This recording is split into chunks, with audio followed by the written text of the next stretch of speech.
What's up, Chalupa Batman? So it's just me. Like this is it. The next 13 hours is just me up close and my SFP 14 and charity T-shirt. Welcome aboard. So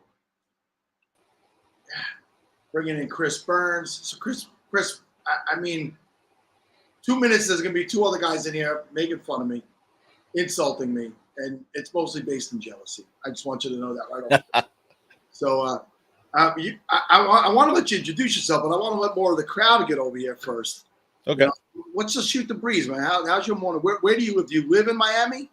No, I live in Myrtle Beach, South Carolina, actually. Okay, so you're not that far. I mean, Miami's way down there, but you're in striking distance, right? If you go to games? I haven't been to a game in a while, but last time I was down there working, I really thought about going to it, but it was a Thursday night game. Yeah, it wasn't going to work. But yeah, so Miami is about 12 hours from me. And, but good morning. Good morning, Chris. Yeah, we were just chatting about, where Chris is living, and he's still a half a day away from Miami if he wants to get there. But if you haven't been to a game in a while, I think the best one for you to pick. I'm a Raiders fan who lives in New York, so okay. I'm also a fan of a team in a state that I don't live in. I am going November 17th, Raiders and Dolphins in Miami. So maybe we got to get a big meetup in Miami November 17th for Raiders Dolphins, so everybody can watch my team lose. That would be awesome. A great group activity. I love it. Yeah, anytime Sal's team can get bashed in, but. The room is starting to fill up a little bit now, Chris. So why don't you introduce yourself, tell people what you do. All right. So my name is Chris Burns. You can find me on Twitter at Dynasty Deviant. And pretty much my whole approach to fantasy football is to have fun, to enjoy it, and to just be positive. So my whole vibe and everything is, spreading the positivity, trying to make people laugh, trying to make people feel good. I'm not into the whole bashing or tearing people down or trying to prove anybody wrong. I mean, your opinion is your opinion. My opinion is my opinion. If they disagree, that's still cool. So we don't have to be crazy like that. But some of the work that I do is over at fantasyinframes.com. On Wednesday nights at 8:00, I host our Dynasty 365 show along with Jorge Edwards and Richard Sickles. And we just get in there. We have conversations. We have fun. We talk. Some articles and everything that I write you can find on fantasyinframes.com.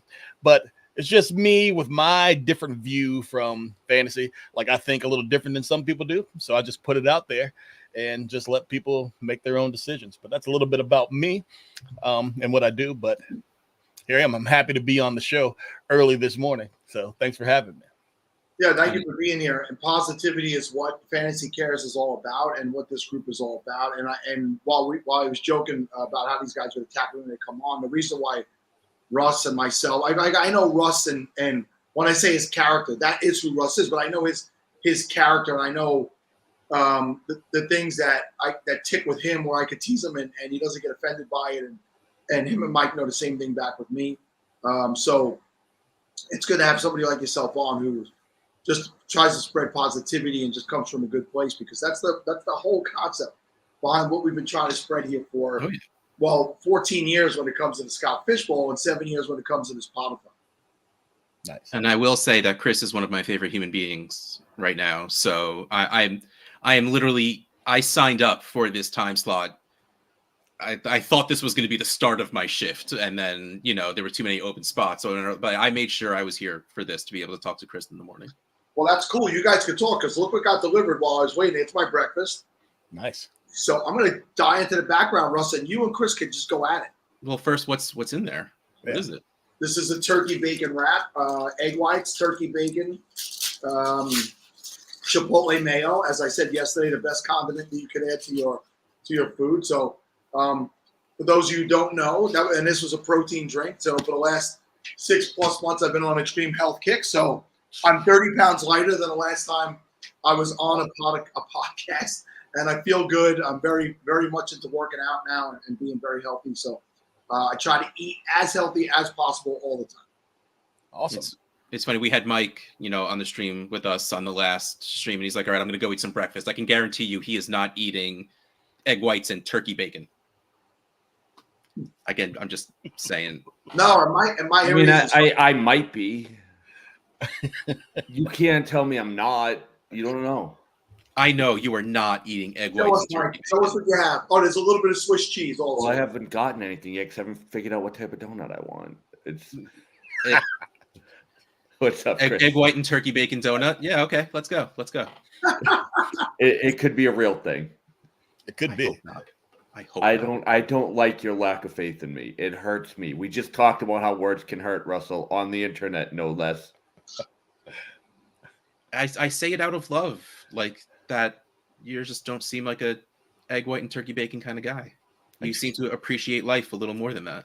Hey, listen, we touched on this a couple of times. Mike is a former powerlifter, right, Mike? Yeah, I know. When you used to powerlift, give me an idea of what your breakfast was, right? Because you can't just eat light and powerlift. You gotta feed fuel to the system. So give me a typical start of the day for Mike Failla when he was powerlifting.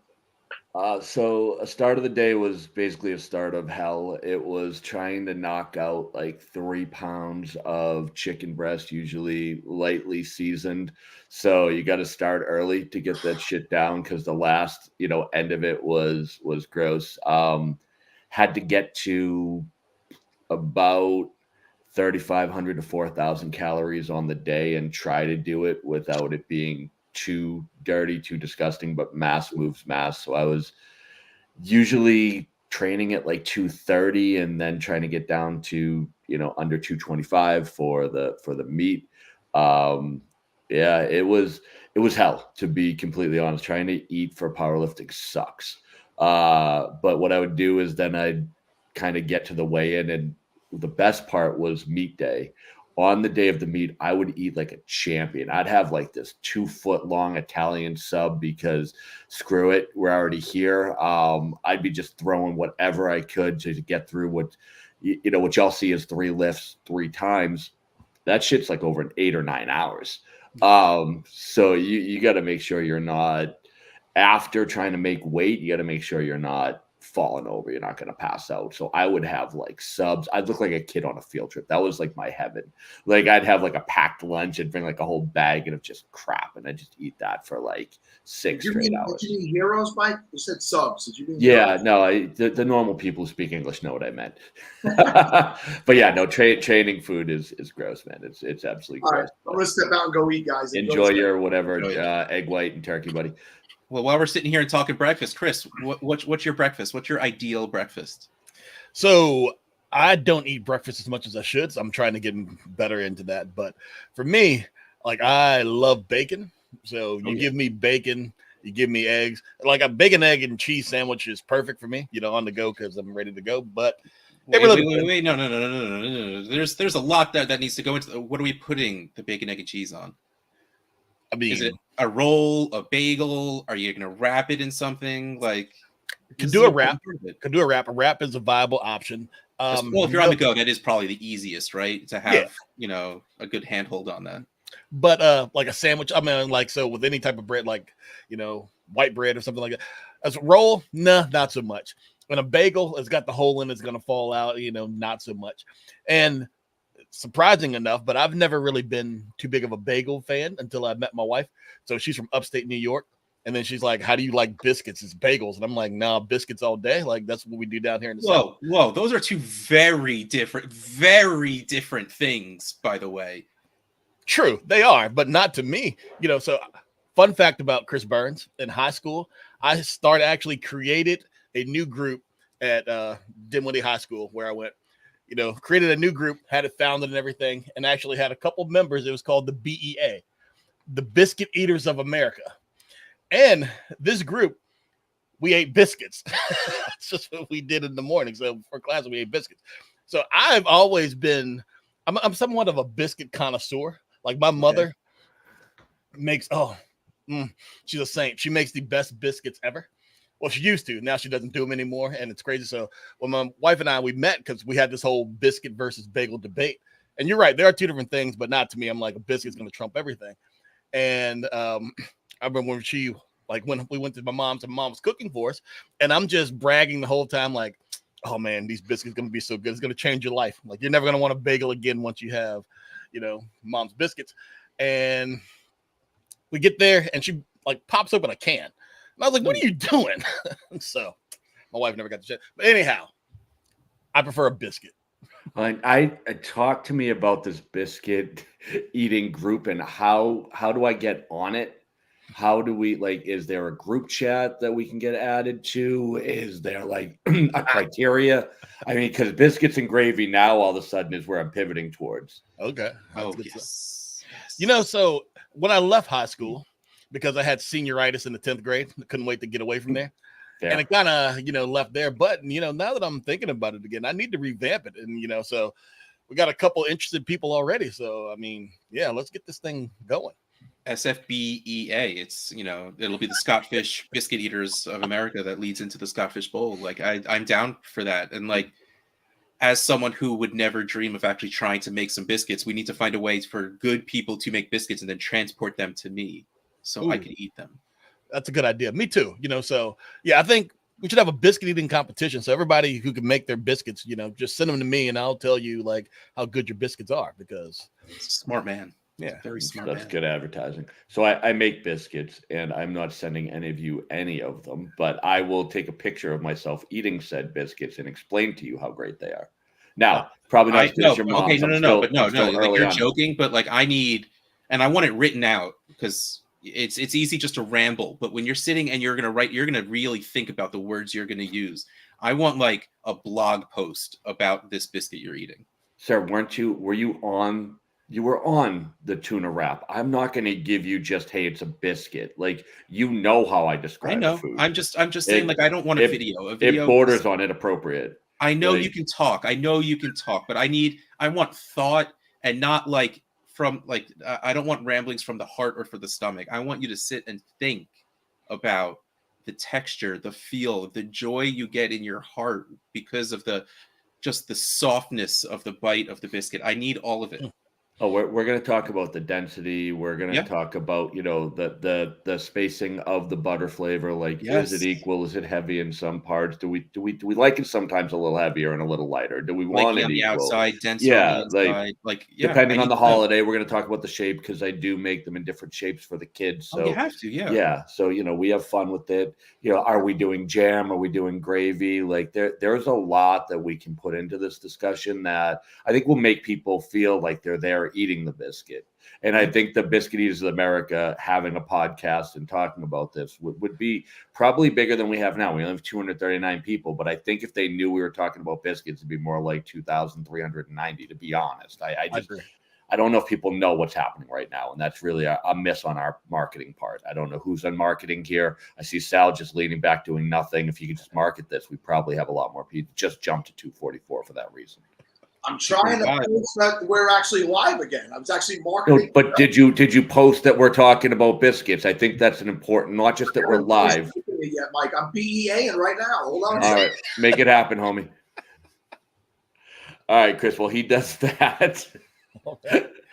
Should we talk about the league, Russ? I could do biscuits for like 2-3 hours if we wanted to. Well, yeah, let's get the boring SFB stuff out of the way so we can go back to biscuits for the rest of the segment. So you're in Scott Fishbowl. I know this. What division are you in? Where are you drafting from? And what should I do with the 101 more importantly? Okay, I am in the Jules Winfield division. Jules from Pulp Fiction. One of my favorite movies ever. Absolutely love it. I quote it all the time. Even so now, the farther away from the movie that we get, I keep quoting it. And then people look at me crazy when I say, crazy stuff like, would you give a man a foot massage? And they're like, what are you talking about? But anyhow, so I'm in that and I'm drafting at the 103. And I picked the 103 just because like I wanted to have like a really good option, but I didn't want to be the first person to make the option. So I wanted a couple people to do that for me. At the 101, my suggestion to you is to pick, how should I put this? Pick somebody who's going to score a lot of points. So the person you think is going to score the most points, I think that should be your first pick. Oh man, I've been thinking about it all wrong. I don't know what I've been like. Thank you, Chris. Did someone tell Sid to keep that and see if that changes his Bijan Robinson take? Because I think it might. This is groundbreaking, but Mike, you're right. That completely Now, contradicts Steve's idea of taking Bijan Robinson. Yeah, I don't think he knows what Chris just spouted. So I want him to hear that, and then I want to ask him now, with that information in mind, are you still taking Bijan Robinson 101? If that doesn't convince him, nothing will. At this, he can't backtrack at this point. It's we've talked about it too much. We've made too big. Like if he doesn't take Bijan, we're going to cyberbully him into leaving Twitter or something. Oh no, we don't have to do that. We have Bob who has back end access. I think I still have the admin password. I will just go in and change the pick. They can't stop us, really.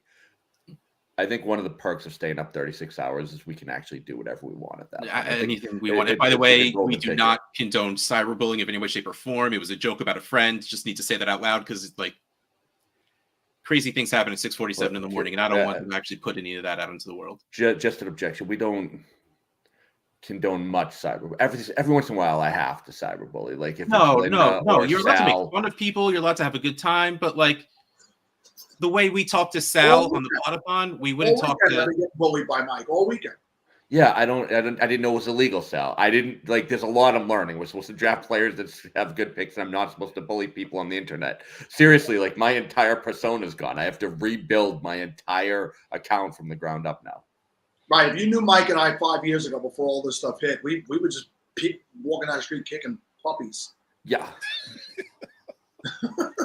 We really don't. It's for people who try to raise money for charity, we're fairly heartless in the grand scheme of things.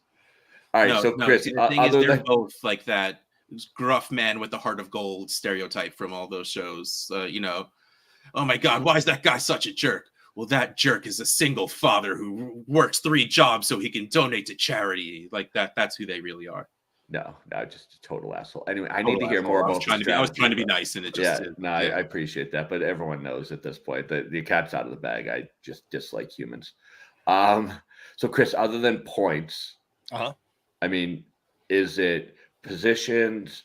Is it vibes? Is it making your league mate cry? Like, give me more of the strategy because I'm taking notes here. Yeah. So basically, my strategy is.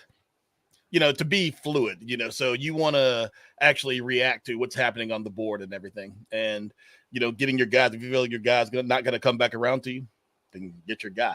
But as for me, like in the first round, especially like at the 103, I know I'm going to go QB just because I just feel more comfortable with the build of my team that way. And that's why I picked that. So I can have a choice of one of those top QBs. And then after that, when it comes back around to me, I'm going to look and see what's on the board and determining how other people have drafted. That's where I'm going to make my pivot as to how I'm going to build my team. And then knowing, with the third round reversal that, okay, so I need to make this count because it's going to be a while before I get to go again. And then I just keep building that way. But, I don't want to be too like confined into like a process. I really just go by feel and like what I think and getting value as I can get it and finding those draft pockets where, somebody might slip because a name value might be higher to somebody versus what I think their actual value is. So, my strategy is to not really have a strategy except to just capitalize on what I think is going to work. That's the best strategy, I think. And Russ has heard me because Russ is in the 101 chat, Chris, and I'm seeing a lot of people talking about who they're going to take at 212, and I am literally chuckling. I'm like, I wouldn't be able to project my pick if I had 104. I'm like, what do you mean 212? I have no idea. Like, well, who are you going to take? Because I'm taking McCaffrey 101. I hear what you're saying about liking the build of quarterbacks, but man, that forget B water. Look at that. The BEA vibe is already taken off. I love it. Oh, but you don't have to push Zach very far to get his brain to feed. No, he's already on. But one thing I will tell you is like a lot of people are like, well, if you take McCaffrey, you have to take quarterback 212. I'm like, I don't. No. I am going to take whoever is the best player at the time. Hell, it might be a running back. I don't know. I'm not going to know till 211 who I'm going to pick. Yep. And I'm totally comfortable with that. But yeah, I think where I see people, and particularly in this league where it is such a large scale tournament, you're dealing with people who, for the most part, are hyper focused on fantasy football. This usually isn't for casuals. A strategy feels like death to me. It feels like a good way to go way out of your comfort zone. It feels like a good way to grab somebody you don't even like just because you told yourself you were going to do it. Now, 103 is not that way, obviously. I think we all know there's 4 we could argue 5 like big time quarterbacks. You're going to get one of them. So I have no problem with saying go quarterback. But if you said after that coming back, I'm going to go quarterback, then grab my tight end, we'd be having a much more difficult conversation. I'd be on mute giggling at you, to be honest. Well, you could say I would like to, I would hope to. There's players I would want here, but to say like I love the conversation just to bring it to Dynasty because that's what we do. People that plan out their rookie drafts, like I'm going to draft 2 wide receivers and a running back. How do you, what? No, that's not how this works. That's not how any of this works. Like no. Like, no, you take the players that are in front of you. That's the only way you get to really figure it out. Exactly. So, but I like people when they have that mindset, when they like some pigeonholed into what they're going to do. I have to draft this position at this point in time. Great, because that means you're leaving me a lot of value. So do it. If you're in drafts with me, plan it out and just strictly take what you are thinking. Don't care what's happening on the board. If I start a run, don't react to it. Just, hold true. Be yourself. See, I love that because it's the same thing I always say. Like I'm like allergic to saying nice things about myself. So if I ever win a league, it's not because I did something good. It's because everyone else is terrible and making bad decisions. So absolutely. Thank you for helping me win by making bad decisions. I love it. All right. So what I like to do is, it's 6:53. We're getting up to that point where we're going to need to do the sad thing and say goodbye. But I want you to get your stuff out of your way now. Let everyone know who you are, what you do, and all of that fun stuff. Any parting shots, so we can BS for a couple of minutes before you got to get out. Okay. So as I said before, I'm Chris Burns. You can find me on Twitter because I'm not going to call it X ever. At Dynasty Deviant. And you can find some of my work over at fantasyandframes.com on Wednesdays. Like it's Fantasy and Frame Wednesdays, where we have our 3 shows. And my show kicks off first at Dynasty 365, and that's followed by 4th and Frames, and then Shoot the Gap, which is the IDP program. I've been writing articles. Target profiles, dynasty targets, rookie profiles, things like that. You can find that at fantasyandframes.com. And generally, you can find me just on Twitter doing something crazy, something random, making you laugh or whatever, like parodying songs. I haven't been able to do it too much this season just because, whole career change and all that stuff. So I've just been real busy trying to get that off the ground. I got a new job and I'm bettering my life. It's just so much to do. But anyhow, selfish. That's what it is. Yeah, it is selfish. But, and I've been hearing people asking me, to come back. So I got to come back and do something for the people. Last year, the reason why, it just caught attention, like my parody of, what was it? Oh, Queen's Bohemian Rhapsody. But I did it for Scott Fish. A lot of people seem to like that. So I might need to do another video of sorts of that. But that's where you can find me. You can find me wherever. DM me, at me. I'm easy to, get in contact with, and I'm easy to talk to. So I'm just here for everybody and just want to spread that whole love and joy. Okay, so back to the important stuff. Okay. What's your favorite addition to a biscuit? Are you a purist? Like, are you just going to, A, eat a plain biscuit, B, just throw a little butter on there? Or are you going sausage gravy? Are you use it as a sandwich, like a holder for a sandwich? Like, what's your favorite biscuit variation? Yeah, so basically, I look at the biscuit just like I'm looking at the Scott Fish Bowl draft. I don't have any plan going in. It's just when I'm in the setting, what's happening, then that's what's going to go with it. I like to think that I'm kind of a purist, like I like the plain biscuit first, just so I can, the mouthfeel, as somebody mentioned in chat earlier, like the fluffiness, the viscosity of it as I'm breaking it up. No. I like a plain biscuit, or I like to make a sandwich out of everything. My wife tells me I make a sandwich of everything. So if I can get me, some bacon, like if we're talking breakfast, if I give me a bacon and egg and I can put it on a biscuit, then I'm going to be a happy Chris for the rest of the day. But yeah, I'm a biscuit pure. So all natural is fine for me. What about you, Sal? How do you eat your biscuits? I like that. Listen, I'm a sopper, right? I like to sop things up. So if I'm going to do anything, bread of any kind, I'm sopping up the sauce. So Italian. The biscuit, I want gravy, and I want it smothered in gravy, and I want to sop up that plate. I want that plate to have circles of randomness left over after I'm done swirling over. I agree with you on that. I agree with you with that, Sal. So with me, yeah, I'm a sopper also, but I don't like, so with biscuits and gravy, I don't want my gravy covering my biscuit. I want to sop it up with the biscuit. So I'm weird in that aspect, but I'm with you. The whole sopping thing. Yes, it's a great vehicle to get sauce from a plate to the mouth. Is that a Back to the Future mug? I got this when I went to see Back to the Future live on Broadway in January. That's awesome. I love that. Oh, I thought you got it last night because you were mad at J Mike. No, J Mike's unforgiven for that. Chris Burns, J Mike has never seen Back to the Future all the way through. Really? Wow.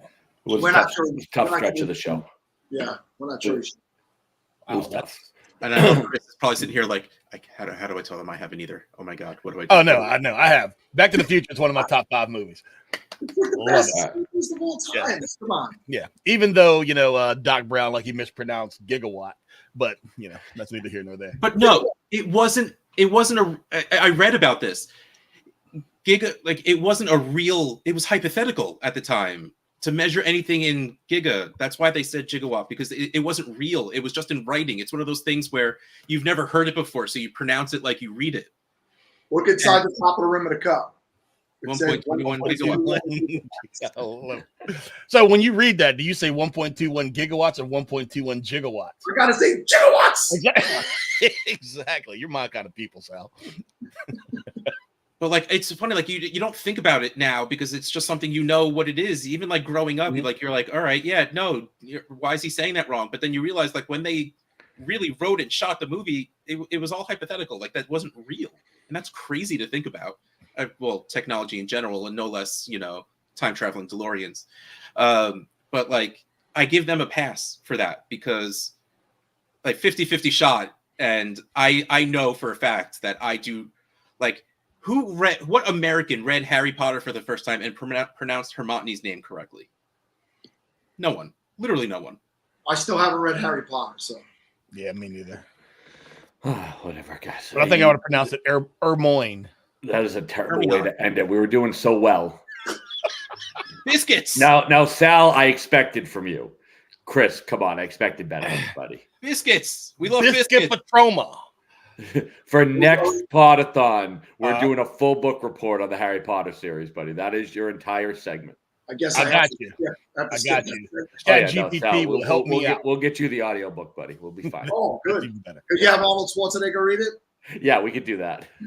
I'm way too tired of doing Arnold Schwarzenegger impression of any kind of Harry Potter thing, but you can imagine in your head. It would have been awesome.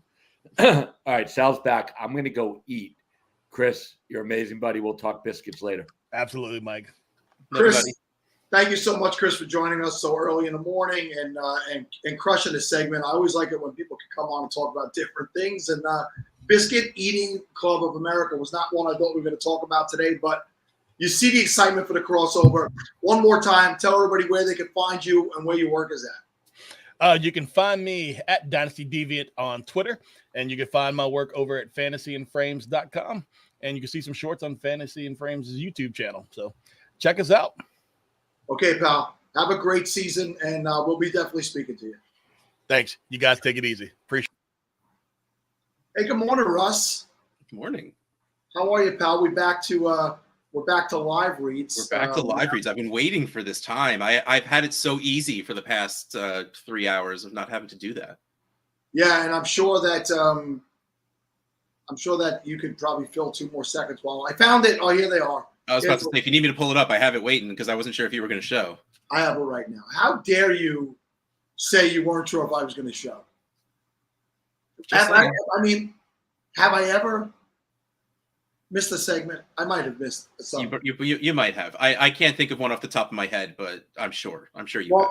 If I have any recommendations, it would be to join the JWB fantasy football community, a tight-knit group of passionate fantasy fanatics. The JWB team feels like family, prioritizing our community by bringing together diverse perspectives to give you the edge in fantasy football. Enjoy daily mock drafts, expert rankings, projections, and weekly content for every type of league. Plus, explore our comprehensive video clips catalog, with takes on every NFL player. Don't miss our free Scott Fishbowl 14 projections at jwbfantasyfootball.com. Follow them on YouTube, join their free Discord, and find all of their content and team links in the pinned tweet at JWB_FF. Give the JWB family a shot today. Today. Now, the guy coming on now is, we want to talk about a guy who does not need to waste his time at 7 a.m. on a Sunday with the likes of us, but here he is, and that is Eric Moody. Moody, good to see you again, pal. You've been coming on with us for quite a few years now onto the Podathon, and I feel like it's getting earlier and earlier, and that's probably because you're like, I want to get this out of the way and then go do something good with my day. No, I wouldn't say that. Hey, good to see you, Sal, Russ.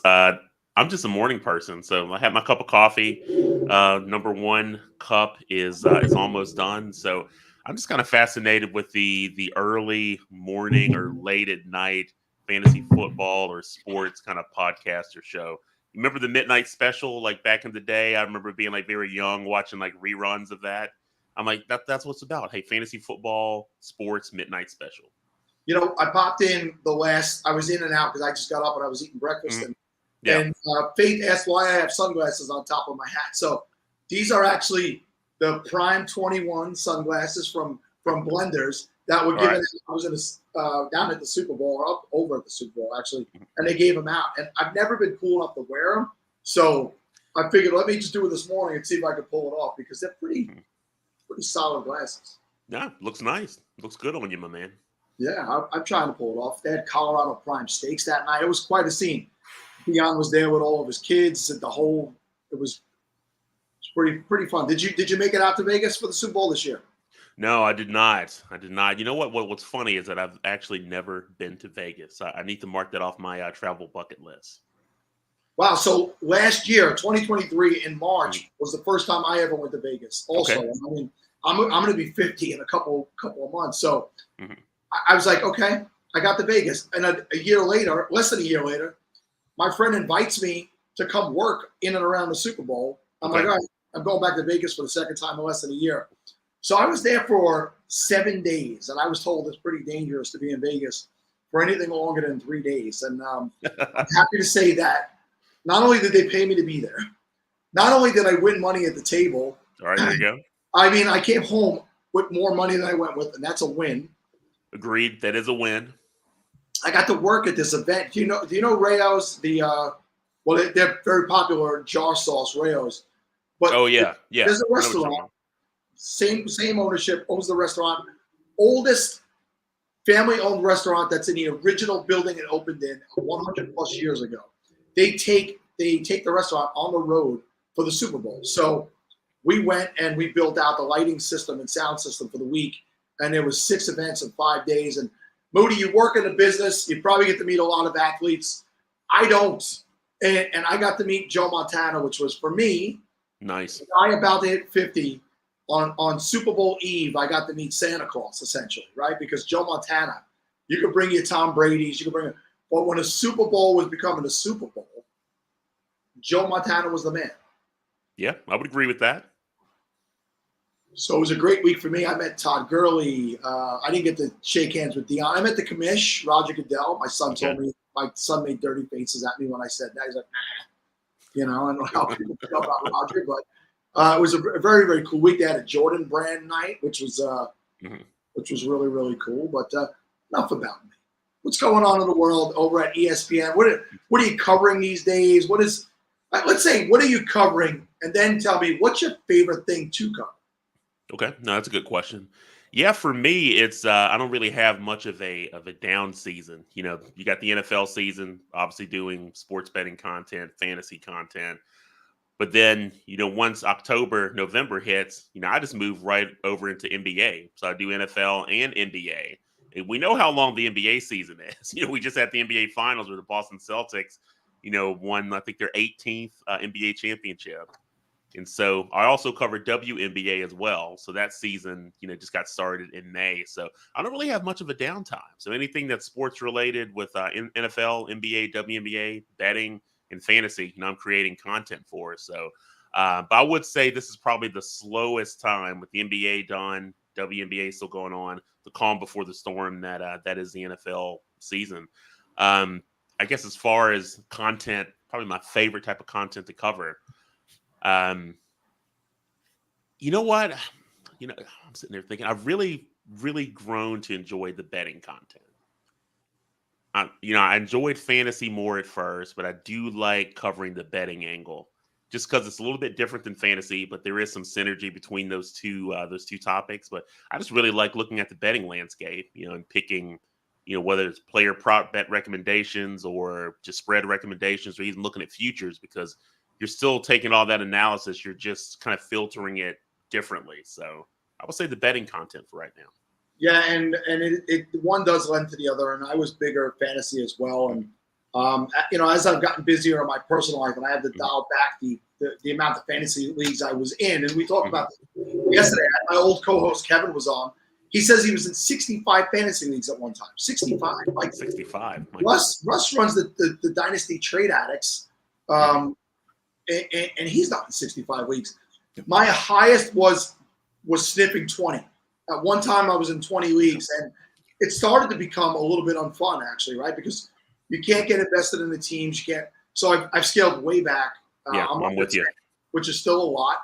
But I like that, getting up on a Sunday, going through the prop bets, checking out the landscape, and it does have a fantasy feel to it, but you don't got to be invested for the whole season. So I do like the betting as well. Yeah, I'm only in 22. See, it's really funny. Like, I can have a whole lot of fantasy teams. I don't think I did break 30 at one point. Never hit close to 60. But like, I never got more hyper focused than I did when I started to do like the daily stuff and the actual like prop bets. Like, fantasy football is nice. It's fun, and especially Dynasty, because it's a lot to me. I run leagues in a podcast called The Trade Addict, so it's silliness. It's fun, but like, betting's literally just about the money for it. So like, I dug into it. I'm sitting there not doing my day job and reading all this stuff about how many carries I think someone's going to get in the next game. And I was just like, and even though, like, first of all, I am too terrified to take any real risks in life, so I'm doing really small bets, which means I'm making really small winnings. So it's just like, all right. So I mean, I am definitely plus on this season I've been doing, but man, I'm too afraid to go higher, and it's not worth the amount of work I'm putting in. Oh man, but like, you're right. It, to me, even still, like, the betting aspect of all of it is so interesting, and I don't have the brain to actually research and write stuff, but I have to imagine it is. You must find yourself down so many interesting rabbit holes. Yeah, no, you're right. Especially on the NBA and WNBA side, since it's just a little bit different than football. You have so many games, larger sample size, and the team dynamics are different too. Where you're looking at, the different NBA teams or WNBA teams rotations. If you're getting the minutes, different scenarios. Where do certain players factor in more? So no, it is intriguing. But I was chuckling whenever you mentioned about the number of leagues, Sal, because that was one thing before kind of transitioning to do this like full time. Like, I would always commit to like a ton of leagues, but it was one of those seasons where I think I was in. I felt like it may have been like 16 or 17 leagues. And then when I was thinking I'm in all these leagues, yet creating like content, I really, really scaled it back. So actually now I really only play, I would say, in like 3 or 4 leagues, like each year. And that includes like the Scott Fish Bowl too. So wow. Because I just want to free myself up more, for obviously for the content. And I just really like enjoy answering like questions, start sit questions, helping people. That was kind of how I got my start on Twitter back then, or as we call it now, X. Just with answering start or sit questions, because it's so many questions that are put out there that did not get answered, and that was kind of the crack, I guess, that I kind of inserted myself into starting out, and I still love doing that today. Putting a post on X saying, "Hey, what fantasy football questions do you have?" Just sitting there for 2 or 3 hours, just answering every single one. So yeah, and there's a downside to when you join too many leagues and you're being an analyst, right? Because so when we were on the Fantasy Life app. 2015, 2016 was where the Podathon House, which was my original show, that's where we were born. And on a Sunday morning, we would answer questions in our chat at a rate of like 2 a minute per individual. It was like just rapid fire on a Sunday morning, and we would answer all those. And you're going to get some wrong, and you're not going to do great in all your leagues. And then you start getting attacked for your credibility at that point, and people start to forget that you're playing probabilities. You're playing what makes sense. You're going data-driven. Sure, we used to have a show on our network called Gut Feels, and sometimes a gut feel can be a wonderful thing. But the reality is data-driven statistical analysis is going to give you the best result 9 times out of 10, maybe that's not an actual stat. I don't know. But you're going to be wrong, and that's okay. It's when people start to attack you for that, which is the downside to me. So scale them back, but only 3, and Scott Fishbowl is one of them. I want to be you. I'm impressed. Yeah. Don't worry, Sal. 70% of all stats are made up on the spot. It's fine. No, it took some time to scale that back. Like I know, I think it may have been Joel who popped up a comment about that FSGA league. Yep. So that league, obviously participating in that. I know Mike Clay has had that FSGA Going Deep league, which is a very fun league that I've been in for a while, even before coming on board at ESPN. So that's always one that I participate in. We always have the one with the the fantasy group. We'll have our league that we'll participate in, and usually it's in like 1 or 2 more that I'll partake in. But I kind of find myself more, so I would say now, like enjoying more like super flex leagues or just leagues with unique like scoring. But I'll kind of leave you with this and see what you guys think about this. And I posted this on X like a couple of months ago. I'm in the camp that I'd rather be in a very active keeper league rather than a dynasty league. I always feel like the keeper league is superior to dynasty. So sometimes I get a lot of flack for that, but I just think you kind of get the best of both worlds, in my opinion. If you have like 3 or 4 keepers, you still have people following the offseason news, and then even just the lead up to it, which team is going to keep these players, who can I take off my list, which running backs are being kept, which wide receivers. And so probably the most fun I've had playing fantasy was in a local keeper league with a group of guys, that I've known personally, even before, creating content, for where we would have like a 12-person keeper league with unique type scoring, similar to kind of Scott Fishbowl. That was probably the most fun I've had like in the league. So I can't recommend a keeper league enough. So. Hey, Moody, Mike Fiala from Dynasty League Football. Hey, what's up, Mike? Nice to see you, buddy. As a representative of Dynasty League Football, I feel like I have to jump in here and disagree. I had a feeling you do that. That's okay. No, I have to admit, I miss my keeper league greatly. I've gone almost full Dynasty, and as much as I want to represent the brand, you're not wrong. I mean, keeper leagues are amazing, especially when you get to that point where you have like 6 keepers and you're like, can I jam 3 of them into one elite keeper? Like, man, I love the strategy, but I feel like I had to jump in and at least, try to counterpoint you for a second, or else I could get fired. And I don't need that today, but it's need football as well. And I was going to stick up for it a bit. Don't worry. Oh, you want to do that, Russ? I can go back to breakfast. Yeah, go back to breakfast, man. All right, cool. Because I was absolutely going to do the same thing. Also, I prefer Dynasty. I will never shame anyone for liking the leagues they like, of course. But you're absolutely right. Where I don't know if it's because I was never able to put a home league together for Dynasty, but we had a couple of home leagues for keepers, and you're right. Like, maybe it's just the idea because they were home, because we did the live drafts and everything. But you're right. It's a compromise, if anything else. Having like 4 or 5 keepers and actually having like interesting, like, I see people that do keeper leagues. It's just like, oh, it's just the first 5 rounds. I'm like, that doesn't make come on. You got to have a little make value to it. Because again, all I do is I like trading. So there's not that much fun if it's just a spot and it doesn't matter where they are. So like, you're right. Keeper leagues are a wonderful combination of both of the worlds. That being said, just give me a Dynasty League every single day. Well, all right. So a couple of keeper league questions, Moody. All right, what's up? The correct amount of players to keep. No such thing. Yeah, I would say because it's interesting. I'm thinking back because for the fantasy magazine, that you can find out in bookstores, retailers. Like I wrote an article about like keeper leagues. I would say the optimal number, at least in my opinion, is 3, because it doesn't get too crazy. It's still a pretty strategy involved there.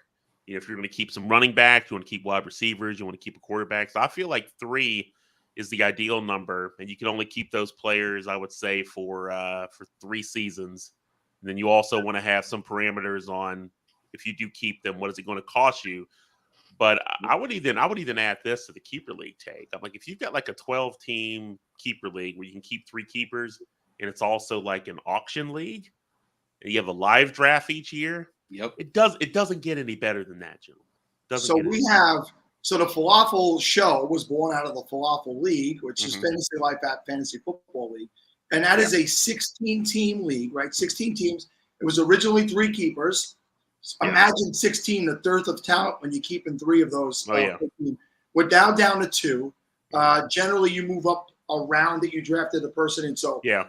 if you had the person, we used to be able to keep them in perpetuity. That has changed since because that was too much. Oh, So yeah. we shaped the league a little bit. But yeah, I think 2 is a good, depending on the size of the league, 2 or 3 if it's a small league. But what we do have in that league, I don't always love this, but it's a strategy. The trading in the offseason. So there is trading, and you could trade players and you get the round that person would have been kept in for you. Yeah. You get that person's pick in that round back over to you. So Okay.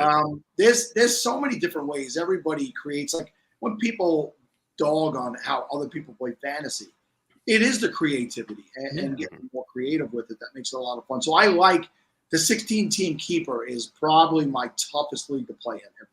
Not probably. No, I could see that. Yeah, because 14, you're pushing it in 14. But to your point, Sal, it's 16 teams, and then kind of with how the keepers are structured. It sounds like a fun league to me.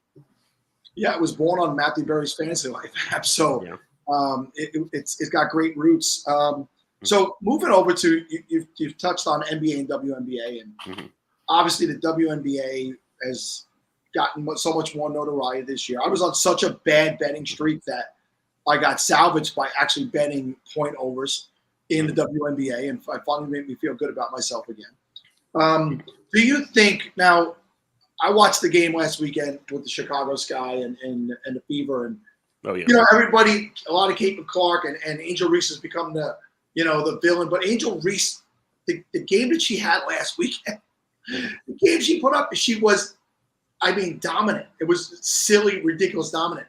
Do you think this is the Bird Magic era of the WNBA, and do you think there's some sustainability in what is going on right now? Because we've had other good players. There's been other good players, but you haven't gotten this sustainability in the season before. Yeah, I could see it being the start, the start of something, because it's a high-profile season. Like to your point, Caitlin Clark, Angel Reese, and you've got some other players in this draft class too that can be, very special. Players like Cameron Brink. I know Reese and Clark have gotten a lot of attention, and unfortunately, Brink's season is done with the torn ACL. But she's another player that could be a great big in this league. So I love this draft class that we've had recently for the 2024 class. So I think it could be the start of something. You also have the fantasy game that's growing. I know this is our 3rd season in ESPN having WNBA fantasy. We've seen growth, each and every year. So that trend is up. You also have more games that are being televised for the WNBA. Of course, on ESPN, we have games, Prime Video, other places you can find these games. And then with Caitlin Clark, I'm like, people are talking about the league. I know it's a double-edged sword. Some players are like, oh my God, Caitlin Clark's getting so much attention.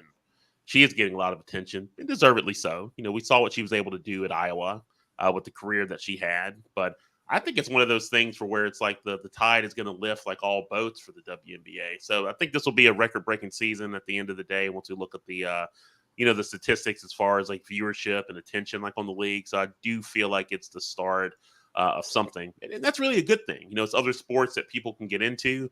I couldn't tell you how many people have sent me a DM or reached out on X and just said, I never really, cared or gave a crap about the WNBA until this season. I actually watched my first game this year. Not bad.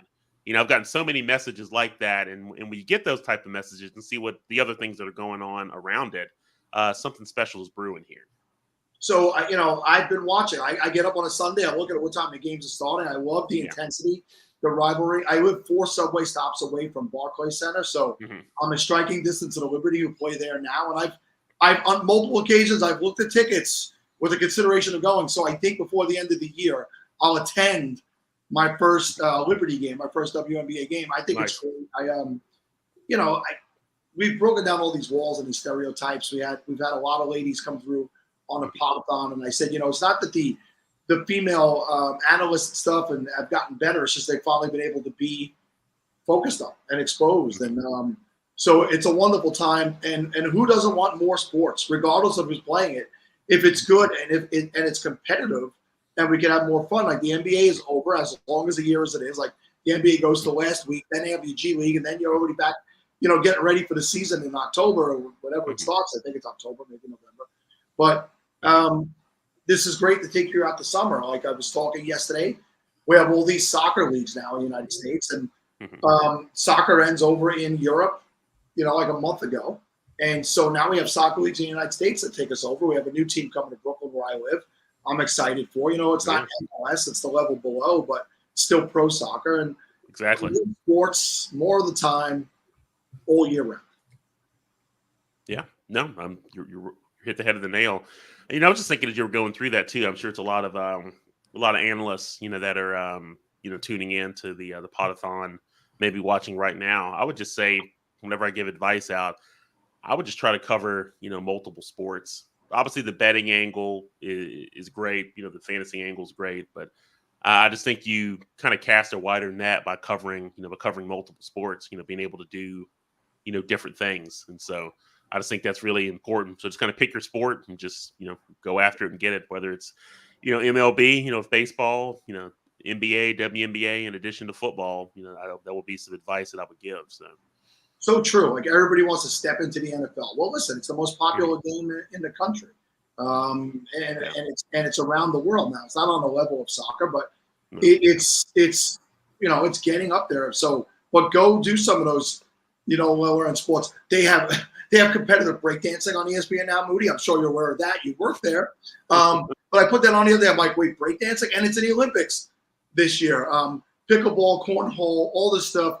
There's a focus group for every one of those things, and you can hone your skills and build a following, and then bring that following over with you. That's the smartest route to go. So very good advice from a man who did it. A man who went from answering it on Twitter to now being one of the top analysts on ESPN. Yeah, no, it's been a crazy journey. I just come to think of it looking at the calendar. So I would say in 2025, I'm like, it'll be 10 years, like since I created my first piece of content. And so this is a good topic to kind of focus on for a little bit. I know we haven't talked about breakout players or sleepers or anything like that, but it's I just think if someone really wants to get after it, make something happen. It's like I guess I'll use the Jim Harbaugh quote. I think this was from Harbaugh about you just got to attack it with enthusiasm, unknown to mankind, and you just have to get out there. And I think it's still similar for where I came up then as it is now. It's for where you get on X or some social media platform, post content, network with people, meet people, make friends, whatever you want to call it. Get on podcasts, live streams like this, just build your network, meet people that way, do good work, and you get feedback, just implement that feedback and just continue to grow and build, and build from there. So I think that's still the way to do it. Jack Harbaugh, Jim, John. I'm looking at that comment from Rory. Be a good person, right? Be a good person. Matthew Berry said yesterday when he started the Fantasy Life, entity that he has now that Elliot runs for him. He had one rule, and it was no assholes.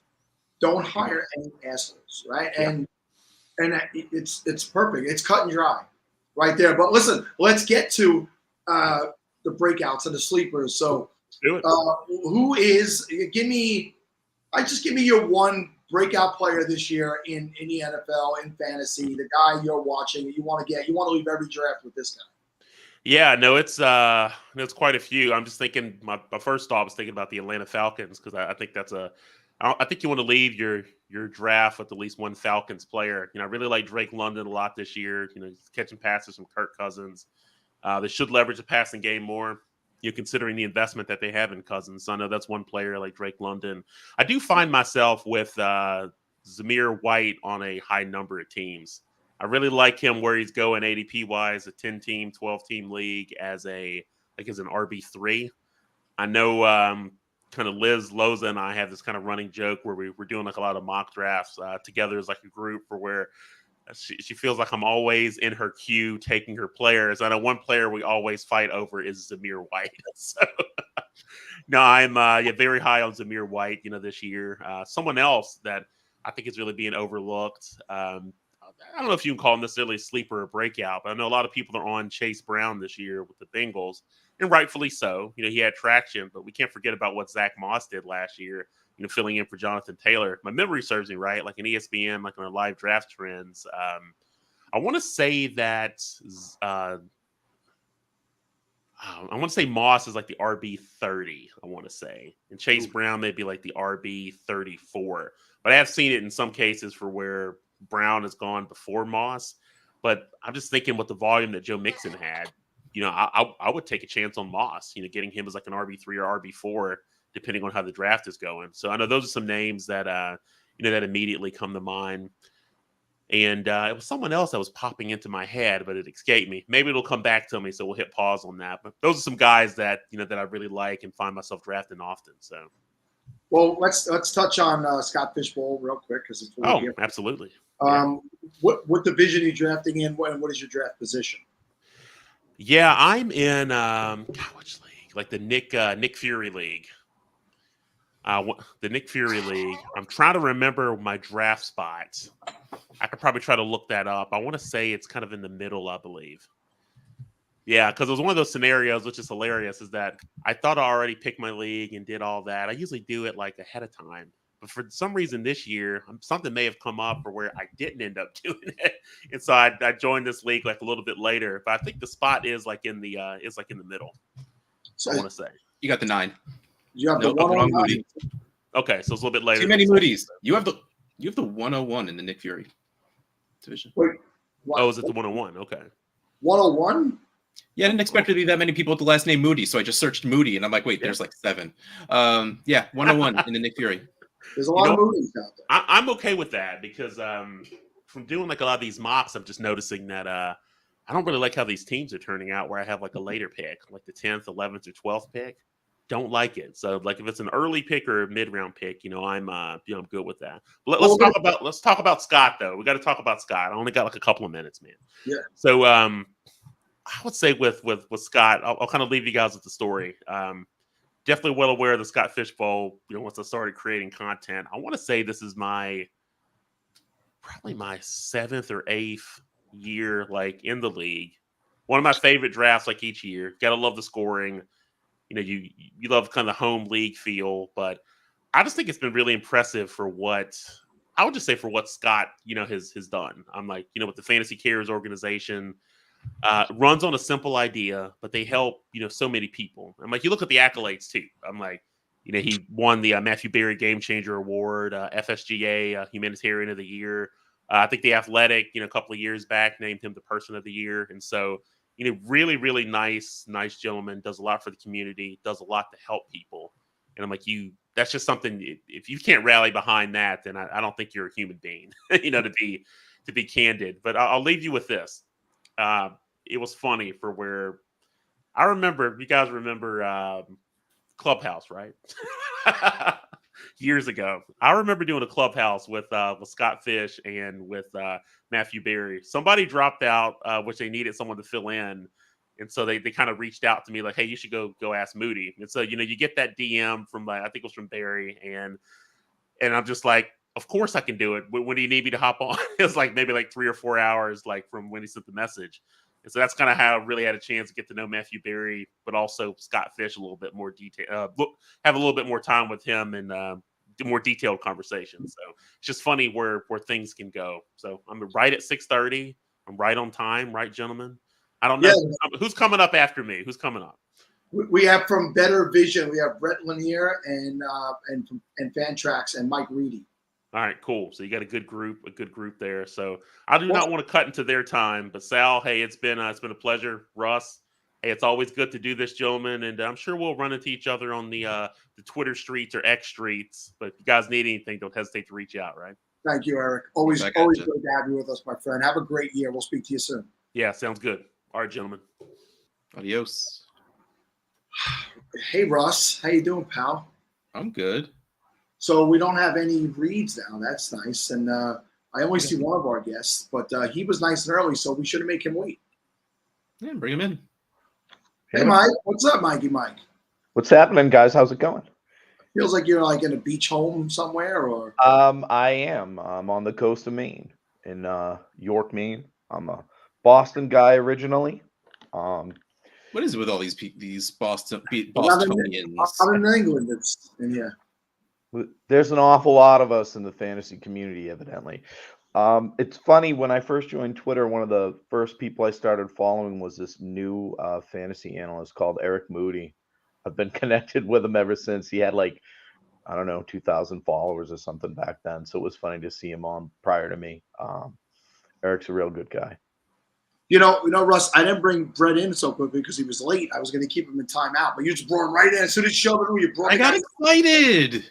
Like, he's here. Let's go. Yeah, he's 2 minutes late. I felt like maybe he didn't think he was good. You know, he was a little too good for us. But hey, good morning, bro. Oh, Brett can hear me. Hey, bud. Look at that face. Hey, Sal. It's a cherub little face. You're right, a little cherub. Welcome to the show, Brett and Mike. Thank you for getting up early on a Sunday morning. Mike is in Maine. Brett, where are you joining us from today? Just outside Baltimore. Okay, so still we're all over here on the same coast right now. So this is East Coast time. So good morning. Tell us about Better Vision and the things you do. Oh yeah, sure. Better Vision's an account aggregator, so helps you combine all your daily fantasy and sports betting accounts into one app, so you can track everything. I was just a huge fantasy football fan growing up. It kept me connected to all my friends as I moved around in the Army for 20 years. Every place I moved, I joined a new league, and all of a sudden, I've got 5 different fantasy apps. I've got a couple of daily fantasy apps, and sports betting got legalized. I had 5 sports betting apps, and I was like, I can't track all this stuff. I wish there was somewhere where I could just have a single dashboard to pull it all in and track how everything was going on game day. And couldn't really find anything like that out there. So when I retired, decided to kind of build this. That's awesome, and I apologize. I've seen a name out there before, but I've never looked into it, and I need that. So this is not just a BS sales thing. I'm trying to promote the guy who came on. I will 100% when we get off look into that. We were talking with Moody last segment about being in a ridiculous amount of leagues, and when you start to do content, and I've been doing content for about 10 years myself, 2015. You join all these leagues. You're trying to network. You get involved with all these people. You were in the service, and thank you for your service, by the way.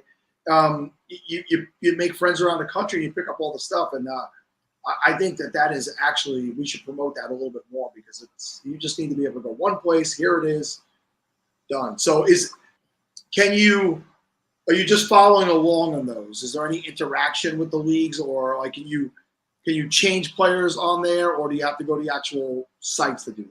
Yeah, so right now we just have read access with our APIs. So any of your management, trades you want to do, ad drops, that type of thing, you're going to have to do on the actual sites.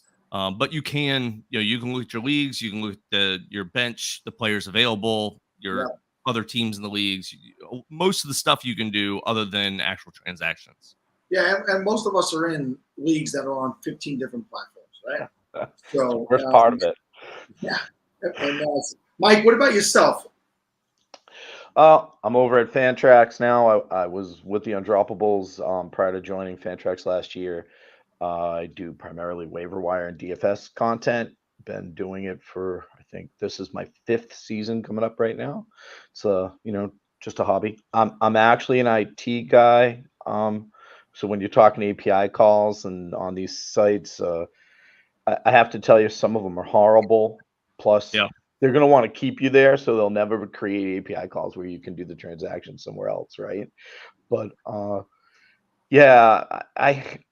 was interested. I looked up what you did prior to joining this as well, because most of my friends don't want to play on Sleeper because they're all playing on some other app, and they're like, I want to stay here, only here. I don't want to go to these other places.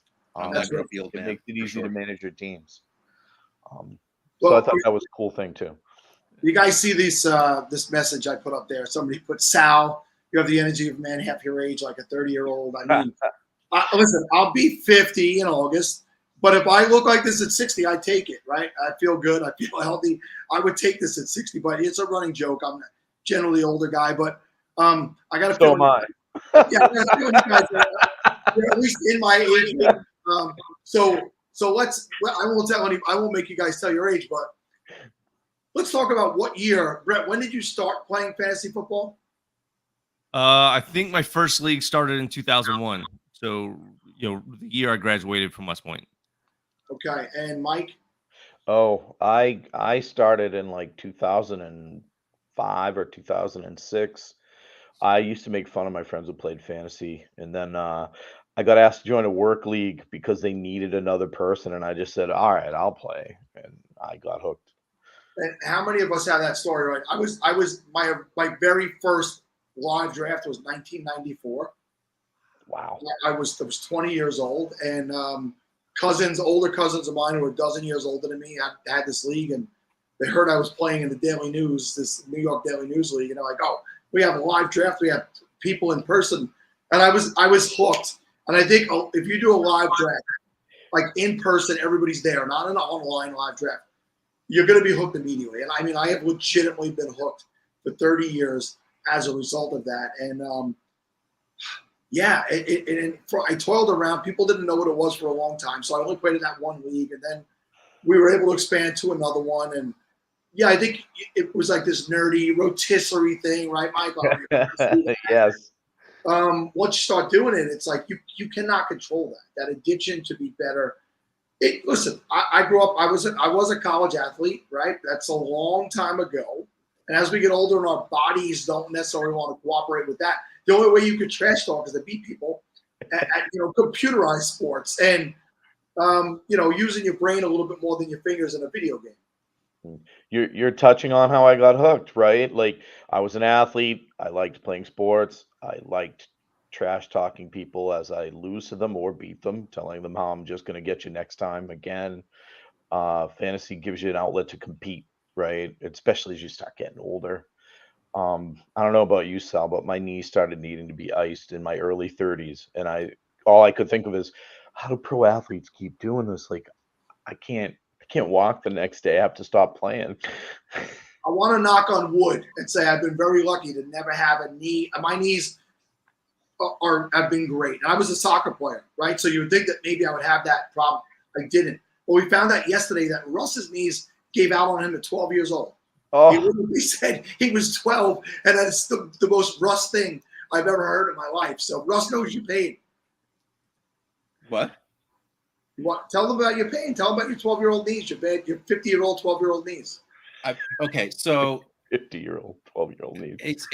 It's really funny, like Sal having all this energy, bragging about the fact that he's 50. Longtime friend in the industry, Michael Sipes, turned 50 a couple of years ago, and he kept saying, "No, age is just a number. I might be 50, but I feel like I'm 20." And my response was always, "That's funny. I felt like I was 50 ever since I was 20." It's the truth. Like I would be working my part-time job at like a movie store, and I would bend down to put a movie on the bottom shelf, and my knees would literally lock and then click when I would go to step back up. Like I don't know. Like my body is just like against me at any given point in time, where it's just like, how can we screw with you this time? Oh, you're a kid and you want to go run around and have fun? Nah, knee trouble. Like no reason. No, just the knees felt like being mean, and they got better for they don't do that anymore. But still, like you're icing up at 30. Like I have to run after my kids down the street, and I'm icing up after that. Like I don't even need to play a game of anything anymore. If I just take more than 6 steps a little too quickly, it's like, all right, take a breather, calm it down. My poor friend Russ. So we're going to decide draft order by 40-yard dash. I think I got it in the bag over Russ. I got the one. I love drafting at the 112 anyway, so let's go. So I mean, let's take this. There you go. Beautiful transition. I'm sure you did this completely on purpose.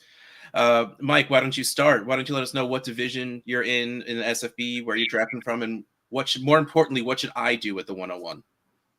Well, I would take CMC with the 101. Christian McCaffrey's the 101. I thought he was last year. In leagues where I picked first, that's who I picked first last season. I'm not a zero running back guy. I actually write a draft strategy, but in Fantrax, I am being in Scott Fishbowl. I am picking 6th in the TED division of Boston Live.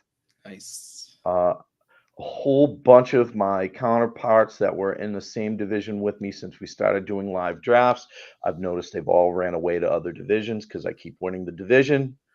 That's you, Leo Pasiga, and you, Jamie Calandro. Thanks for running away. I'll probably finish at the top of the division yet again. Yes. He wasn't throwing kidding. it He out does like there. trash talking. Yeah. I mean, I love well, it. when I go into the draft, I like to show up with just a piece of paper, especially with everybody with their laptops and phones going crazy. And I typically draft in less than 10 seconds. You know, you hit me, I throw out a name, and I go back to talking to the person next to me. And some of my favorite things is when you hear, "Who is that? I freaking hate that guy."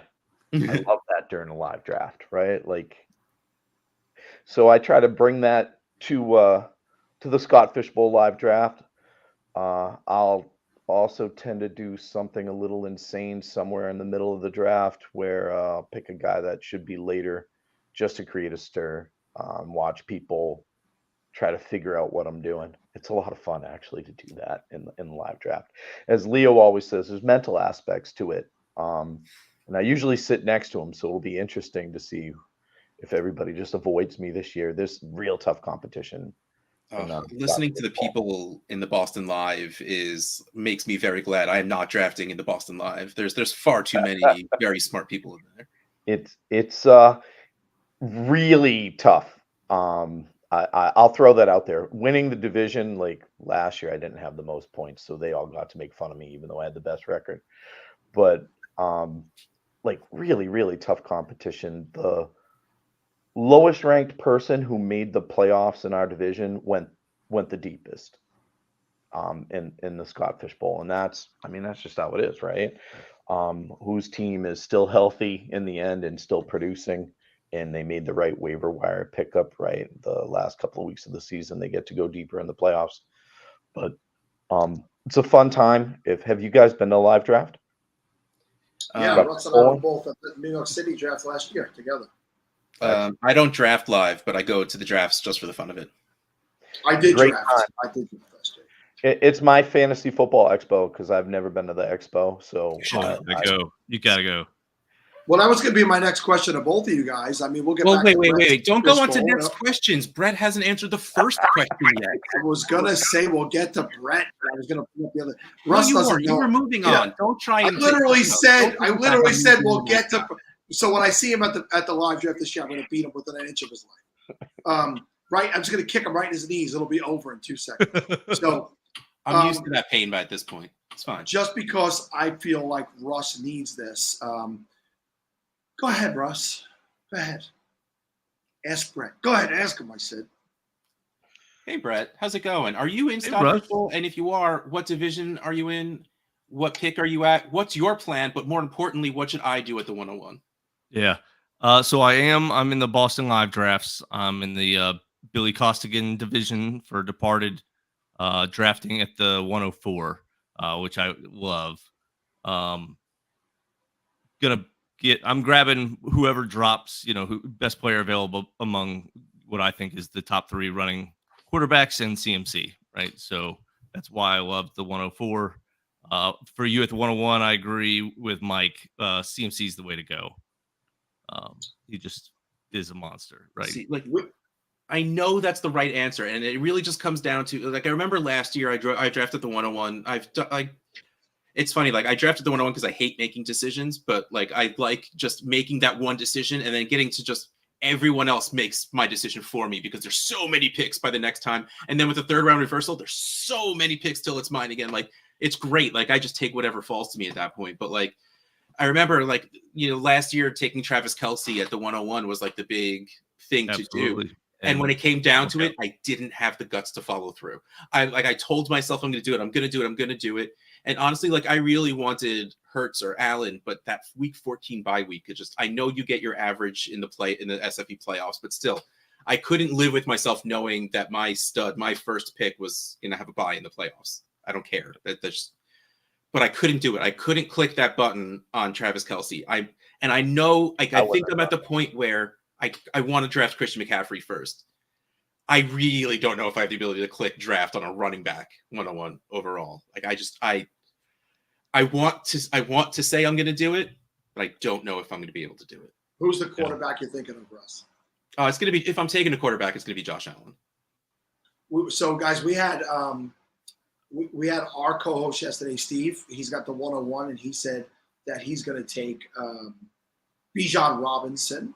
Heard that, yeah. All right. And then we had another person say they want to take Jalen Hurts at the 101. So, it's definitely a different way to go. People are going to, start zigging before anybody's actually zagged, right?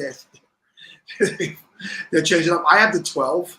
I always like to pick at the 12. I like the wraparound picks, which a 1 becomes a wraparound later in the draft as well, because you get those 2 picks, like Russ is saying, boom, boom. Then you can take a couple, it's almost like having 2 rounds off. Especially live drafting, right? Like you're going to make your picks, and then you go grab a couple of drinks, grab a snack, and, make fun of a couple of people. That's my favorite spot too. I like the 12. Yeah, and you could do, in third round reversal, obviously it creates a different deal. And so I was thinking of getting out of there with 3 tight ends in the first 3 rounds just to mess with everybody. Right? I mean, like I like that. It's not a terrible strategy, right? It's really not terrible. I'd be curious to see who that third tight end would end up being. But like, if you can get 3 good tight ends, that's not wrong in this format. No. Yeah, three. If you can get 3 top 6, I would say. Yeah, it has to be specific tight ends at that point. Like if we're talking like Pat Fryermuth at the beginning of the third, that's. I love Pat Fryermuth, but I love him at ADP, right? Like I don't love him in the 3rd round. So I shouldn't take Jeremy Ruckert in the 3rd round, as I am the Jeremy Ruckert. I think you should. Yes, for you and your story, you absolutely should. No one else. You're not in the Corleone division. You have nothing to win here. I'm here for this, but I'll be here to hear everyone else in your league make fun of you when you do it. Yeah, if you go back to back with like 2 of the top 3 tight ends, you're not going to get a high end guy coming back because you're going to create some panic. I'm going to create the run. Yes, exactly. Which I like. I like when you create that panic and watch people go. No one from my league has commented when I've mentioned that, so I'm assuming they A, don't like me, and B, are just not here. So I don't know that I'm putting out any secrets. So this is great. I'm talking about it, and nobody's. I'm in the chat. I've had nobody has said anything. They're all just like ignoring me. But I started to say before I'm going to the Expo for the first time this year. Oh, excellent. So I'll be there. Brett, are you going to be back this year, Brett? I am. Yeah. Last year was my first year. Loved it. It was great time. Met some amazing people. Met some people that like I kind of knew from Twitter and online, but finally met them in person. It's just awesome. Yeah, your internet friends. It's just always as everybody's wives call them. I mean, that's what they tell me. Mine divorced me when I started doing this stuff. But that's my plight. Was you were doing. Definitely wasn't because of that. I mean, there's a whole list. I could get her on here right now if you like. I could get it. She'll tell you all the reasons. Kept seeing fantasy, and how come I'm not in his fantasy here? Yeah, she's like, listen.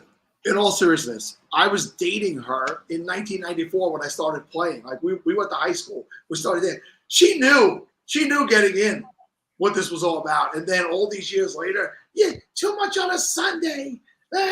Like. Yes, but it's been like that for 25 years. What? This is breaking news. Anyway, but she's a good woman. She's a great mom. I kid. I don't believe in dogging on former partners or any of that stuff. I just like the joke. She's got a good sense of humor. But Mike, you've never been to the Expo. You're not going to make it. Not going to make it this year either. I always tend to have work stuff going on where it's hard for me to just pull away at that weekend and go. I used to travel a lot with work. I don't travel so much anymore, but like there's just always something happening before or after that week, and I just like some kind of a project go live or something, and I can't make it. And that's why I haven't made it in the past. I have an annual vacation week with friends. We have a house in Fire Island, specific house every year. But this year, the way the weeks lined up, it falls. It's like a week earlier, I think, the expo. So it's in that same week. So I'm just gonna leave a little bit early. I'm only gonna go do a 4-day weekend out at the house, and then on Thursday shoot to Cleveland and then drive into Canton. So I'm excited, but I will. My intentions right now are to be in Boston for the live draft. So I'll get to meet you there. I'll get to meet Brett at the expo and you at the live draft. So Well, Excellent. I'll also see you in the New York. I'm going to the DC live draft. I'm going to the New York live draft. I'm going to Philly and Boston. So I'll see you twice then, man. I'll see you in New York and Philly. yeah, definitely. that's so Philly's the day after New York. So you guys are doing some nice travel that weekend, right? DC is next weekend. DC's next weekend, and then New York Saturday, Philly Sunday. So I'll just Russ, go up and hit Philly on my way back down to Baltimore.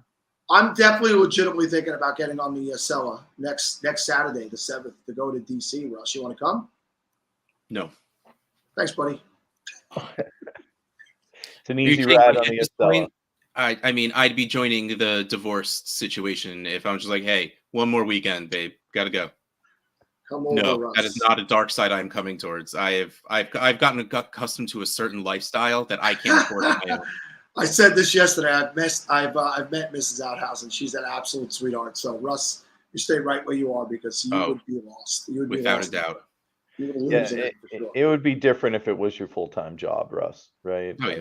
That would make it. It's. I mean, Wait, Russ everyone, works. if you want to go to fantasyplayers.org /Podathon, make a very, very sizable donation. So, Fantasy Cares can be my full-time job, and I can go to all of the, live drafts somewhat guilt-free. That'd be great. FantasyCares.org /Podathon. Show some love to the Podathon. Show some love to Fantasy Cares. Donate some money. Have a good time. FantasyCares.org /auction. See all the awesome sports movie jerseys we have up for auction that you could win. I bid on a couple of them, but I got outbid on my Fletch jersey, which I'm a little sad about. Oh, I bid on a few also, and I got outbid, but I'm happy I got outbid because we helped drive those numbers up. They were a little too low. So I was in on both Ricky Vaughn jerseys, but I'm in on the Bo Jackson right now, and I have a number in mind that I would go up to. So, if anybody wants to bid that up a little bit, I'm still willing to pay a little bit more. And I might be fooling you right now, just spend more of your money. That's right. There it is. Russ, just send it. You know what? Can I meet you in Jersey? I could be there in probably 45 minutes. Hey, we save. If you win this, I'll save on shipping, and I'll bring it right to you. Nice. 9K. It's apartment 9K. Just put your full address in the chat, and I'm not scared. I'll put 950 49th Street, Brooklyn, New York. I was about to say, the group of people we have, you'll 9K. start getting coffee and donuts delivered to you. Listen, I grew up in an abusive home. I'm not afraid of anything. You kidding me? That's why we make the perfect pair. I'm afraid of everything. So when I say I grew up in Boston, I grew up in Boston. I went to high school in East Boston. I had a job at Granger Industrial Supply as my first corporate cutting of the teeth, and I had to work in New York City with a bunch of New York City people, just like you, Sal. And we would go back and forth nonstop. And this poor guy who worked with me was from way out in the burbs in Massachusetts. And he was like, "You're going to get me beat up? You're going to get me beat up?" And I'm like, "No, man, this is just what we do." Listen. Yeah, you want to come to my house? Come to my house. The best videos are those two guys that work in the deli in Boston. And the New York people come in and they just go back and forth, and then they're over it, right? Because that's why I get along so great with Mike Faella. That's why when Kevin and I used to host the show together, Kevin's a Boston guy, and we had that great play off of each other. Listen, don't take anything too serious in life. Everybody's a fake tough guy. We're all fake tough guys. The deli guys are from East Boston in that video too, by the way. Yeah, they're great. Those videos are fantastic. Check them out. They're on every social media. But Mike, my full-time job is assistant vice president of facilities at a hospital, and I deal with Granger legitimately every day. So come back. Come be my guy. Come be my sales rep, please.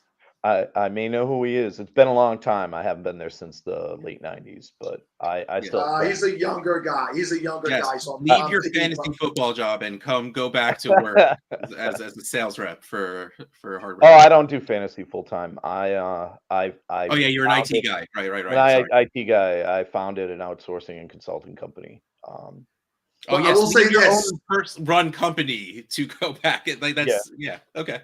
So I'll say this, that you don't work for them anymore. Sometimes I don't get stuff fast enough, like when I need it, and I tell my assistant director, call up, and I insert name of guy and tell him I want to live in a world where the Grainger commercial is a reality. Like you keep telling me it could be here today, but it's 2 days from now when I actually get it. So please, I'll relay that to somebody in sales at Grainger and a couple of friends of mine that they're a good partner. hear that. We have a premiership program with them. I'm sure you know how all that stuff works, and they're a good partner with them. But guys, we're getting up against it, and Brett, tell everybody again quickly about Better Vision, all the stuff you're doing, and where they can find you and what you do. Sure. Yeah. Better Vision, place where you can combine all your daily fantasy and sports betting into one app. It's a free app. So go check it out, download it. Trying to get the Android version out by the Boston Live draft. So right now, just on iPhone, bettervision.us for the website. Very cool. And Mike, wrap us up. You can find me on Fantrax. I write Moneymakers and Heartbreakers. That's the article I'm most known for. My waiver wire article is actually better, but DFS is what people know me for. And Brett, I love the idea what you did there, man. I was happy when I looked you up to see who I'm on with. I went and took a peek. I'll pass that around with a bunch of my friends that are heavily involved in too many different sites. Awesome. Appreciate that, guys. Awesome. Appreciate both of you guys.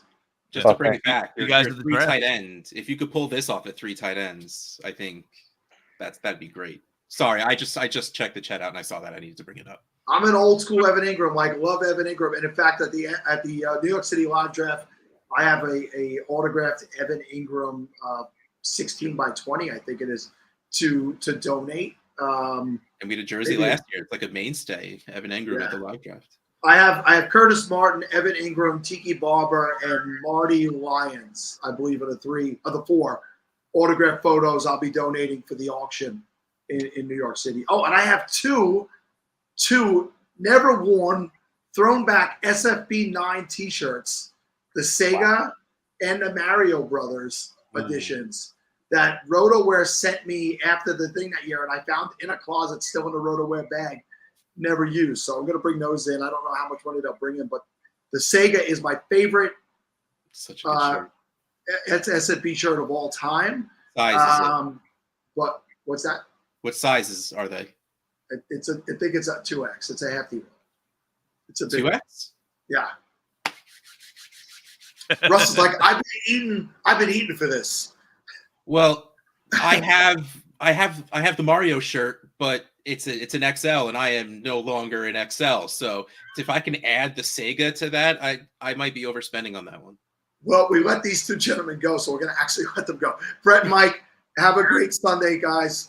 Thanks for having me, guys.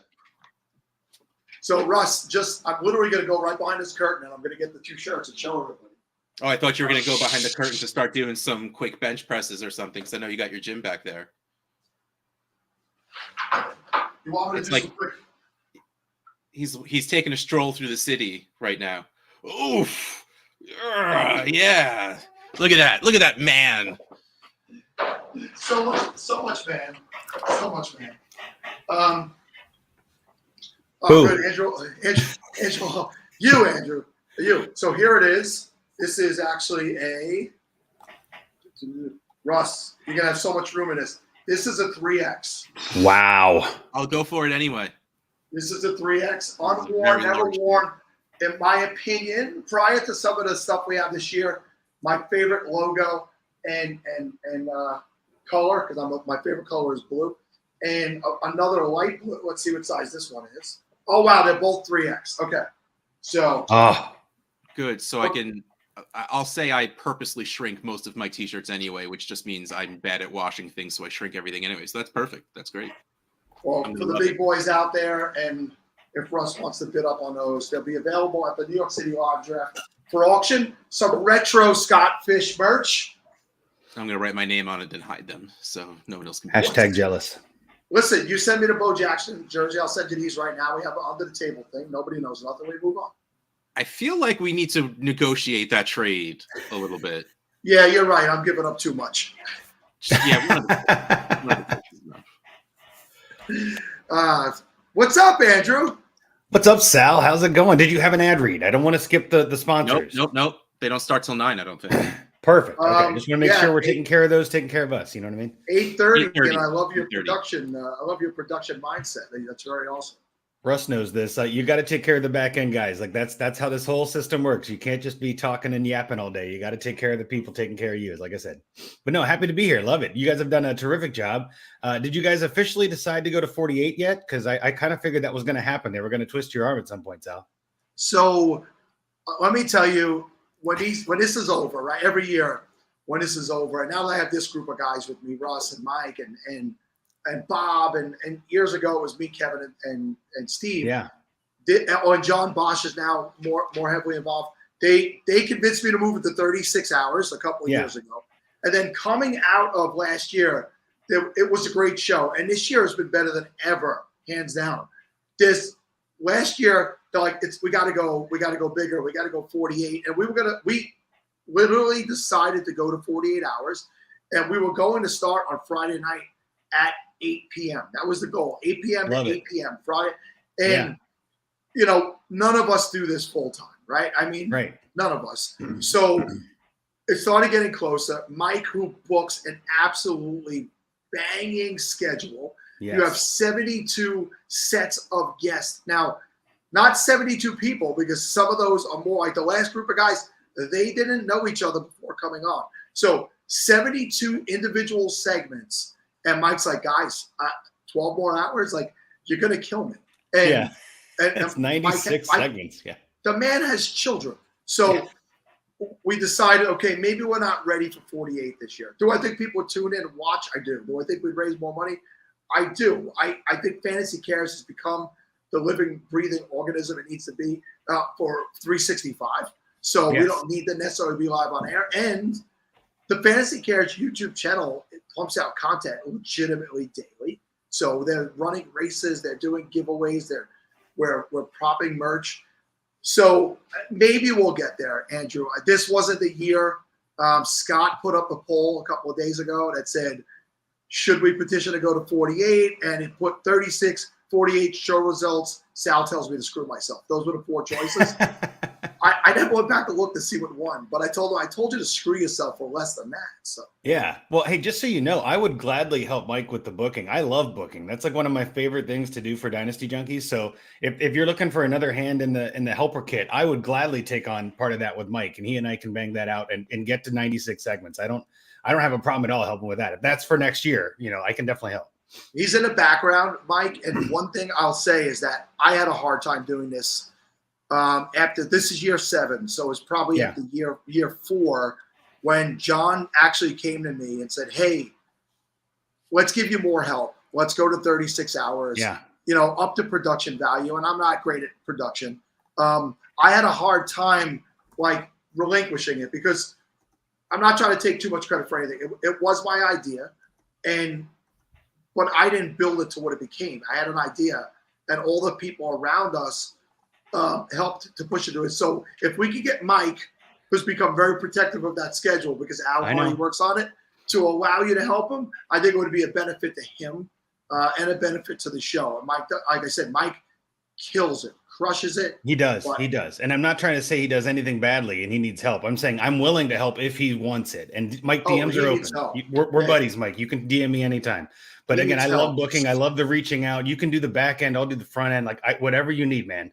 Because I think the longer we do this, the more money we raise and the better everybody feels about it. Getting everybody in the community on a single podcast would just be so cool too. Like the more people, the more segments, like it just makes it more fun. So I'm down with that. And I'll help any way you need. Russ knows this. I'll help any way you guys need. This is how I sound now. Could you imagine if we did 48 hours? And I look forward to it. It's going to be great.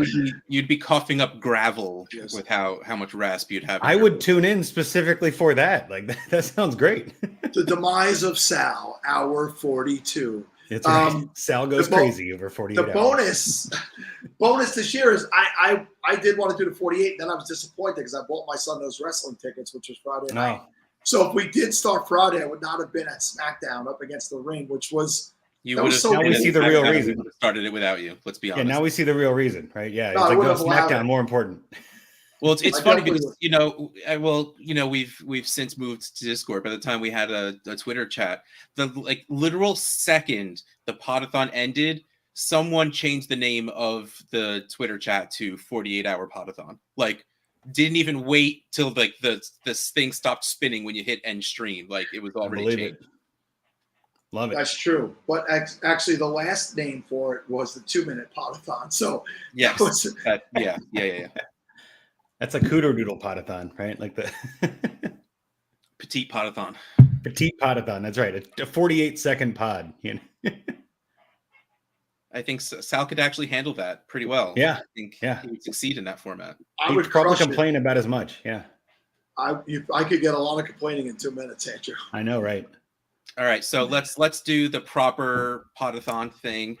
Andrew, we know you are an SFB, but what division are you in? Let them know where you're drafting, because I know cheating that you're drafting live, and what position you're drafting from. What's your plan, and what should I do with the 101? That's a lot of great questions. I am drafting live in Cincinnati. If you're watching live, which you should be, if you're listening, I don't know how you're doing that, but watching live, I've got a lot of Bengal stuff in my background. I've always got Bengal stuff. I've always got the signed Ocho jersey over here. I know you're. Well, see, I almost wore my T. Higgins jersey for you here, Russ. Ooh. Like I almost put that on for you, but decided to go instead with my Scott Fishbowl 14 gear because I'm in the Doc Brown division live in Cincinnati. So there's going to be a lot of us that are wearing this shirt. Back to the Future. I heard you guys talking about gigawatts earlier. No, it's gigawatts. It's officially canon. Gigawatt 1.21 gig. It's a great movie. Great. We love the movies. And I can't believe J Mike hasn't seen it. He's drafting right beside me at 12. At 10. I'm at 11. So I'm pretty sure I'm at the 111. And I wanted to get the 1.21. That's kind of what my thought was. And I was like, no, I can't do that. So I'll go with the 1.11. That was my logic to it. Also, the third round reversal helps to be at the back end, right? So, man, that's a great mug. So every time you take a sip, you're reminded. That's just great. I love that idea. That was a great mug. I might have to get me that. I don't even do a lot of coffee. Where'd you get this? I went to see it live on Broadway. Oh, that's the musical. Yeah. Yeah. So, and it was great. Listen, is that still going on? Because I got to see that. I heard you talking about that yesterday. Phenomenal. So yeah, I got to get there somewhere. If you end up in New York to go, I will go there with you, and we should make it again. Yeah, we should go see it again. Yeah, I love it. I love it. I will fly in from Cincinnati for that easily. Let's do it, fellas. I love it. Well, so anyway, so 111 is where I'm at. My plan is and again, I'm kind of giving away a little bit of this, but who cares, right? This is all for fun. 1.21 gigawatts. That's what I'm going to do there. I like that. So the plan at 11, I'm drafting live in Cincinnati. My plan at 11 is to go Burrow at 11 and Chase at 202. If I can do that Burrow Chase stack, I think that would be terrific. I might have to go Chase first. We'll see. Actually, we'll see. The thing is, too, though, I'm in Cincinnati. It's a live draft in Cincinnati. Everybody there wants Burrow and Chase, so like I may not get to do that. So if one of them goes before that, I might have to pivot and kind of see what's up. I generally don't go into a whole lot of like aspects of planning and figuring out what I want to do. I just let the draft come to me, and being that it'll be live.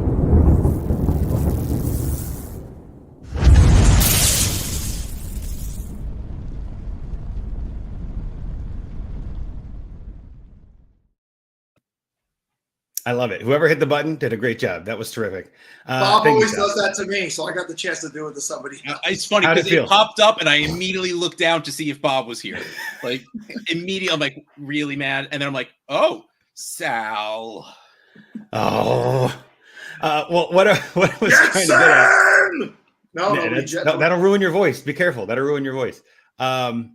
No, but what I'm thinking is I'll be at a brewery in Cincinnati at 11 a.m. starting to drink, and so by the time I'm on the clock at 12:30 or 12:45, I might just go wild and see what's happening here. So, and I'll be sitting next to J Mike, I'm sure, and we'll be chatting about something. I'll forget what's going on, and just it's for fun.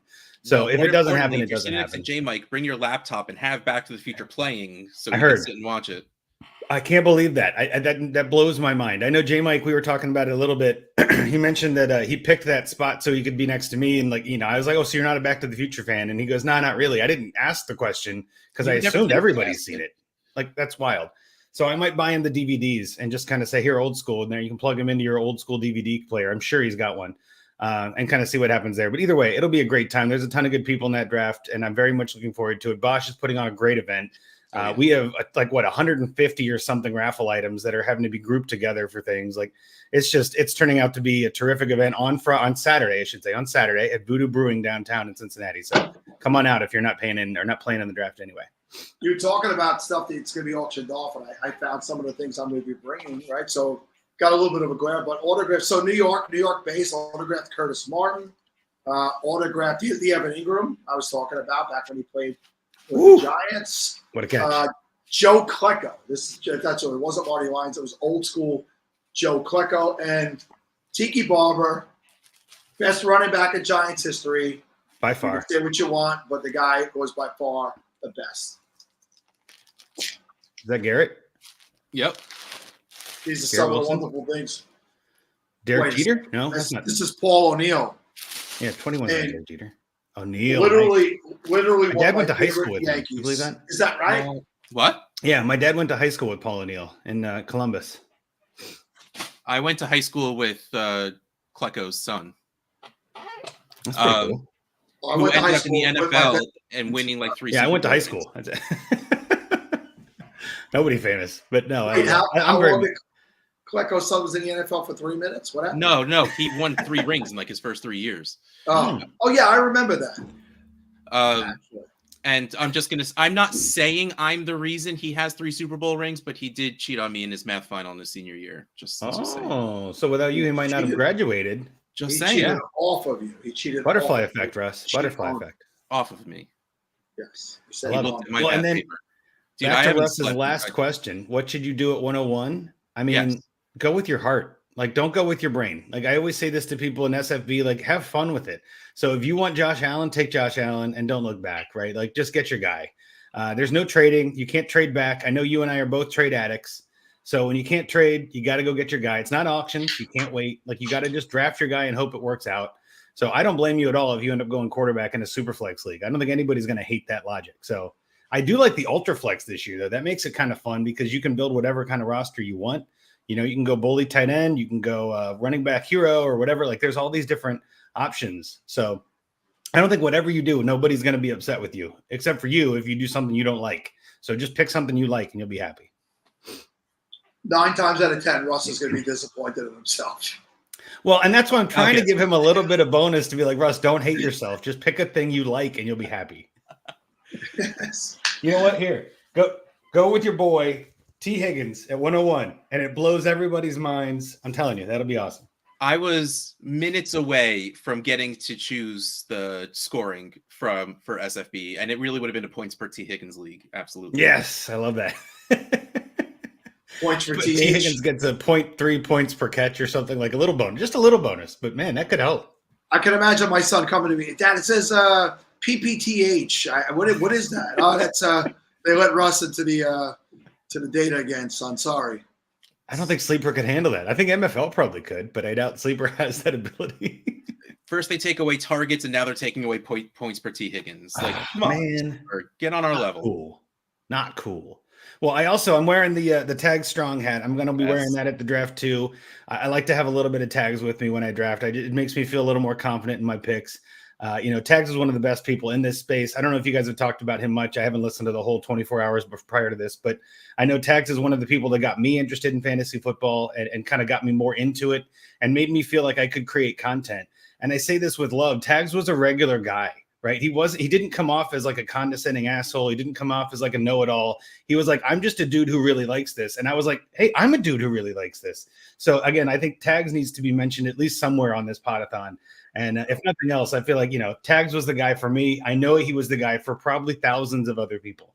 And again, I don't think I'd be where I am without him. So again, just much love to Tags. And I'm hoping that I can wear some Tags love at the draft and get some good vibes from it. You know what I mean? Oh, absolutely. I love Mike, and I go way back to the shows he used to do with Tabby on the Sunday mornings, and they were just so much fun. And I really followed him coming up, and it was when Mike started to get to where he was getting to with Fantasy Pros, and there was very few, if anybody else, that you were like so happy to see that success. Genuine, good person.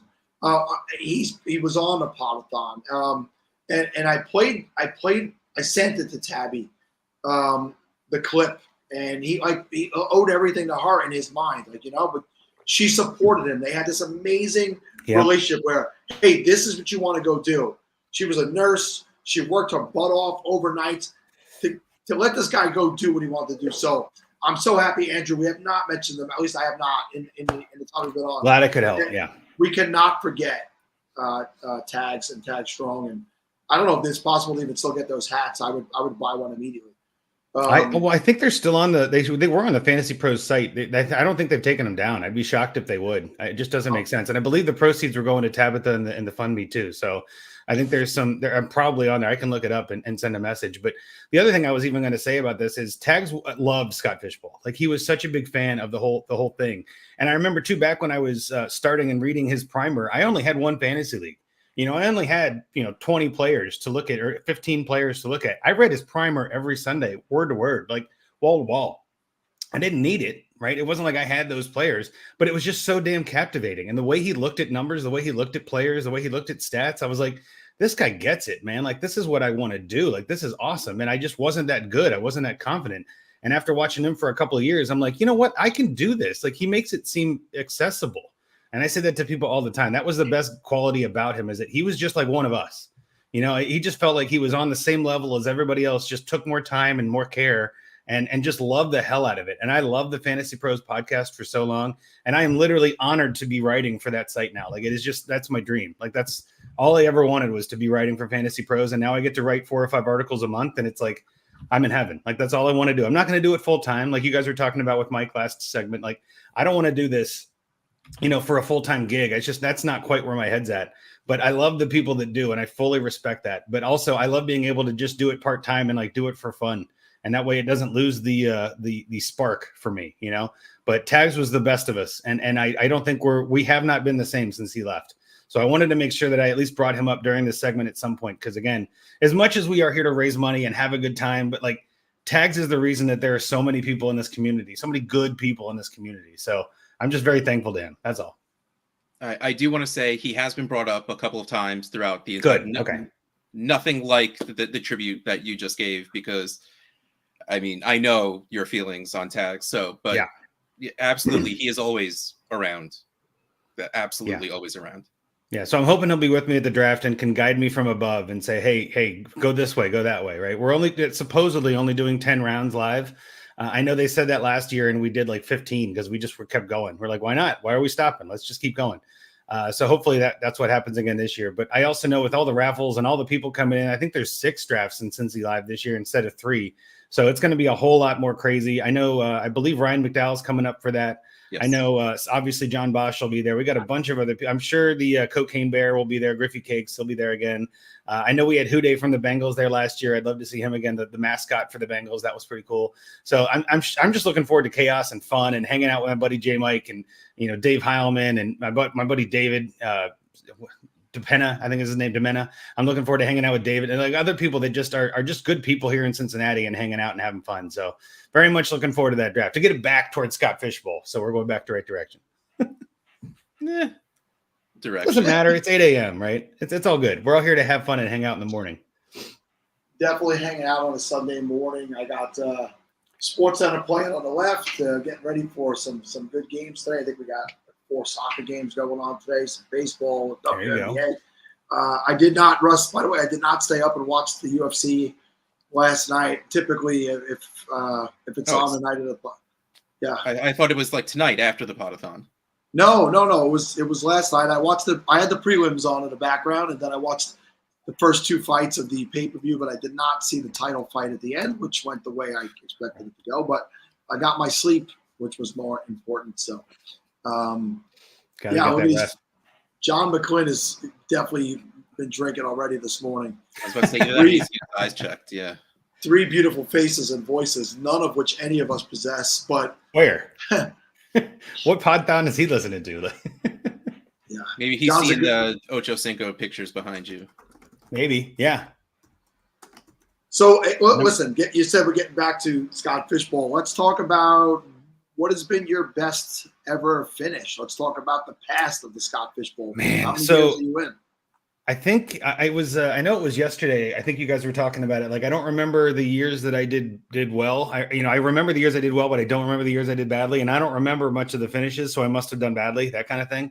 I don't think I did badly. I think I've made the playoffs 3 of the 5 years I've been in it. I know I didn't last year because I drafted Burrow at the 3, and that didn't pan out for me. And just it just wasn't my year. But in the past, I've made the playoffs a few different years, at least advanced into them and then didn't advance from them. But it's always just a fun time just to be in it. I always know, too, it's one of the leagues that I feel like gets a lot of talk throughout the year and kind of gets some, you got a group chat, you got your league chat. I mean, we got a Cincy Live group that we're talking in. And I know that I'm still talking to some SFB 12 people, that I still have a chat going with those. So yeah, and SFB 11 was a good one too. That the music one, I know we still go back to that. Kyle Senra in the chat, he and I were in the Incubus division in SFB 11. So it's just like it's just awesome to be able to kind of go back and keep in touch with a lot of these people. So I know that every time Incubus comes on, I go back into that SFB 11 chat. I'm like, hey man, Incubus just came on. How you guys all doing? And it's just a really cool way to keep the community kind of knitted together behind the scenes. I just think it's genius. I'm just so glad to see what it's become, and to be a part of it at all is awesome and a blessing. Yeah, that music year. So I was in the Guns N' Roses division, and that was the year that I met Nixon. And Nixon invited me into his final Dynasty League, and it's actually called NFDL, Nixon's Final Dynasty League. And Derek Brown was in there. I had already known Derek, and Waz is in there. I'd already known Waz. Great, yeah. And the rest of it is all Nixon's friends from Tennessee. So now I got to meet all these guys, and amongst those groups, a group of guys was this guy Joshua Jones, who came on with us last night. We have Kobe Carter. Is Kobe's last name Carter? He's a professional wrestler on the come up. He's the guy we're going to get to suplex me later this year to raise money. That's going to be good. So, yeah, born out of all these friendships and these connections get born out of the Scott Fishbowl. We're going to be over 4,000 participants this year. I remember when I got in, it was 480, and Scott's like, nah, I don't want to go any higher than 500. And within a year, it was over 720, and then it was over 1,100, and then it just started to double year over year. And man, he has already started to give out spots that don't exist for this year's draft. So he's going to be adding leagues, and actually he told us to give some away today, Russ. So we're going to have to start. No, if there's anyone in the chat right now who's not in, let us know. Yeah, no, please do. And I think it wasn't Andy Behrens. What was the name of his movie again? Still Alive or something like that? Sex Drive, right? Sex Drive. What was I? Sex Drive. We got to get a Sex Drive division. I thought that was brilliant. That was too funny. Like, that's just, we got to have that. So, and I got to see Sex Drive now. I got to watch this train wreck, I'm sure. So I can't wait. It's going to be great. That movie is Sex Drive would be great. By the way. Oh, we got one in chat. Hey, I'm in. Drive and he's in. Yeah, we already talked about it. I think Russ, whoever has back end access, we need to change one of the Chicago live drafts to either Ezekiel or Ms. Tasty as a division name. Ezekiel or Miss Tasty. Preference is Miss Tasty for me, just because it's a funnier division name. I would probably just go to Chicago and be done with it. But yeah, unbelievable. Which one is Andy in? Isn't Andy in one of those drafts? Like he's in Ferris Bueller. Yeah. So what I'm afraid of though is that's a tough one to change for Chicago. But I think if we change it and then move Andy over, I don't think he'll be remotely upset about it. Chicago's so tough just because of John Hughes. Like, you need to put so many of those divisions in there. Ooh, I have an idea. That's what I was going to say. Can we get 11 Chicago people in the chat that want to join and just create a whole new division? I don't think Scott can stop us at this point. He's probably not even awake. Well, no, because he was at the Las Vegas draft, I'm sure, till way late. So he might be in the hospital with heat poisoning. It did look like sun poison was a possibility, Sal. That did not look like a man who tans well. And well, he's from Minnesota. Of course, he doesn't tan well. He's from the Great White North. His left cheek was the color of this shirt. Oh, jeez. All right. So while he's in the hospital or sleeping or whatever it is, if we have 11 Chicago people in the chat that are available for whatever date it is at whatever I'm sure John McGlynn would do it too. I mean, honestly, like John McGlynn's a Chicago regular. I'm sure he'd be happy to be in the Andy Barron's sex drive division. You know what I mean?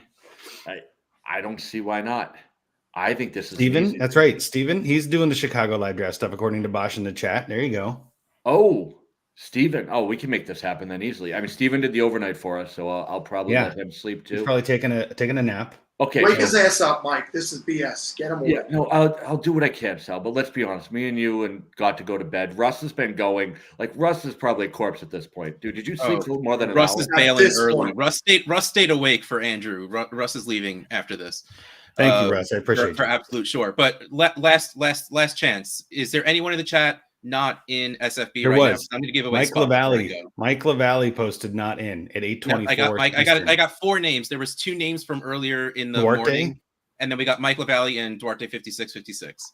Perfect. Hey, anybody else? I'm scrolling. Hey Russ, if Mr. Showtime or King Showtime, he changes his name all the time. He got in because he's been. I put him in this morning. Okay. This morning, great. At the when it was like 2-3 in the morning, I was just like, who in the chat isn't in? And it would just be one person. I'm like, all right, you're in. Nice. That's the way it should be. Yep, no, Kareem's an old school falafel guy. I met Kareem day one on the Fantasy Life app, and he's following. Yeah, I need to talk to him because, like, at this point, it's like a source of pride that my SFB ID it's 628. It's 3 digits, and like we're in like the 50,000s. His ID 68. Woo! What? Wow. Yeah, 2-digit. That should slide right in. Yeah, mine's in the 4. I'm 1494, and I'm like, I'm 1487. Mike, we're right there. We're number buddies, number neighbors. And again, I was talking. I don't know if you heard, but I want to help you with booking to get this to 48. So if you're willing, I'm telling you, I'm putting it out there live again. Yeah. So all you have to do, I need you to book 12 hours of Scott Fish. I can do that. Living, and then Sal is going to stay up for 12 hours and just narrate. I love it. Just have a live cam on Scott Fish. Yeah. What are we doing? What's happening? We're spinning for a winner into the Scott Fish Bowl. And I already got you, Jason B. You were one of the people that got in earlier that I took your name down when they're. So there's only 3 people that aren't in. Oh, Jason Brixie. Look at John flexing over here in the chat. Come on, dude. Well, John has manipulation and Skip. This is Gar. Yeah, you guys. But you let us live and be happy. I'll let him just. All right. Yes, John. I'm gonna do it. Calm down. All right. So is Jason? Jason's already in. Well, he's in the spin. But I recognize Jason Brixie, not Jason B. 1984. I was gonna say that if Jason hits, it's an all-in spot too. Yeah. Just make them all in spots. Let's make it weird. That's what I'm saying. Just make them all in. Get everybody in there. Let's go. I mean, you're.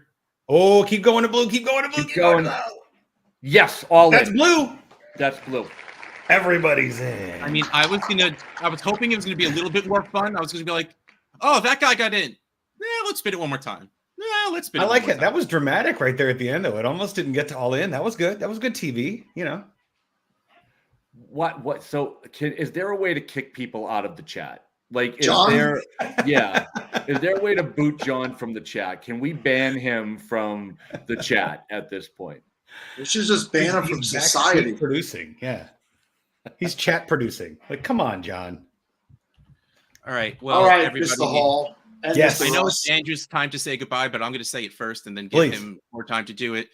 It's been a fun 6-ish hours, everybody. I'll see you in a little bit later, but I need to go get a nap and then go get my mani-pedi on. So, what you rookie? Petty on Friday. Did you not see my post? What? We petty on Fridays. Oh no, we Already got my Sunday. toasted. We No, mani hold on. pedi him on Sundays. Please, no feet pics. No feet no, pics. no free toast.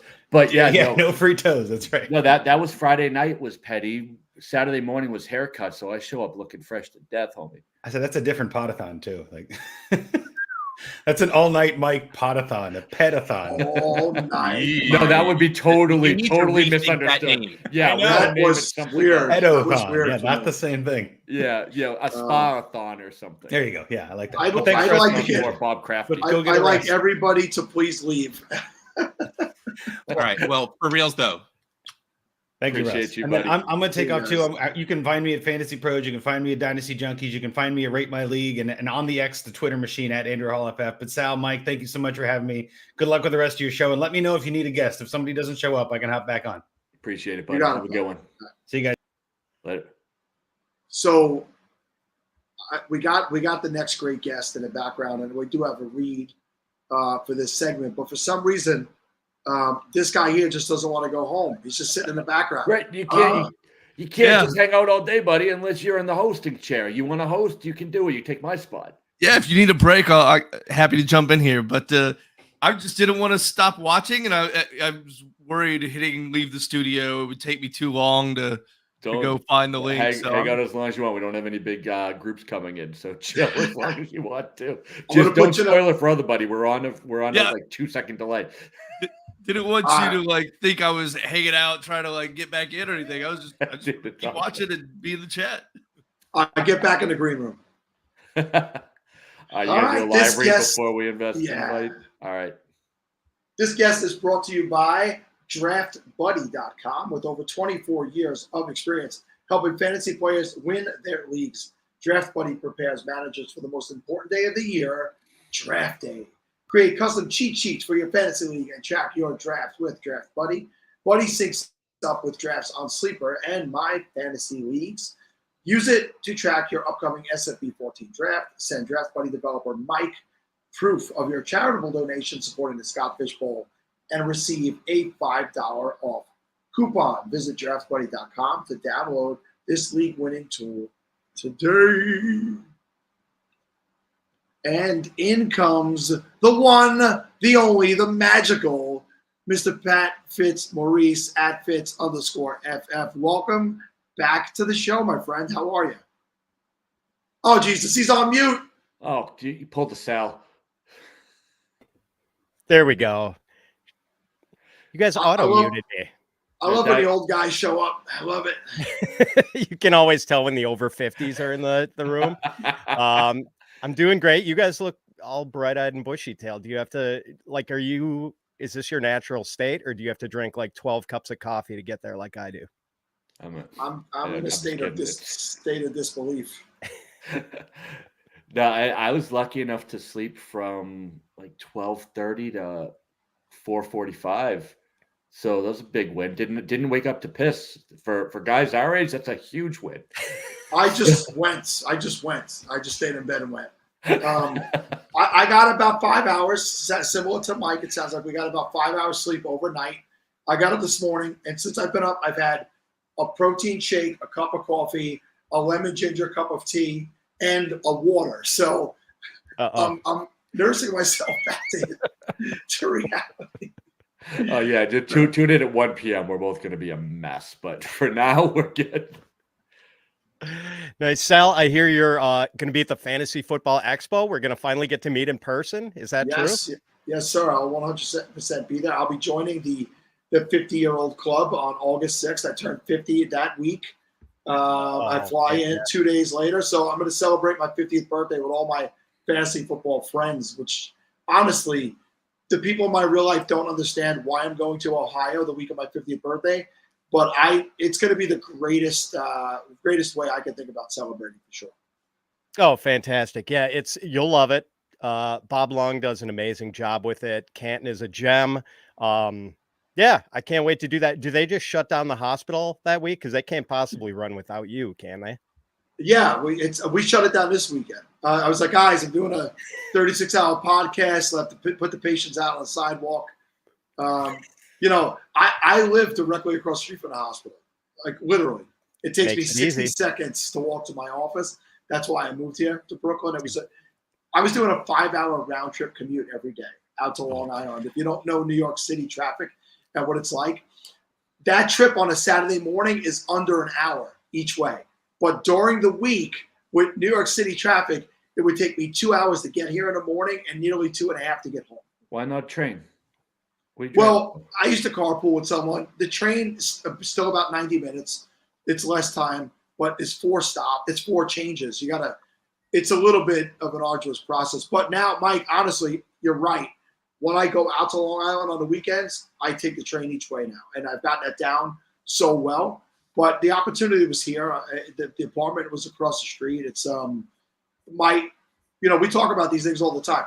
My mental health and my physical health have improved drastically in the last 2 years because I live right here. My ability to respond to work. So I work in the facilities department. It's an old facility, and we have a lot of things that go wrong because we have old systems, old mechanicals.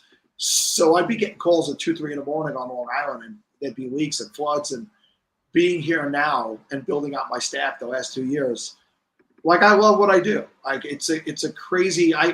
A few years ago, I legitimately had the opportunity to make a decision of whether I want to go full time in fantasy or do this. There were people that gave me offers. They just weren't financially. They wouldn't have been where it would have been, where I would have needed with kids in college and stuff. So I took this job, and it's gone great. I could never have imagined that this is where I was going to go in life. It wasn't my intention, but now that I'm doing it, I want more, and I'm really stoked about what I get to do. I'm a part of this community now. I live in Brooklyn, and I feel like I feel a part of something I never felt a part of out on Long Island. So I don't know. Pat's got me getting all sentimental.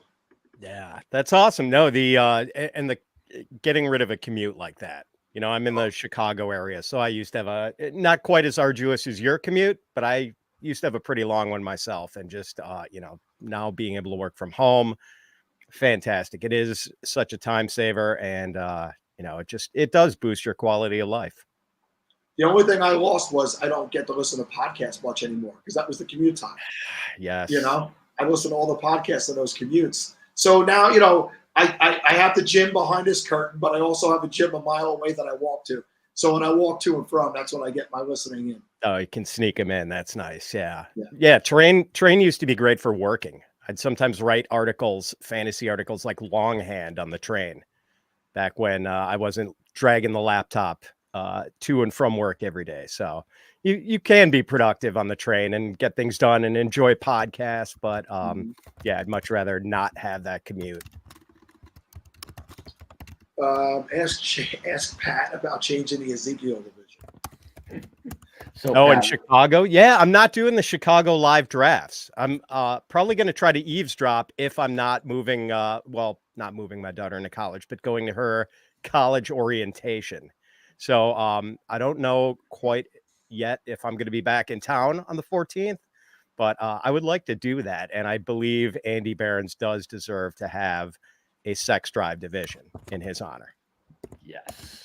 The movement is happening right here on the Podathon, and I hope Andy remembers that. When this happens, I hope he attributes that 100% to the movement on the Podathon. We are changing lives and divisions. So I'm just taking notes here. So, Sal, you started Lawrence Jackson and Elliot Chris' career. You are now taking credit for Andy Behrens' popularity in the change in name division. What else can we take credit for while we're here? We have 36 hours to take credit for a lot of things. So remember last night when Larry Monkey, that insane person that was here in a headdress, he said that there's actually we are not taking credit for Larry Monkey. I didn't see the segment. I just got DMs. We did not start that. I don't want any credit for that at all, but he sent me this list not that long ago, and somewhere on the internet there's a list of the best Sal Lito podcasts. I have nothing to do with this, but in that top 10 list is my appearance with Pat Fitzmaurice. It's on there. I was actually listening to it like 2 weeks ago because I'm like, it was 2020, I think, 20 or 21. 2021, I think. And I'm like, let me go back and listen to this.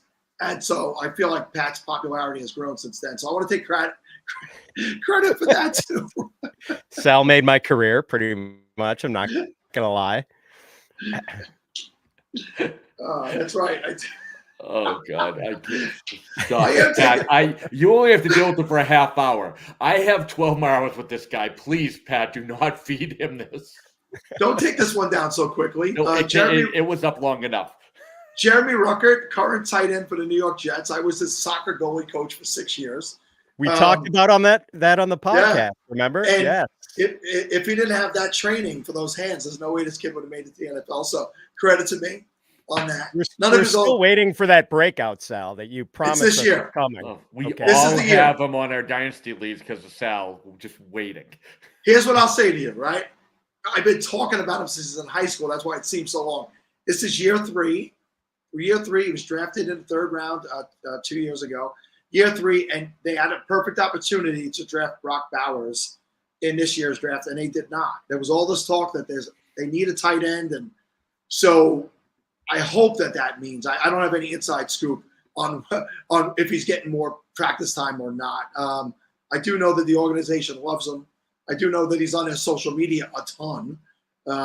So I really hope. Good kid, and we did talk about this, Pat. But in the last round of the Scott Fish Bowl, I highly recommend drafting him. That's all I'll say. Okay, so I think we should start out fantasycares.org/Tanya Harding, Ty Conklin. People donate enough money. We can get Sal a baton and Ty Conklin's address, and we can get rocking on the field quick. I'll drive right out there today if you guys can get that done today. Now, what do we think? How much of our audience know who Tanya Harding is? I think it's early enough that we have an old enough crowd for that one, I hope.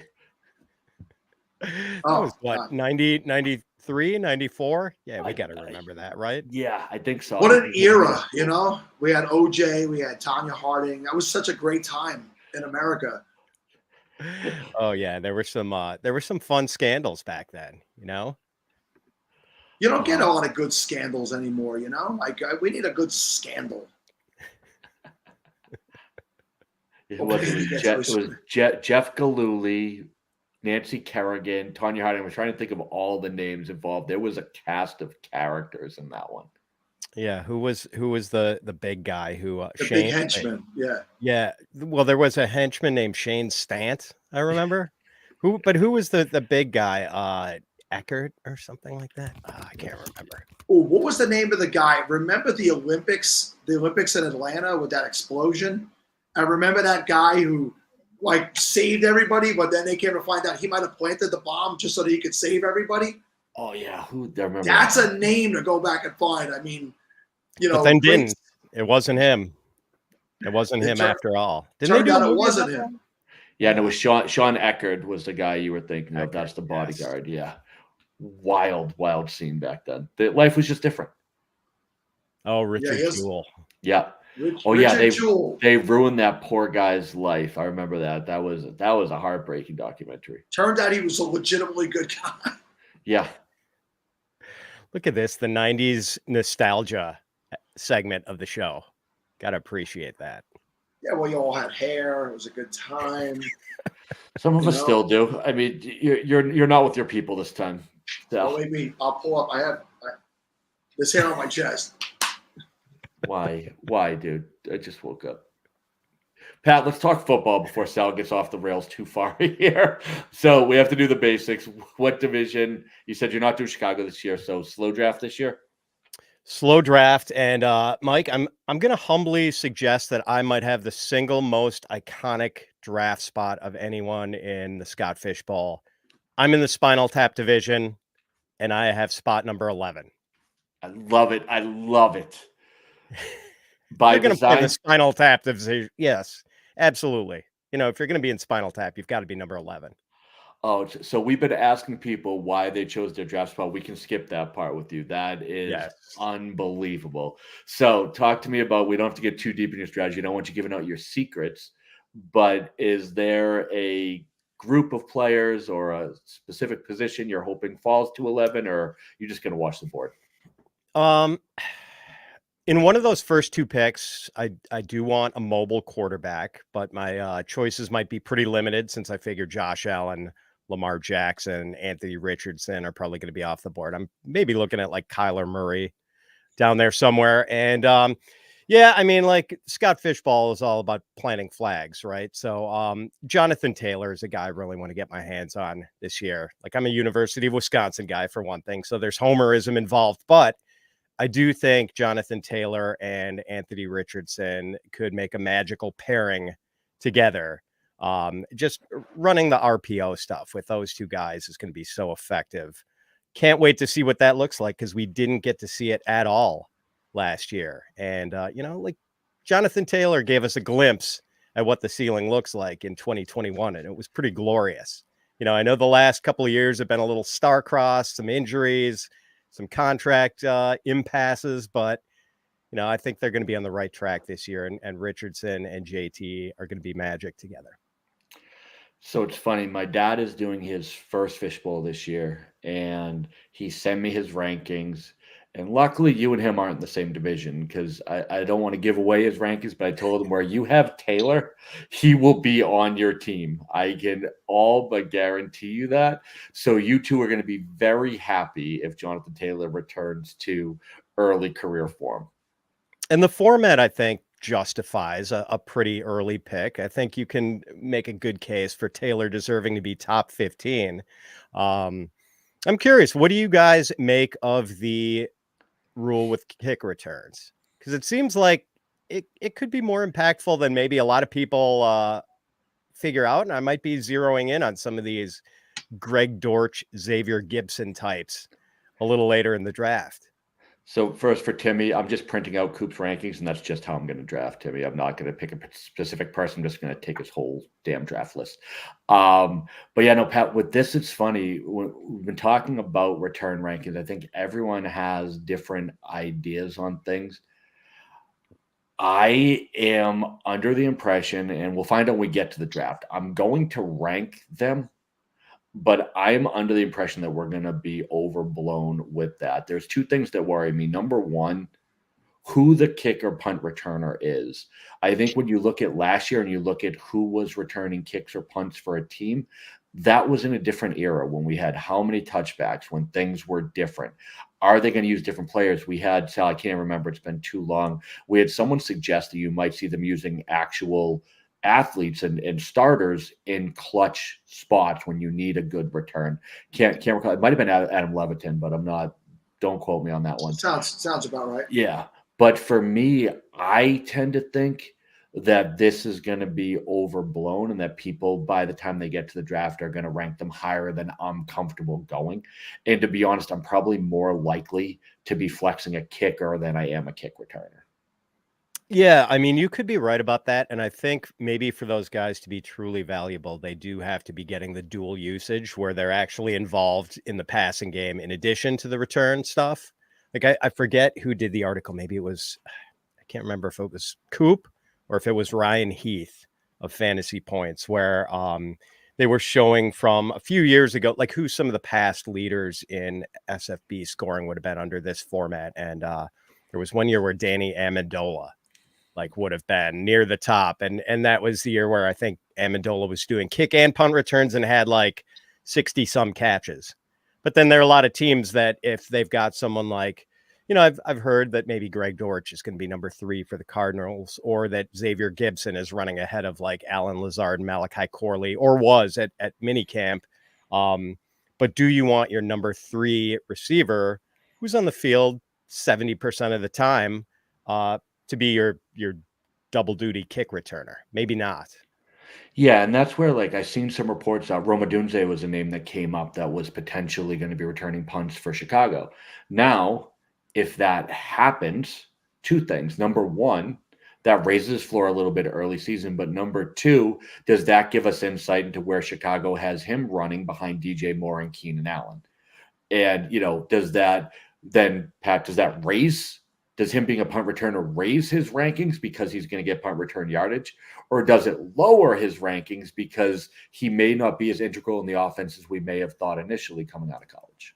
Yeah, good point. And we do have to weigh that, I think, in these drafts. But, Odunze is a really interesting guy. I do think they're going to find ways to, because this is a guy who probably would have been the number 1 receiver in a lot of past draft classes. This is a number 1 overall wide receiver talent. And the fact that he went 3 in this amazing rookie wide receiver class is pretty remarkable. Yeah, I don't. When they change all these rules, I just keep continuing the draft the same. I don't know. I love it. I did think Xavier Gibson. I'm in a dynasty where you do get kick return points, and I just scooped him up off the waivers last year, and he did start to get a more active role in the offense, and he put up legitimate points. It's a start 13 dynasty league, so you really got to go pretty deep with your roster. So I was comfortable with him in their weekly. So that's a guy I hope less people are aware of later in a Scott Fish Bowl, because I'll add guys like that, but I don't want to add them at the high value and spend high draft capital. Yeah, it seems like OTAs, the reports were pretty glowing about Gibson. So he's kind of an interesting guy, like even in leagues where we're not rewarding kick returns. But hats off to Scott Fish for throwing these knuckleballs at us and, making us try to stand up there at the plate and look stupid swinging at him. He's always given us something to chew on this time of year about how, he's an innovator with these scoring systems. And I appreciate that. Like Scott is, he's awake at like 4 a.m. or whatever time he gets up every day to trying to come up with new ways to flummox Scott Fish Bowl drafters. Yeah, it's funny. Somebody said in the chat a little while ago they're convinced that I'm an alien because I don't sleep and my travel and coaching, but I don't hold a candle to the alien that is Scott Fish, right? Scott is up, like he's an hour at least behind me in the time zone, and whenever I wake up, Scott's already posting, and he's constantly seemingly full of energy. His alien coat did not handle the sun well yesterday. That might start oozing green later today. But yeah, Scott is an innovator. There's so many things that are attributed to him. And I've said this when he was on yesterday, Scott is so humble. If Scott wanted to turn the Fish Bowl into a money-making ordeal, the guy could be retired. With the amount of money he could have generated for himself and his family, and he's never done that. So that alone makes him an alien, because most people are selfish and would take that, or at least take a part of it. He's never done that. It's amazing. Yeah, and I know this is sort of a long-running theme of the Podathon to, sing the praises of Scott Fish, and justifiably so. But he is one of those people, you kind of get to know if you're in the fantasy community online. And then when you finally get the chance to meet him in person, before that, you meet him in person, you're thinking, there's no way this guy can be this nice and this genuine. And then you meet him in person and he's even like he outkicks the expectations you have. I mean, he is just that nice and that cool a guy. And, can't wait to see him at the expo. I'm really looking forward to it. I thought you were referring to how tall he is. That throws me off every time. I forget. And then I'm like, what the heck, man? He personifies online as like 5'9".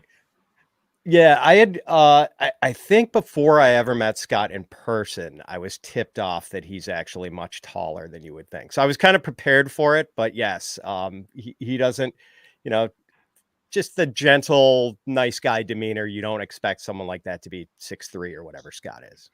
Yeah, it throws you off, but it's mentioned multiple times. I mean, I don't particularly like him, but I know why other people do. So no, honestly, yeah, the nicest human being. He's like one of the people I go to when my social battery's draining a little bit. Scott and Russ are two of the people I go stand next to. I'm like, I just need to stand and breathe for a minute. Can you guys just do that? You know how it can be, Pat. And Sal, you're going to see they're great, but man, I need to breathe every once in a while because of how much socializing and how much conversation. Yes. Laquan puts up that Scott's like 6'7". I met Laquan in LA 2 years ago. He's not 6'7", but Matt Harmon was there too. Matt Harmon is also taller than you expect. Matt is bigger than you expect when you meet him in person as well. Yes. Matt is a tall drink of water himself. Shout out to Laquan, by the way, everyone else in the chat who said hello, Laquan, Joel, everyone else. Hi, friends. Laquan and I are actually birthday twins. We have the same birthday. You know that? So, which is when? Yeah, there we go. It's mid-December, December 14th. Oh, that was my ex-wife's birthday. Well, it's still her birthday. She's still with us. I was like, what happened, dude? What did you do? I was accused of being a Long Island serial killer last night. I don't want any part of this. Oh man, that's great. So poor LQ just catching strays on his height from Sal for no reason. So Pat, thank you for bringing it back and making it positive when he decided to join us in the chat at 6 a.m. and Sal. All I said was I just said he's not 6'7". I didn't say anything else. So not my birthday twin, but LQ is my IHOP buddy at Expo. And like we talked about on his segment, and Pat, I'm sure you've seen this as well. That dude is dressed to the nines at any time of day. I've never seen anything like it in my life. I don't think he owns a hat or a t-shirt. Yeah, Laquan's wardrobe is splendid, and the shirts he busts, like he's always in the running for most colorful shirt at the Fantasy Football Expo. You know, he gets a little competition from guys like Barron's. Andy'll have some pretty spectacular t-shirts, but you know, as far for just pure sizzle on the wardrobe, I don't think anyone can beat Laquan. No, I gotta find a picture because I think I got a dressed down version of Laquan when we met. So hold on a second. Oh, he doesn't like you much, I guess. Here we go. We got Rams pullover. Oh, dude. Nice. Sam Holt came out for that event, and it's Harmon next to him. There's the whole group. I don't know. There's a glare, I know, but and look how tall Harmon is. Look at him. Oh yeah, it makes it look like a diagonal line afterwards. So Rams gear is you know, that's as plain as you're going to see Laquan. I mean, I think that guy goes to sleep in like, you know, silk leopard print pajamas.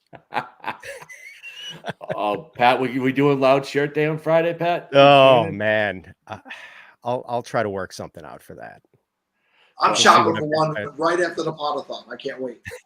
I bought one for Toronto Dave to wear that fits his personality perfectly. So I've been bringing loud shirts for others. Got to send one home with Ryan. So yeah, we have it's taken off. And then Joey Wright wore a whole dang jumpsuit last year. So there's been some competition lately. Yeah, Joey's suit was pretty spectacular. I think he had just changed into that, and I had a room right down the hall from him at the FF Expo, and I happened to catch him coming out of the room in that, and I almost fell over. It was just spectacular. Joey went all out. I think my favorite, Pat, was, and I don't know if you saw him because it wasn't memorable, but LQ will remember this. We show up, and me, Troy King, and Laquan have been chilling at the same place for 3 years. And me and Laquan come down. I think I have a pink like tiger shirt on. Laquan has his usual like leopard print. And then Troy's like, it's loud shirt day. And that man came down in a shirt that I think was brown and beige. And I'm like, what the hell is that, Troy? It was the quietest shirt I think I've ever seen. And he's like, you guys ready for loud shirt day? And I was actually offended. Like that was the first time I questioned my friendship with Troy because I was like, what is this?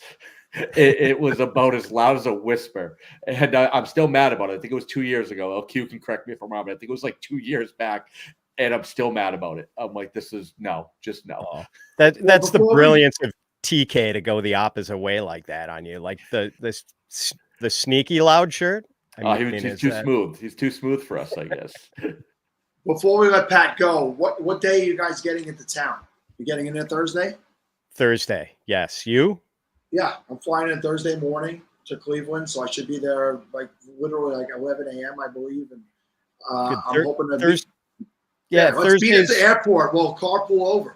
Exactly. Thursday is a very underrated night out in Canton. You kind of, it's easy to get a spot at the bar. But yeah, Thursday night is a good time. So can't wait to celebrate your birthday, Sal. It's going to be fantastic. Yes, sir. So Pat, I'll see you Saturday afternoon at the brewery. Is that our usual fatheads? Yes, Mike. Yes. Make sure we keep that tradition running. We'll have the whole gang there. Absolutely. All right. Well, Pat, thank you so much for always being the consummate gentleman, just an overall great guy in the space and in reality. Let everybody know what you do and where they can find you. Yeah, thanks for having me, guys. Find me on Twitter at Fitz_FF. Go to fantasypros.com and get my playbook. Like I know that all the degenerates watching this show are in it's not just one or two leagues. They count their leagues in the dozens. And my playbook helps you manage that. We've got all the cool things: waiver assistant, trade finder, autopilot in case you're scaling Mount Everest some Sunday and they get pretty bad Wi-Fi reception up there. So you'd want someone managing your teams for you. That, and of course, our draft wizard.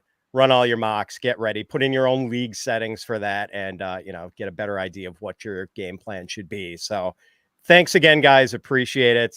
We'll see you soon. Appreciate it, buddy.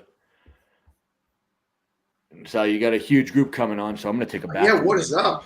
I know you got a whole gang. Yeah, I'm going to take a bathroom break and go watch You Heard the Cats here. I can't. I've already been in the DM with these guys. This is going to be a show that I want to see you try to get a handle on.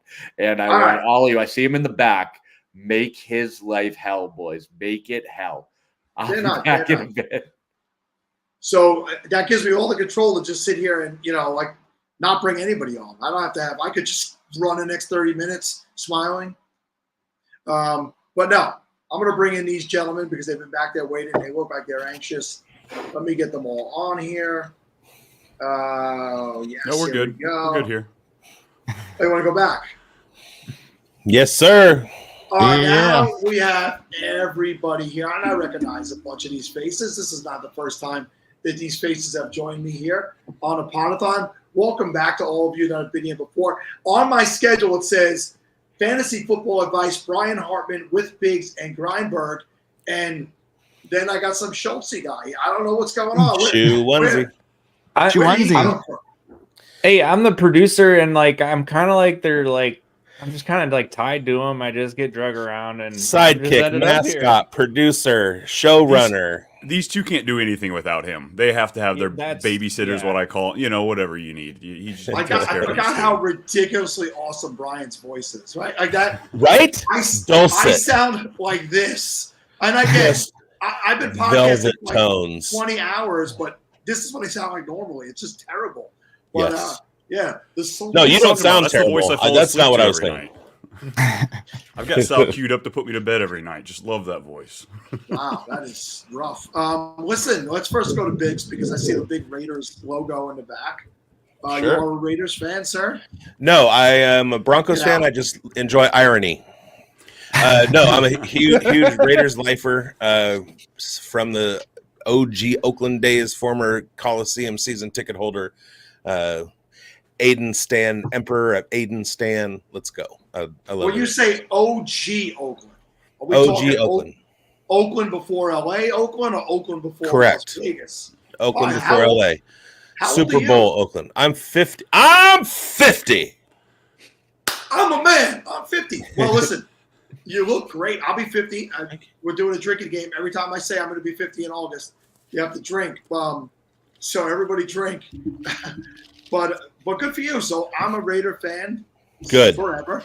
Since I'm a little guy, born and raised in New York and somehow a Raiders fan, but back in the days when people respected us. As it should be.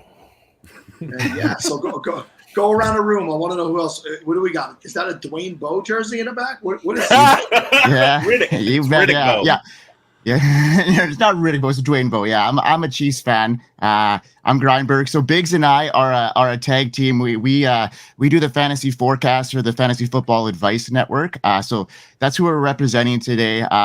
We are the lead sponsor for the Fantasy Football Expo this year. So if you're headed down to Canton, you definitely are going to see a huge presence of us there. So we're the main sponsor there. So come and see us there. We're gonna have booths set up. You're gonna see our logo all over the place, and we're gonna have some great contests going on. There's gonna be jersey leagues that we're gonna be handing out, and we're really hoping to see a lot of our creators there at the expo as well. And so come see us at the Fantasy Football Expo, the Fantasy Football Advice Network. That's us. And Brian does a show as well for us as well. It's Too Much Brian. Brian, tell us about your show. What shows don't I do? I feel like I'm all over the place. But yeah, I've got Too Much Best Ball, Too Much Fantasy Football. Again, over there at the Fantasy Football Advice Network. It's too much with football with me. So I've just got to go over the top, add a little extra fun in it, and then, I bring in guests that actually know what the hell they're talking about. And you're clearly a Colts fan, and that's Andrew Luck, I presume, on the side over there. I didn't realize we were having these big ballers on, like top lead sponsor of the expo. Balls and Owls. And, of course, Schultze, is that how you say it? I mean, it said something else, something with a 1 in it. Nailed it. You're the glue that holds all this together. You corral this mess. That's what they tell me. I mean, that's what I try to do at least. Yeah. Well, I will be. I mean, clearly they don't have you speaking for a reason. You gave me nothing. But, yeah, I only get to pop in every once in a while when I'm allowed. Yeah, we kind of boot him out every once a show. We'll give him about 30 seconds because that's all he could last for, and then that's what she said. He said exactly, yeah. So yeah, Sal, we came in here kind of prepared for a pretty epic show. We're sandwiched between two monster names, Pat Fitzmaurice, JJ Zacharyson. So we thought that we would come in and talk about some of our favorite things, and that's sandwiches on top of football, because we're in top of a sandwich. So we've come prepared, and we're going to do like a sandwich draft, a mock draft on sandwiches. We've got our top sandwiches, and some of us is actually prepared our sandwiches in-house here. We woke up early, and yeah, we're ready to go on a mock draft. So Brian's prepared a wheel of spinning. So we've got 4 of us. Did you want to get on this mock draft, Sal? Are you interested in picking your best sandwich? I don't know that I'm on a level. I think Mike should get back in here, because if you don't know, Mike was pretty well known for his sandwich takes on Twitter back in the day. So Mike is back. I'm going to step out. Oh, yes. Let's go. I'm going to let you guys, you run it, and Mike draft. I'm going to just take this all in. Okay, let's go. Mike, are you down for a sandwich draft, a good old-fashioned sandwich draft? Hell yeah, let's do it. Real quick, I just want to say that I am drinking the official SFB 14 fishbowl cocktail. Courtesy of Chalupa Batman. And it's got Swedish fish in it, and it's blue curacao and vodka and coconut rum. And good morning, everybody. And I'd like to remind people that Biggs is out there West Coast, so nobody West doesn't have a Coast. drinking problem. 6 a.m. It's 6:08. I don't have a problem. It goes right Brian, down. did that make it better or worse? I'm trying to figure out if 6 a.m. or 9 a.m. is less of a problem. Better. It's better. Okay, right. Sorry. Okay, Brian, why don't you spin your wheel of doom here and see who gets the first overall pick in our sandwich draft? I still can't believe y'all are trusting me to tell you who actually wins this wheel, but I'll be truthful here, and it looks like Grindberg's up first. Okay, so my first overall sandwich, and I am gonna go deep here because I made it. I made it from scratch. I made the bread, I made the sauce, and a bunch of the filling. Okay, so that's what constitutes a sandwich here, folks. You need a bread, a filling, and a spread. And I made a beautiful breakfast pizza. Okay, so I got a bechamel sauce, caramelized onions, scrambled eggs, and then I topped it with some cheese and prosciutto. And some people will not constitute a pizza a sandwich, and it is You're an in Canada. They have different rules up there. I'm trying to find a challenge flag somewhere. Right? Yeah, I was looking for a Family Feud. Yeah, well, and that's what it is. So it is considered a hot open face sandwich, and I've got the professional cooking book that I teach. I teach a culinary arts program here up in Canada. It's a level 1 accredited program. So I am not just telling you what it is. This is from the textbook, and if you look in the textbook here, it actually has pizza in the sandwich section. So we're going to consider pizza a sandwich. It's a Canadian textbook. Okay, so things we've learned about Grindberg is that he will post a sleeper article and then take that sleeper 101.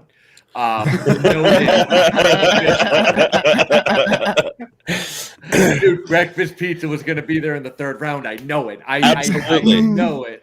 I just had to make sure I got my sandwich, and I'm going to name my sandwich after a player as well. So we kind of made sure that we did that as well. And my sandwich is going to be Lamar Jackson, and I'm comparing my sandwich to Lamar Jackson because the eternal debate is Lamar Jackson really a quarterback? Is pizza really a sandwich? It's more than a question. It's proof that his ability can redefine his position, much like pizza challenges traditional categories like a sandwich or a pie.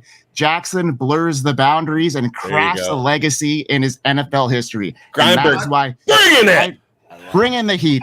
Lamar Jackson. I'm stepping back in. I'm narrating. Couldn't handle it. I'm not participating.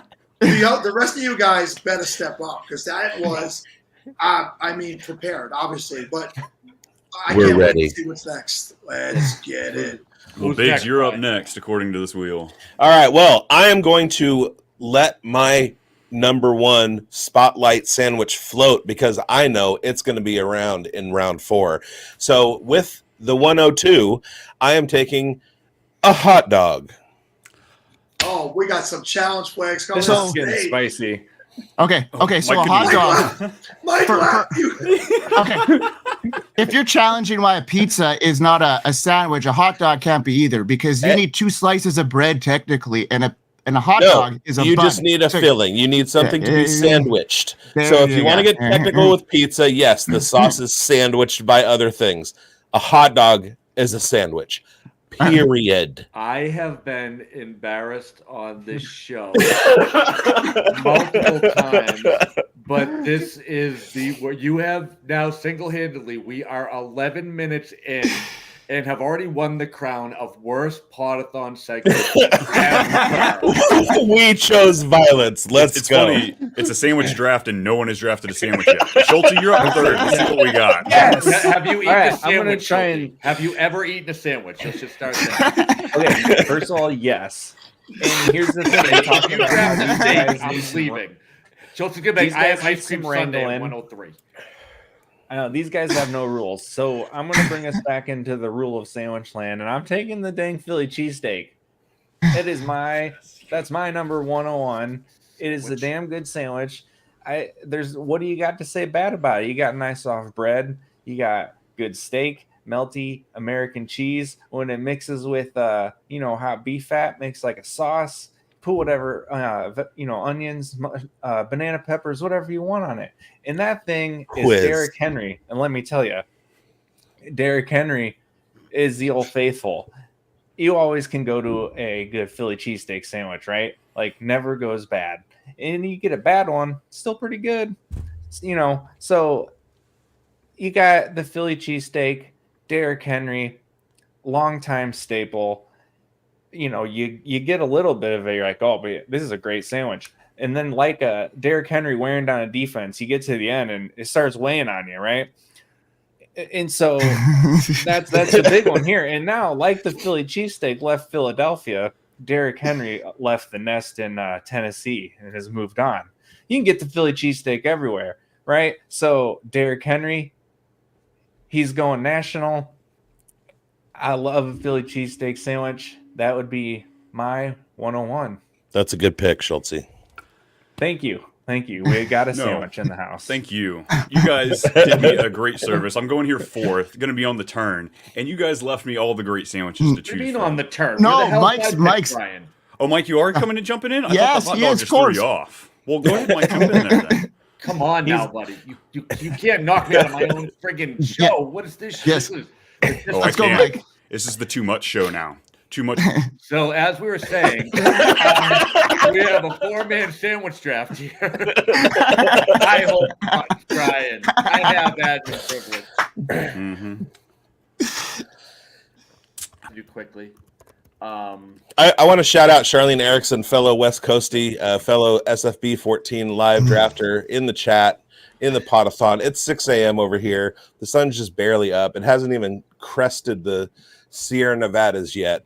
So what's up, Charlie? Wow, here comes the 50-year-old with the weather takes. Good Lord. Come on, Biggs. Come on, man. Whoa, bro. Weather is different than climate. Sal here. Get ready to take a drink. Go ahead, Sal. Tell them what's happening. All right. Hey, so Biggs, you got like one of those rain gauges outside you can check real quick? Nope. Okay. All right, we got Mike. Mike, you've been waiting for your pick now. Let's get it on. It is the 104. You guys have joined a show with Salvatore Lito and Michael Fiala, and you left me the Italian, the number 1 sandwich of all time, a Northeast staple. You have every bit of cold cuts. You have all of the vegetables. You have oil. You have vinegar. Don't forget the hots. Own it. That is the sandwich that you want. And if we're going to compare it to a player, come on, the Italian legend Tommy DeVito showing up and just blowing everybody away. He brought his whole family with him. His agent just met the Pope. Like, this is international stardom. The Italian sandwich is the undisputed 101 of sandwiches. So your take is the Italian's only good for like 2 weeks?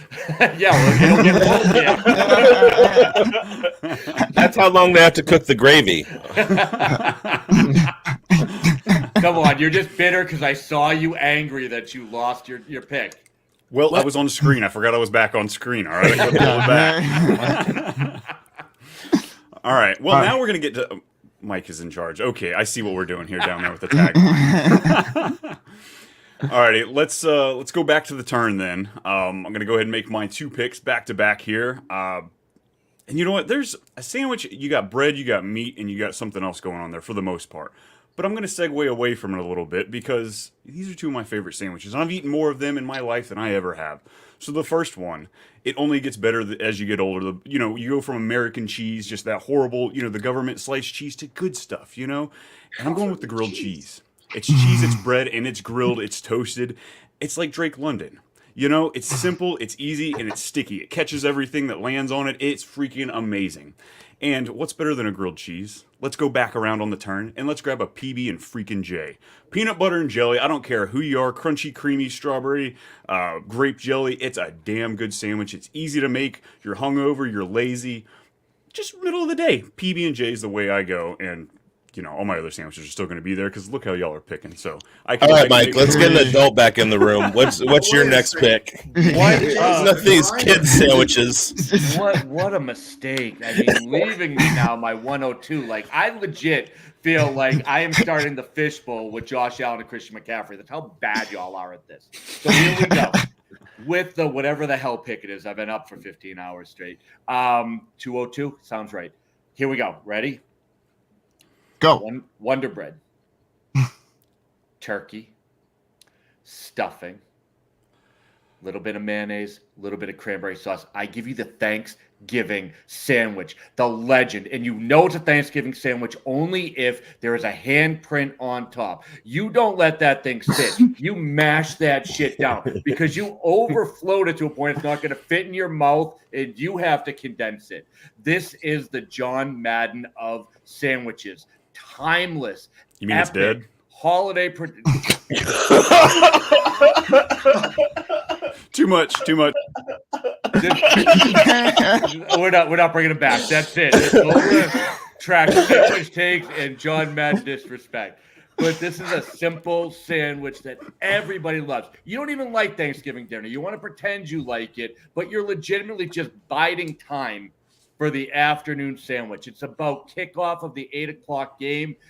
Finally, you come out of your food coma and you put yourself right back in it. Now, I got to say, I've never had that before, Mike, but I like the idea of making a hand turkey like you used to do in the old school days in elementary school. So a little hand turkey right on top of the sandwich is pretty awesome.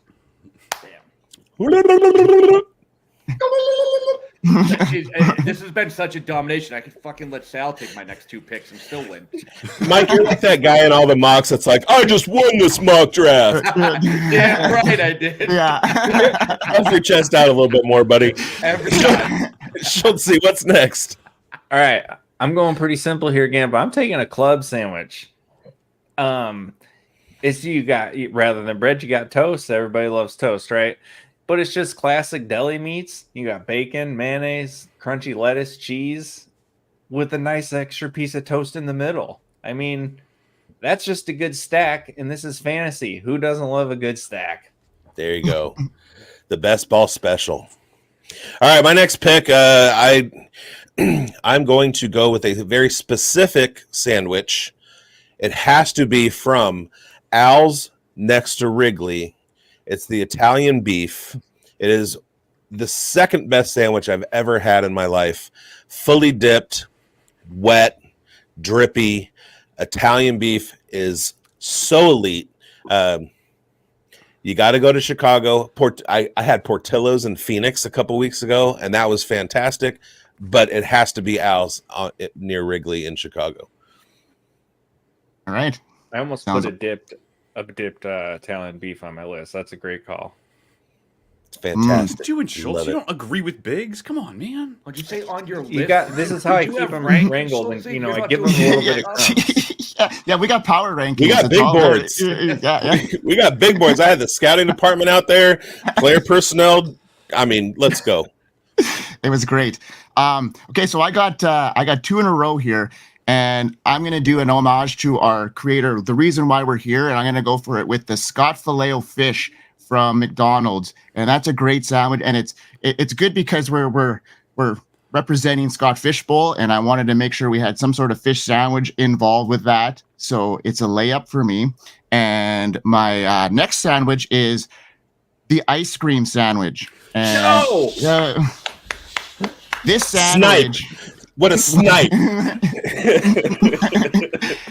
This sandwich speaks for itself. Who doesn't love a ice cream sandwich? That is an epic pick, and you guys let me slide that one up in my pick here. So I got pizza, I've got Scott Filet-O-Fish, and now I've got the ice cream sandwich to round it all up. And Brian, the child in himself, is really hurting right now because he has the grilled cheese and the peanut butter and jelly. That would have been a good, a top pick for a 10-year-old. My son would have been all over that. And shout out Calvin Brown in the chat. A taco technically is a sandwich. It is something sandwiched between 2 other things. All right.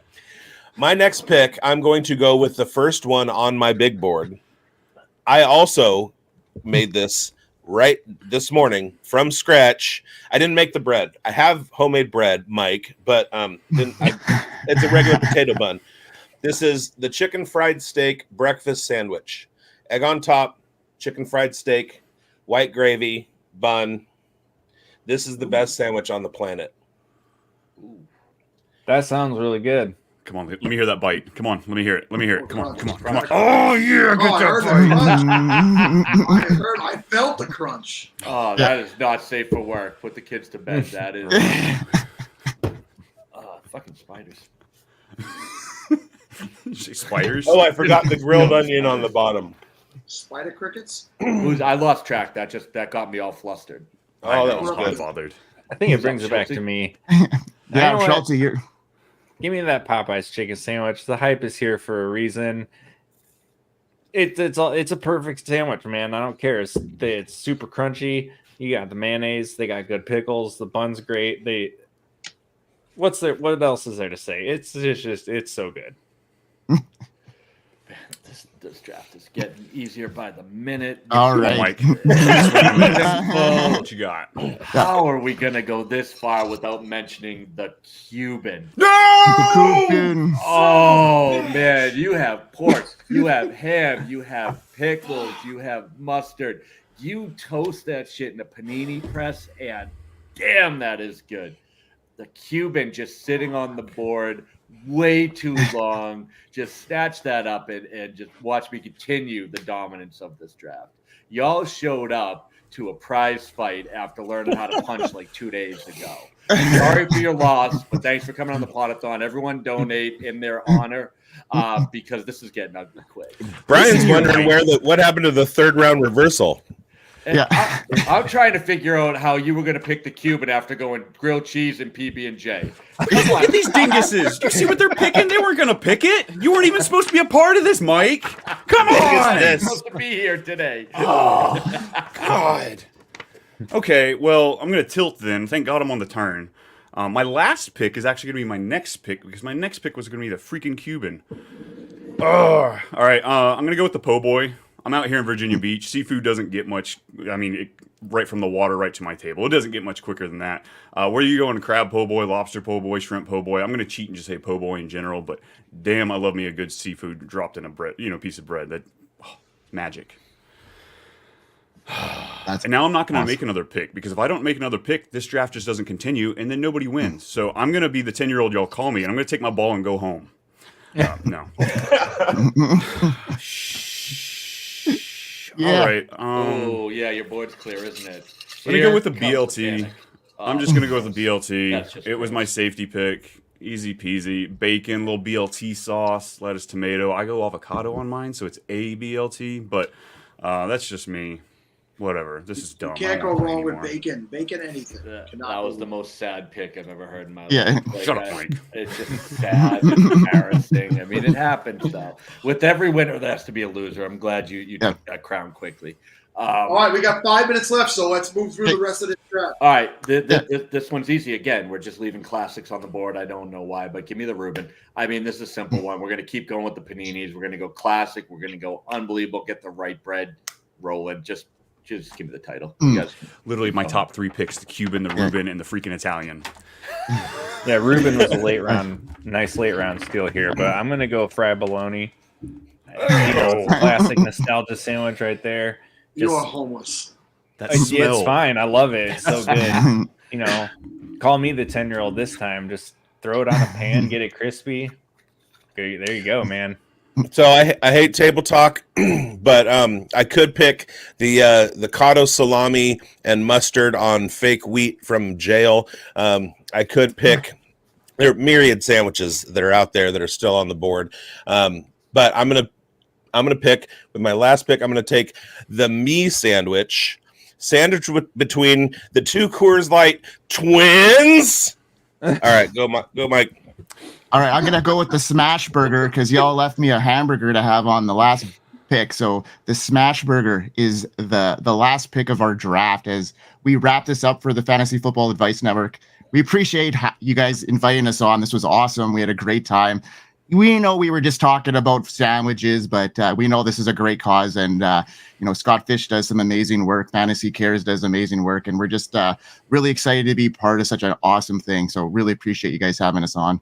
Let me jump in and say that if nobody picked chicken Parmesan, and the chicken Parmesan, especially with vodka sauce dripping off of it, cheese down your hands, there's nothing better than a big, thick piece of chicken cutlets. So there's a lot of East Coast bias in this draft room.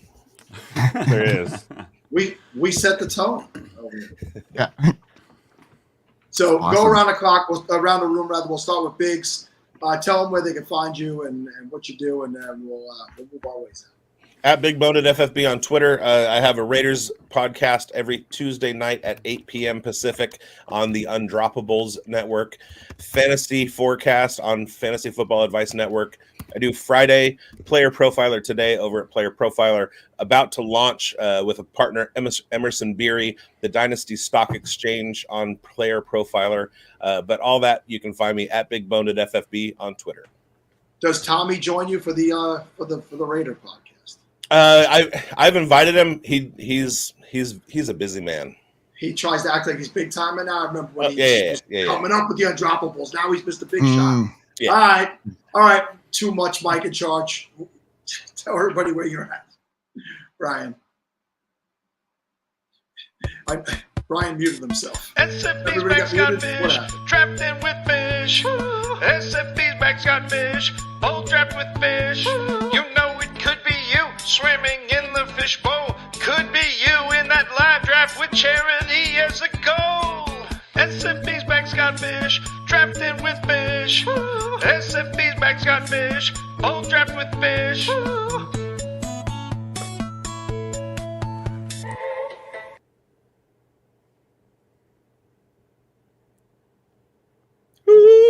Are we doing that on purpose just because it was my turn? Is that what we're doing? Is that are you screwing with me? Okay. That was Bob. So I don't know if he hates you as much as I do. We don't know yet. But yeah, you can find me on Twitter at @too_much_Brian. I'm all over the Fantasy Football Advice Network with Too Much Best Ball and Too Much Fantasy Football. And of course, Scott Fishbowl. Look at the theme. It's movie nights. You guys like some movies? I've got Too Much Movie Nights over there on YouTube and Spotify as well. So come check it out if you're needing a little break from fantasy football. But really, do we? No, we don't. All right, Schultz, the man who should have been here. Go ahead. All right, you can find me on Twitter at Schultz, SCHU1TZY. And other than that, catch me with Grindberg and Biggs on the Fantasy Forecast and the Dynasty Pulse in the background. And, every once in a while, like I said, they let me out of the cage. I forgot the Dynasty Pulse on the Fantasy Football Plus network. Thanks, Bradley Stalder. And then for me, I'm FF Canuck 99 on Twitter, and you can find me. Biggs and I do a lot of work together. The Fantasy Forecast on the Fantasy Football Advice Network, the Dynasty Pulse. I also do work for Player Profiler. I have the Player Profiler News primetime show there on the network as well with my partner Jeremiah Retzlaff, and then I do Player Profiler today as well. So yeah, find all our stuff. Happy to be a part of this huge thing, and thanks for having us on, guys. Absolutely. Thank you, guys. Great segment. Thanks for ruining it, Mike. You know, I'm happy to join in and ruin your show, buddy. That's all I wanted for today. Made my day. I'm gonna go eat my sandwich. Later, Biggs. So, Sal, before we get into the next group, I do have a quick announcement that we have to make. Do it. You ready for it? So, for anyone who doesn't know, Zach, who was on the 4:30 hour, I think, wrote an amazing football cocktail book. We've been promoting it all over Twitter. It is a must-have. We actually saw Biggs had the cocktail that he posted for the Podathon in particular. So what Zach has done, which has been wonderful, and follow him at FF Chalupa Batman. Make sure I get it right. I believe it's FF Chalupa Batman, not vice versa. Yes, FF Chalupa Batman has donated. For every hour where we get at least $250 worth of donations, he will pick one person at random to donate a book. That's every hour from now until the end of the Podathon. If we hit 250 in donations, we got a free book going to one of the donators of any amount. So get in there, fantasycares.org/Podathon. Donate now for your chance to win an amazing cocktail book. Thank you so much to that, Zach. Really appreciate it. Yeah, Zach is great. I mean, I think he lives in Twitter because he's always there. I don't post anything that he doesn't like immediately, which means he probably has alerts turned off for me, so he's the one. Super cool. But this next guest is brought to you by yardsperfantasy.com, where the content is all about you. Literally, at yardsperfantasy.com. Sign up for a full-length podcast episode about your fantasy football league. Fill out a brief form. An actual analyst from Yards for Fantasy will break down each team in your league. Personalized podcast episodes, including player takes, trade advice, draft strategy, team outlooks, and they don't pull any punches. Sign-ups are happening now, and there are limited spots available. Head over to yardsperfantasy.com to get started. And Steven is back. You were here overnight, I understand, Steven. I have not seen you yet because I checked out at 11 p.m. 11 p.m. last night, I went to bed, and then you came in to help JB get him through the night. But it's good to have you here because you could definitely hear my voice is worse than it normally sounds. It sounds better than it did last year at this point. So you know what, you're improving. I'm aging well. I did for some vocal exercises, but I don't want to waste any more time. Here's a gentleman that, again, back in the day, so he's like Cher and Madonna. We just have to say JJ. You don't have to even say your last name. It's JJ, the late round QB himself. And JJ, you used to come on with us every year, and then I feel like it was our fault that we didn't get back out to you. So I blame me. No.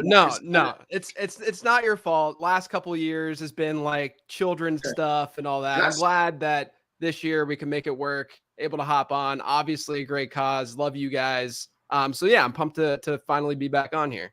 Yeah, and I follow you on Instagram now, so I get to see you with your kids, and I love that's like my kids are grown now, and I guess guys, I'm on for a lot of 36 hours, so you're gonna hear me repeat stuff, right?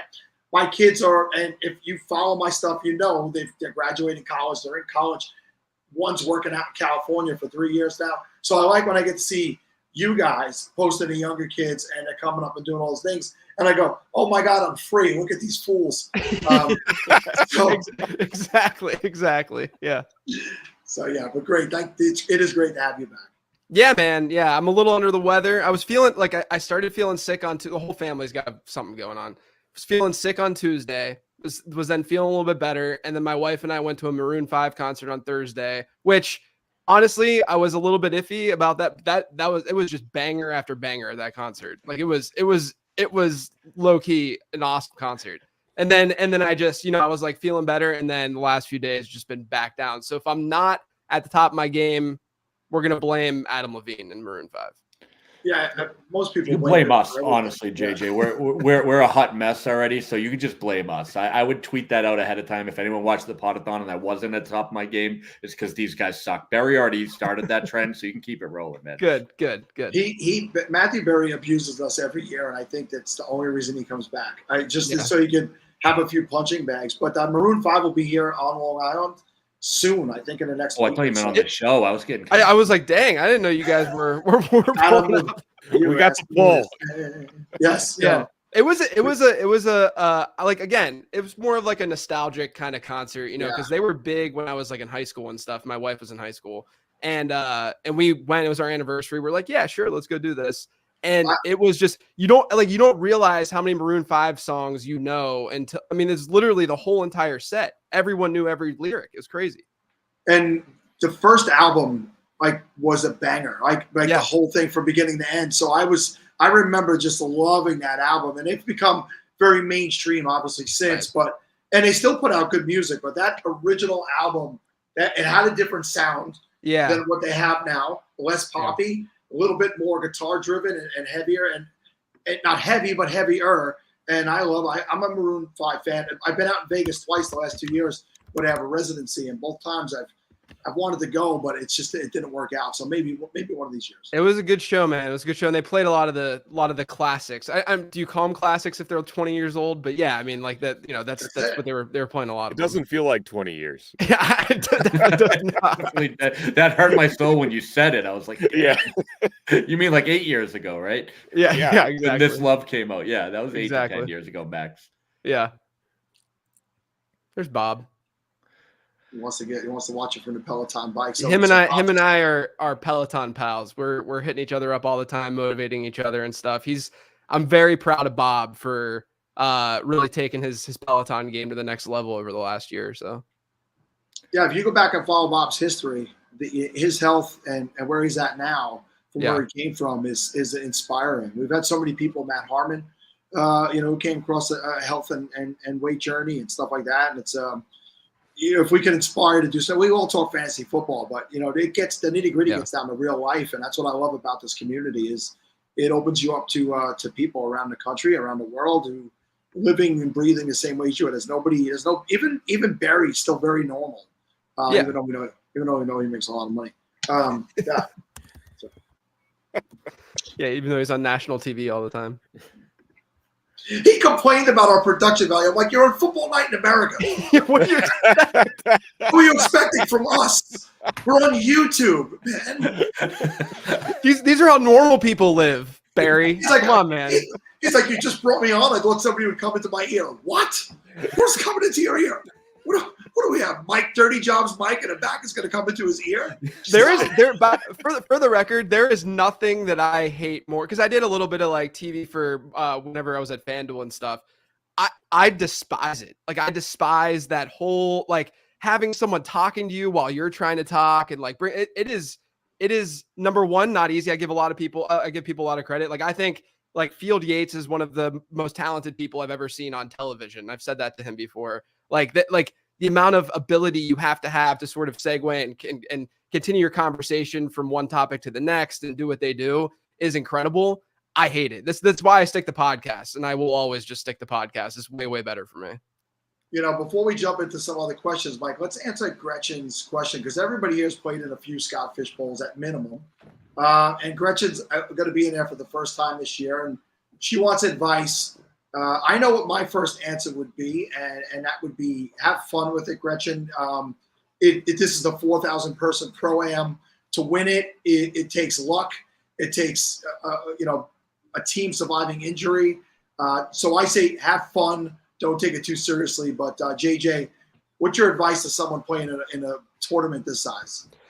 Yeah, I mean, I think there's a few things I'd say. Number one, understand that this is not going to be your typical fantasy league, given the scoring that Scott always throws out there. It shifts from year to year. You can't necessarily just take last year's, numbers and just sort of throw them onto this year and think that you're good to go. Also, I think, obviously ADP can help. And once we get more and more leagues and such, we'll be able to sort of track that better. But at the same time, and this goes for any fantasy league. I think people sort of get this wrong whenever they talk about like super, they're like, JJ, can I have your super flex rankings? I'm like, sure, but recognize that, in your individual super flex league, let's say, you're going to get wildly different markets and economies from league to league, right? So you have to still be reactive and nimble within your individual league and how that's kind of going down.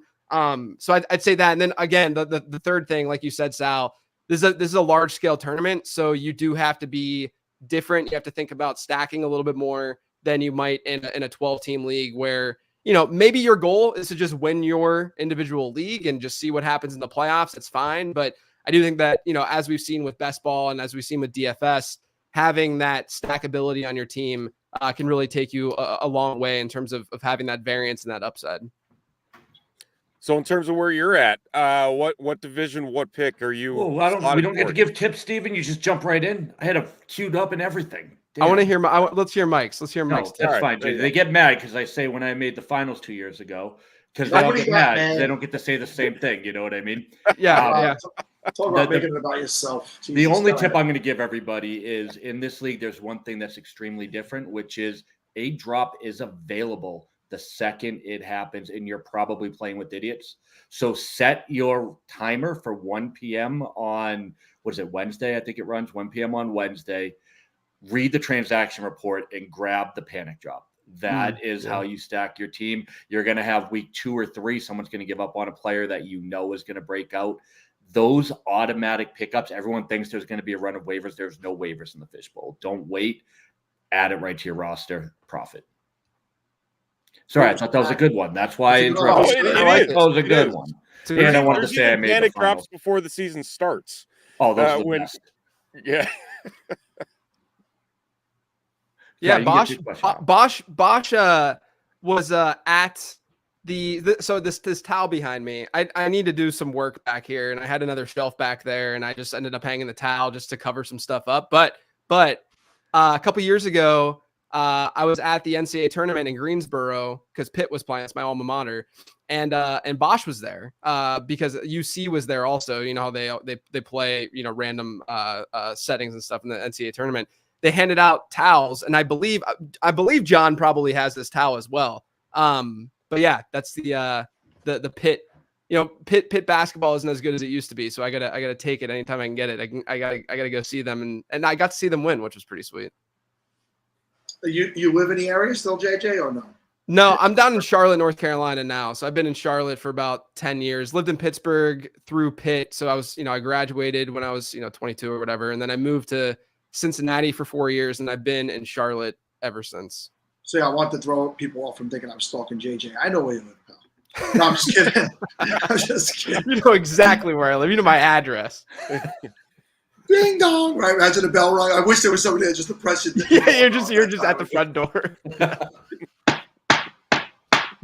Oh, that'd be great. Go ahead, Steven. You've been queuing this up for the last half hour. Go ahead. Well, just in terms of where you're at in SFB 14, what division, what pick are you selecting from here? Yeah, so I am in the Michelangelo. I'm in the 11th spot. I'm doing a draft on. This is my first year doing sleeper instead of MFL. Which it's just a preference at this point for me. Just more leagues have sort of converted and stuff and played over there. So I'm like, all right, sure. I'll do SFB over there. But I'm in the 11th spot. Didn't put a ton of thought into it. I just kind of like being, just in general in drafts, kind of in that 10-11 spot because you can really sort of squeeze out value based on what the team next to you is doing and how they're building, right? And so, you might be able to get a few picks of value as a result of that. And I kind of like with a third round reversal and just I looked at one board before I made the decision. I'm like, yeah, I kind of like how these teams are looking right now. So I just decided to go with the 11th spot. You know what I noticed when Steven was talking, he moved his head up. I noticed that both you and JJ have found ways to wear hats, but prove to me that you still have hair. Like JJ's got the hair coming through. You got this little poof thing in the front. Thanks. Sal, here's the thing, Sal. If I could rock a bald head, I would probably do it. So I think that you're lucky because you can rock it. And you don't have to worry about anything. You don't have to worry about how it looks. Because right now, like today, I was even talking to my wife. I was like, should I because I style it, whatever. I was like, should I do it or just throw on a hat? And I'm like, it's a Sunday. We're about to go to the pool. Like I'm throwing on the hat. There's no way. It's a hat contest. It's a hat day. Sure. I remember hair. It was a good time. Yeah. But you mentioned that third round reversal, and being able to go with the ebbs and flows of what the draft is. Is there a specific position that you look at that needs to be addressed early and often with the way that the scoring is set up this year, and the fact that the quarterback passing is not as robust? There's definitely more of an emphasis put on the rushing aspect of things. And plus all those bonuses, the way that it's broken out between running backs, wide receivers, and tight ends. Is there a way that you've been trending just based on what you've been looking at and what you've been mocking that you say, all right, time to, put some more on this position specifically? Yeah, I think that number one, another reason I like being sort of at the tail end of these drafts is so that I can be sort of reactive to what's going on and how people are drafting, because we know that from league to league it's going to be wildly different. So that's the first piece. I would say that the way that this year sort of sets up, and I've been working on my draft guide. It actually will go out tonight to folks who had purchased it. And I've been just like in draft guide hell over the last month, just researching, studying, ADP trends, all that kind of stuff. And what's very, very clear is if you don't get one of the elite running backs, and this is something that we see every single year, it's why hero RB is a strategy that people have employed and deployed for years. But if you don't get one of those running backs, and I even did this in last year's Scott Fish Bowl, where running back was even more favorable from what I've seen. At least I haven't done like full blown research yet with the SFB stuff, but last year was like running back just was insane from a scoring perspective and from a projection standpoint, right? But the problem that I ran into, and that I sort of had talked about even on my podcast a little bit, was that even though projections say a certain thing, we have to still, for instance, like Dameon Pierce last year, and again, this is obviously sort of the worst case scenario, but Dameon Pierce last year probably projected pretty well in SFB and probably looked like better than the wide receiver 12 from a projection standpoint, right? But you have to also layer on the predictability aspect of things and layer on the fact that, there was a little bit more volatility to a player like Dameon Pierce for a lot of reasons. And then, a running back, in the running back dead zone, for instance, a running back in the running back dead zone who doesn't come through in a regular, 12 team PPR format, chances are probably won't come to fruition in any format, right? It's not just because, he's getting more points per carry and he's getting points per first down, et cetera, et cetera. It's like, okay, but the one thing that's driving all of that is still volume. And if that player doesn't end up getting volume, then he's going to be bad in every single format, even if the projection looks a certain way. So it's a long-winded way of me saying, I'm open to getting an elite running back, because I do think that, especially the big three, it's very obvious there's a pretty big tier break after Brees and Bijan. I'm open to doing that. And if I don't get that, chances are I'm probably going to have a pretty wide receiver heavy team, because there is a little bit more predictability, a little bit more comfort in how those guys score. And then we know the fragility of running back and what happens week to week if one of them gets hurt, et cetera. You can get a guy, who realistically can step in and be relevant, at least in a 1 or 2 week stretch. Speechless. Yeah. So that doesn't change at all, JJ, with the one position start. I know that I've had to make a big adjustment from when we had 3 wide receivers starting to now only 1 per position. How does that change your board at all? Like, does that come into play for you in any way? Yeah, 100. It should. Like one of the other reasons why I did go a little bit more wide receiver heavy than the market last year was because you're starting more of them, right? Like the demand of the position is greater.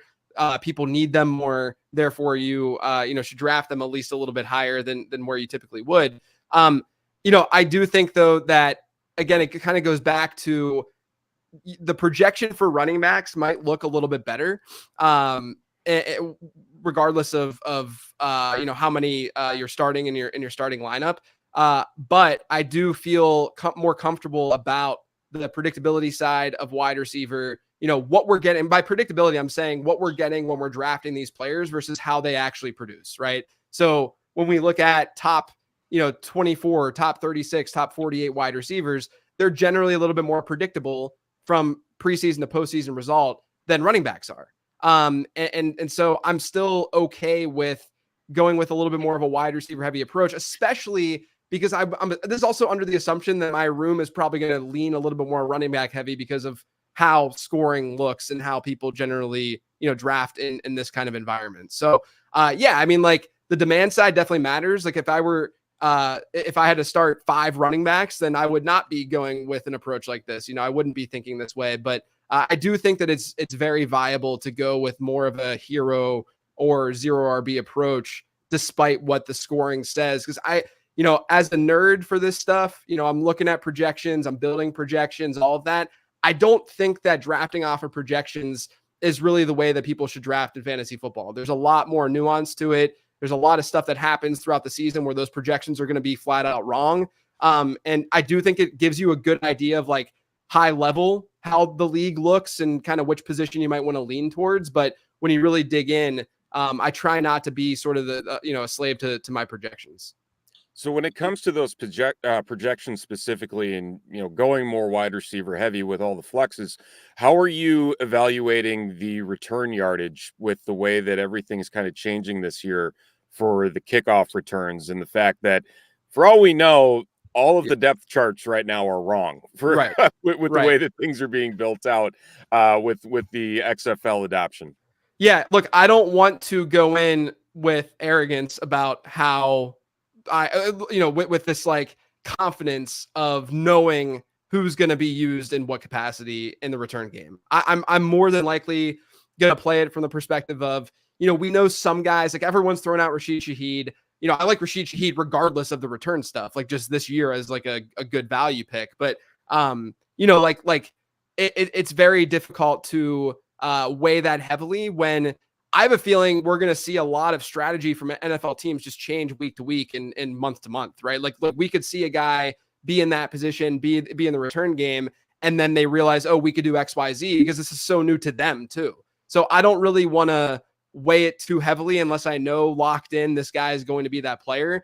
But I don't even know if we can count on anyone at this point as like that locked in guy. So I'm probably largely going to ignore it and then kind of react as the season goes on. There's a chance too that we see the majority of teams, use sort of specialists in those roles. Like the Steelers got Cordero Patterson, for instance. Like they might have just gotten him for that role specifically. And even if that's the case, I don't think he's going to have like weekly usability in SFB based on that specific role. I think that the guys who are actually going to be worthwhile from like a ceiling perspective are going to be the ones that are like Rashid Shaheed, if that's his role still, where not only is he getting that return work, but he's also, the wide receiver too on his respective team, and he's going to see 100 plus targets. So like those are the situations, but it's one of those things where I just think that you gotta you can't be too confident in how these teams are going to use those guys.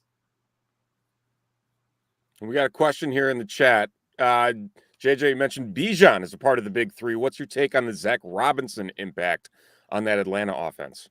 You gotta be pretty optimistic. I mean, it's the McVay tree. They're going to run a lot of 11 personnel. We've seen it in Minnesota even, right?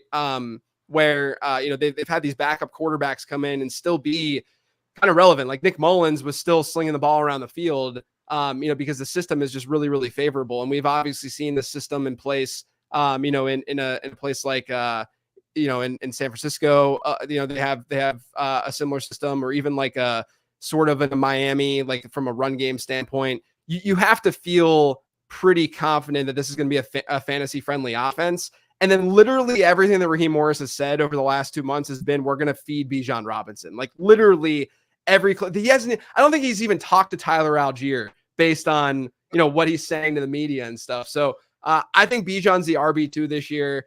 I think he's just a special talent too. I was in on him last year, even in redraft. That kind of burned me a little bit, but I think process-wise, it was still there. Like he's an incredible prospect, incredible athlete, great situation. You could say the same for Breece Hall too. Like I have nothing against Breece Hall, but I do think that you should be pretty optimistic about what this Atlanta offense could look like. And two other pieces in that offense that have burned quite a few people. Drake London and Kyle Pitts. The Pitts train was running hot and heavy the first 2 years. With the changes with this, where do you look at those two offensive weapons now, knowing that they have Kirk Cousins throwing to him in this new offense? Yeah, I think Drake London's been a guy that I just have been in love with the talent since he was drafted. And again, he was a guy that I was into last year, and that burned me even more than Bijan did. But yeah, I mean, like he's a very talented player. Now, I did do a lot of ADP trend analysis with the draft guide. And one of the interesting things that I found, which sort of hurts both London and Pitts, but I do think we have to give everything context. This isn't just like a do this because the trend said so. But when you're looking at wide receiver ones in fantasy football, wide receiver ones who had bad previous season points per game and yards per route run rates, and I say bad, I mean bad within the context of other wide receiver ones, they generally don't come through that following year as wide receiver ones very well, right? So the two guys that really called out this year are two guys who are getting a massive change in scenery, which is Garrett Wilson and Drake London, right? So they both had pretty poor yards per out runs in the context of wide receiver ones. Their points per game averages weren't very strong. So it's one of those things where I'm like, okay, maybe I'm okay with those guys. Like, don't get me wrong. They're very talented players and we know why their situations said what they did, but maybe not be like extremely overweight on them, throughout my leagues and in best ball drafts and such like that and stuff like that. The other thing that was pretty crazy was with tight ends. I looked at all tight end ones since 2014. So this is top 12 tight ends and guys who played 8 games the previous season and 8 games in the current season. And what I found was tight ends who didn't score 10 PPR points per game in that previous season, literally none of them when they were drafted as top 12 tight ends scored 10 plus PPR points the next season. So that is bad for a Dalton Kincaid, a Kyle Pitts, a Dallas Goedert. Those are the 3 I think that were very obvious of that tight end one group. Now, the one caveat I'd throw out there is that the majority of those players were drafted in the back half of the tight end one group, right? Instead of the front half. There's only been a couple of examples of guys who were really poor that N-1 season, that previous season, who then were drafted in the top 6 the next season. And so Kincaid and Pitts, it's like the market is telling us that things should be okay for them. But in the back of my head, I'm like, we generally don't see these kinds of players like become league winning type players, right? So I think I'm still okay with those guys from that standpoint, but I just wanted to call out that both Pitts and London do have volatility to their profiles. Like there's a lot of volatility here. And I do think that we could approach a point this offseason. I mean, we might have already approached it where people are kind of already assuming that things are all butterflies and rainbows for both of those players. And now I'm going to be second guessing the tight ends at the back end of the team ones just based off of that. Oh man! All right, so we're coming up to the end, JJ, and you have obviously a big thing happening. You said tonight. I know my order said July 1st. I'm going to be thrilled if I get it the night early. Either way, we're going to take it though. So you want to tell everybody about the draft guide coming out? Weekly updates I'm seeing. I mean, how can you get better for $19.99, to be honest? Yeah. You can still pre-order. The pre-order will be until tomorrow. I'll let it go for a little while. And then it'll be $24.99. But yeah, the guide, I've never put more into a piece of anything in my life than this particular draft guide. There's a lot of game theory stuff and research and whatnot. And that's really what I try to differentiate the guide with. As opposed to other guys you can get out there where it's more like player analysis based and like player profiling.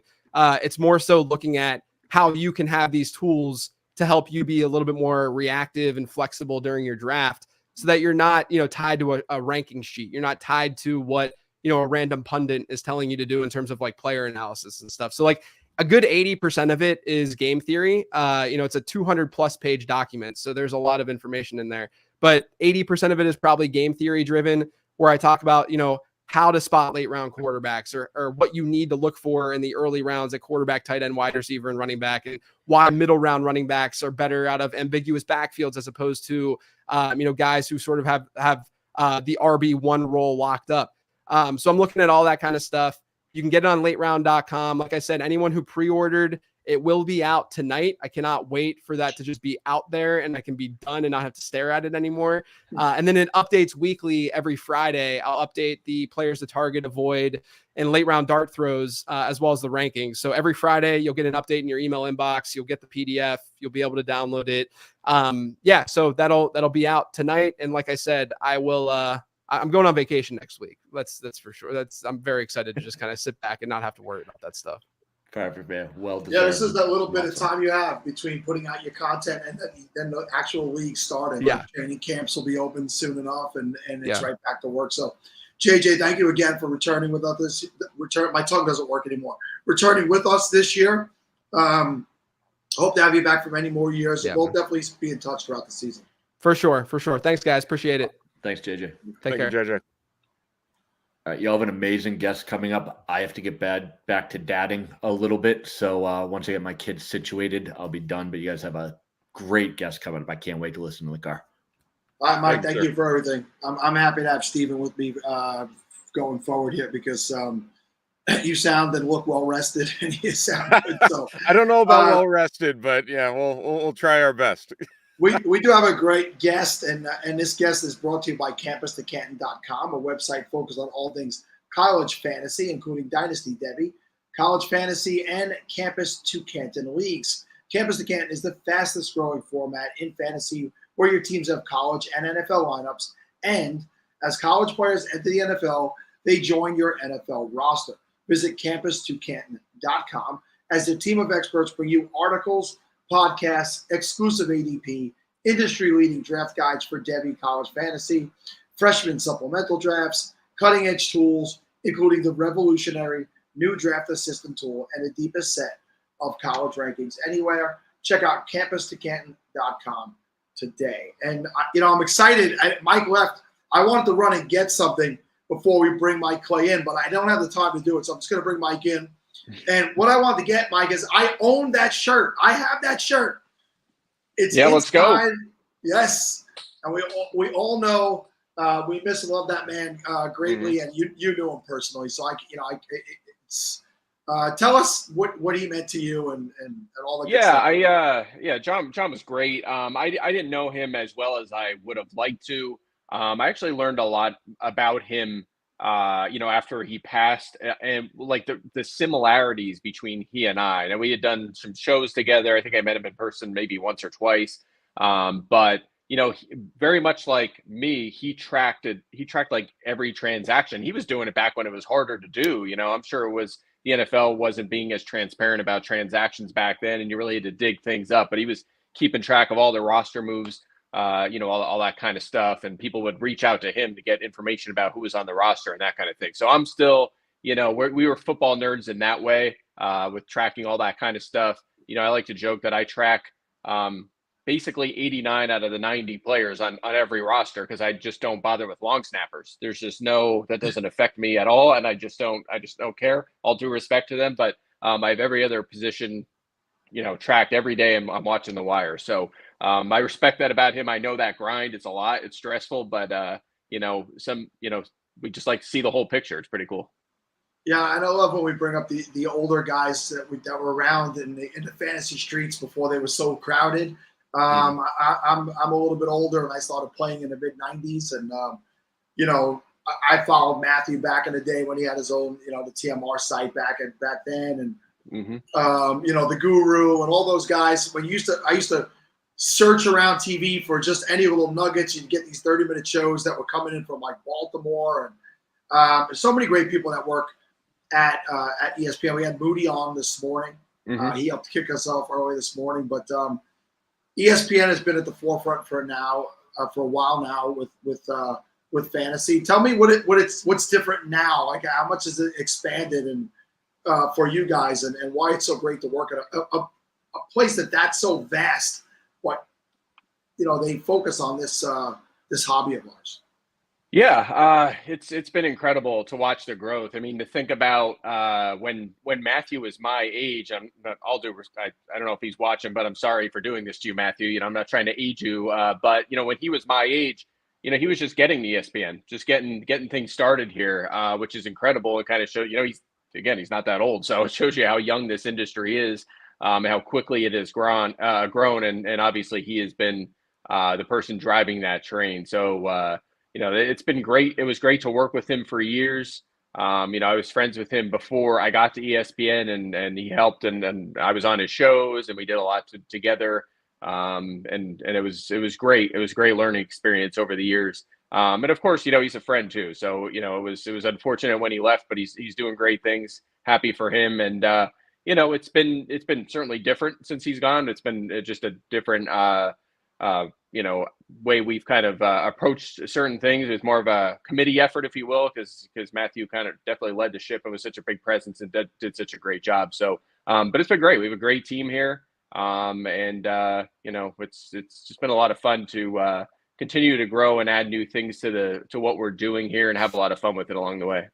And he was on with us yesterday morning. Sorry, Steven. I'll let you get to on with us yesterday morning, Matthew. And he generally jumps in a little early and he stays past his thing because he's the man. We got to keep him around. But he's like, here's something very few people in the industry could say. And he went on with what he was saying. And I said, well, one more thing very few people could say, Matthew, is that I'm younger than you. Like he's older than me, which is why I like keeping him around. And so we've already attacked him for being old, Mike. So don't feel bad.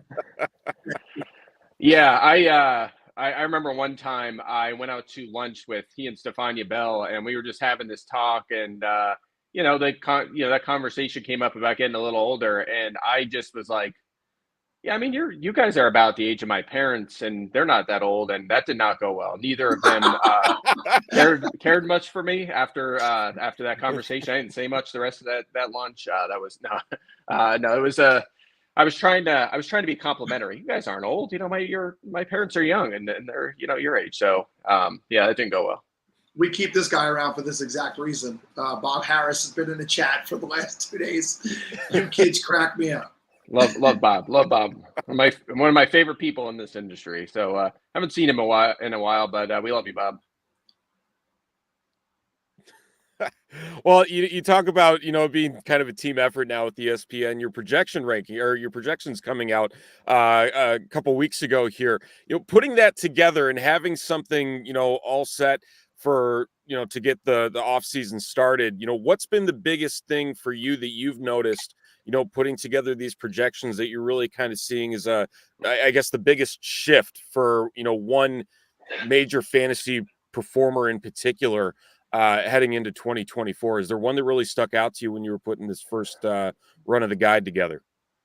Yeah, I mean, always a lot of things that kind of stand out. I think sometimes the sleepers that pop out in the projections can be guys that change teams or are in a good situation, better than people realize, or they're just a boring player. I think about last year, Jacoby Myers, right? Going to the Raiders. There was an opening there for a huge target share, but no one wanted him. He just wasn't a fun guy, didn't score a lot of touchdowns, and he proved to be a viable wide receiver 3 most of last season. So I think guys like that are who pop out when I do that initial run of projections, guys that can be late flyers. And again, they're not going to be exciting. They're probably not even league winners, but they're guys that, sometimes you just need 10 points in the flex, it's especially in deeper leagues or in fishbowl. If you took a flyer on Myers last year, you probably used him most of the season in Scott Fishbowl. And a guy like that this year, maybe like a Darnell Mooney is a guy who pops out as one of those players. And a part of that, again, is, he's switching teams. He goes to an offense that you think Atlanta offense in fantasy, you think disgusting, but not anymore. It's a complete shift. You have to forget everything you know about that offense. This is completely new. Forget all about it. We're looking forward now, probably a balance, maybe even an offense leaning toward the pass, a much better quarterback situation, forward-thinking offensive play caller, obviously, a lot of good skill guys, and there's going to be room for more. It's not just going to be, Pitts, London, and Bijan. You could potentially have a flex option if this is an offense that's top 10 in the league this year, maybe even top 5 with the O-line and everybody else they have there. So there's room for other guys like a Darnell Mooney. I would say guys like that are usually the ones when I do that run, that initial set of projections that kind of pops out. So where are you drafting from? What division? I am in, I had to support the Disney brand, of course. So I'm going with Ratatouille. That's what I chose as my league. One of the better rides at Disney World, one of their better additions over the last few years. So I like that one a lot. And I believe I'm in the 4 spot. I believe I'm drafted out of the 4 spot. So it's going to be an interesting one. We'll see how kind of things come out of the gate. I'm curious to see what you guys think. What am I looking at there? Am I going to get one of the big 3 running backs, or am I going CeeDee Lamb, something else, getting a quarterback? What are we looking at there?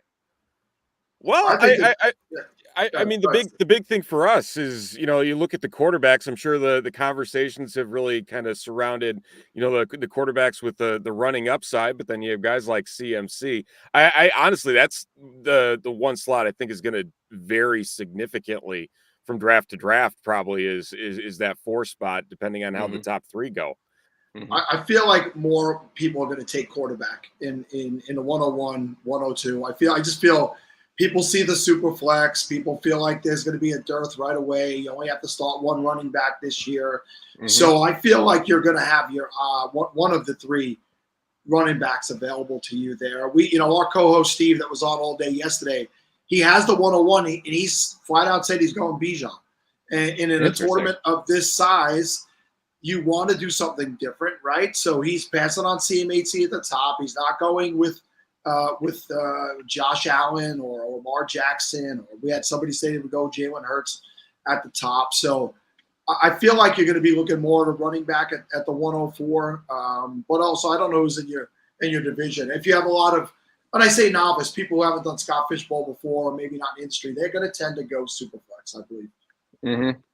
Yeah, it should be interesting. And running back, it's interesting that it's only 1 slot this year because such a fascinating year at that position.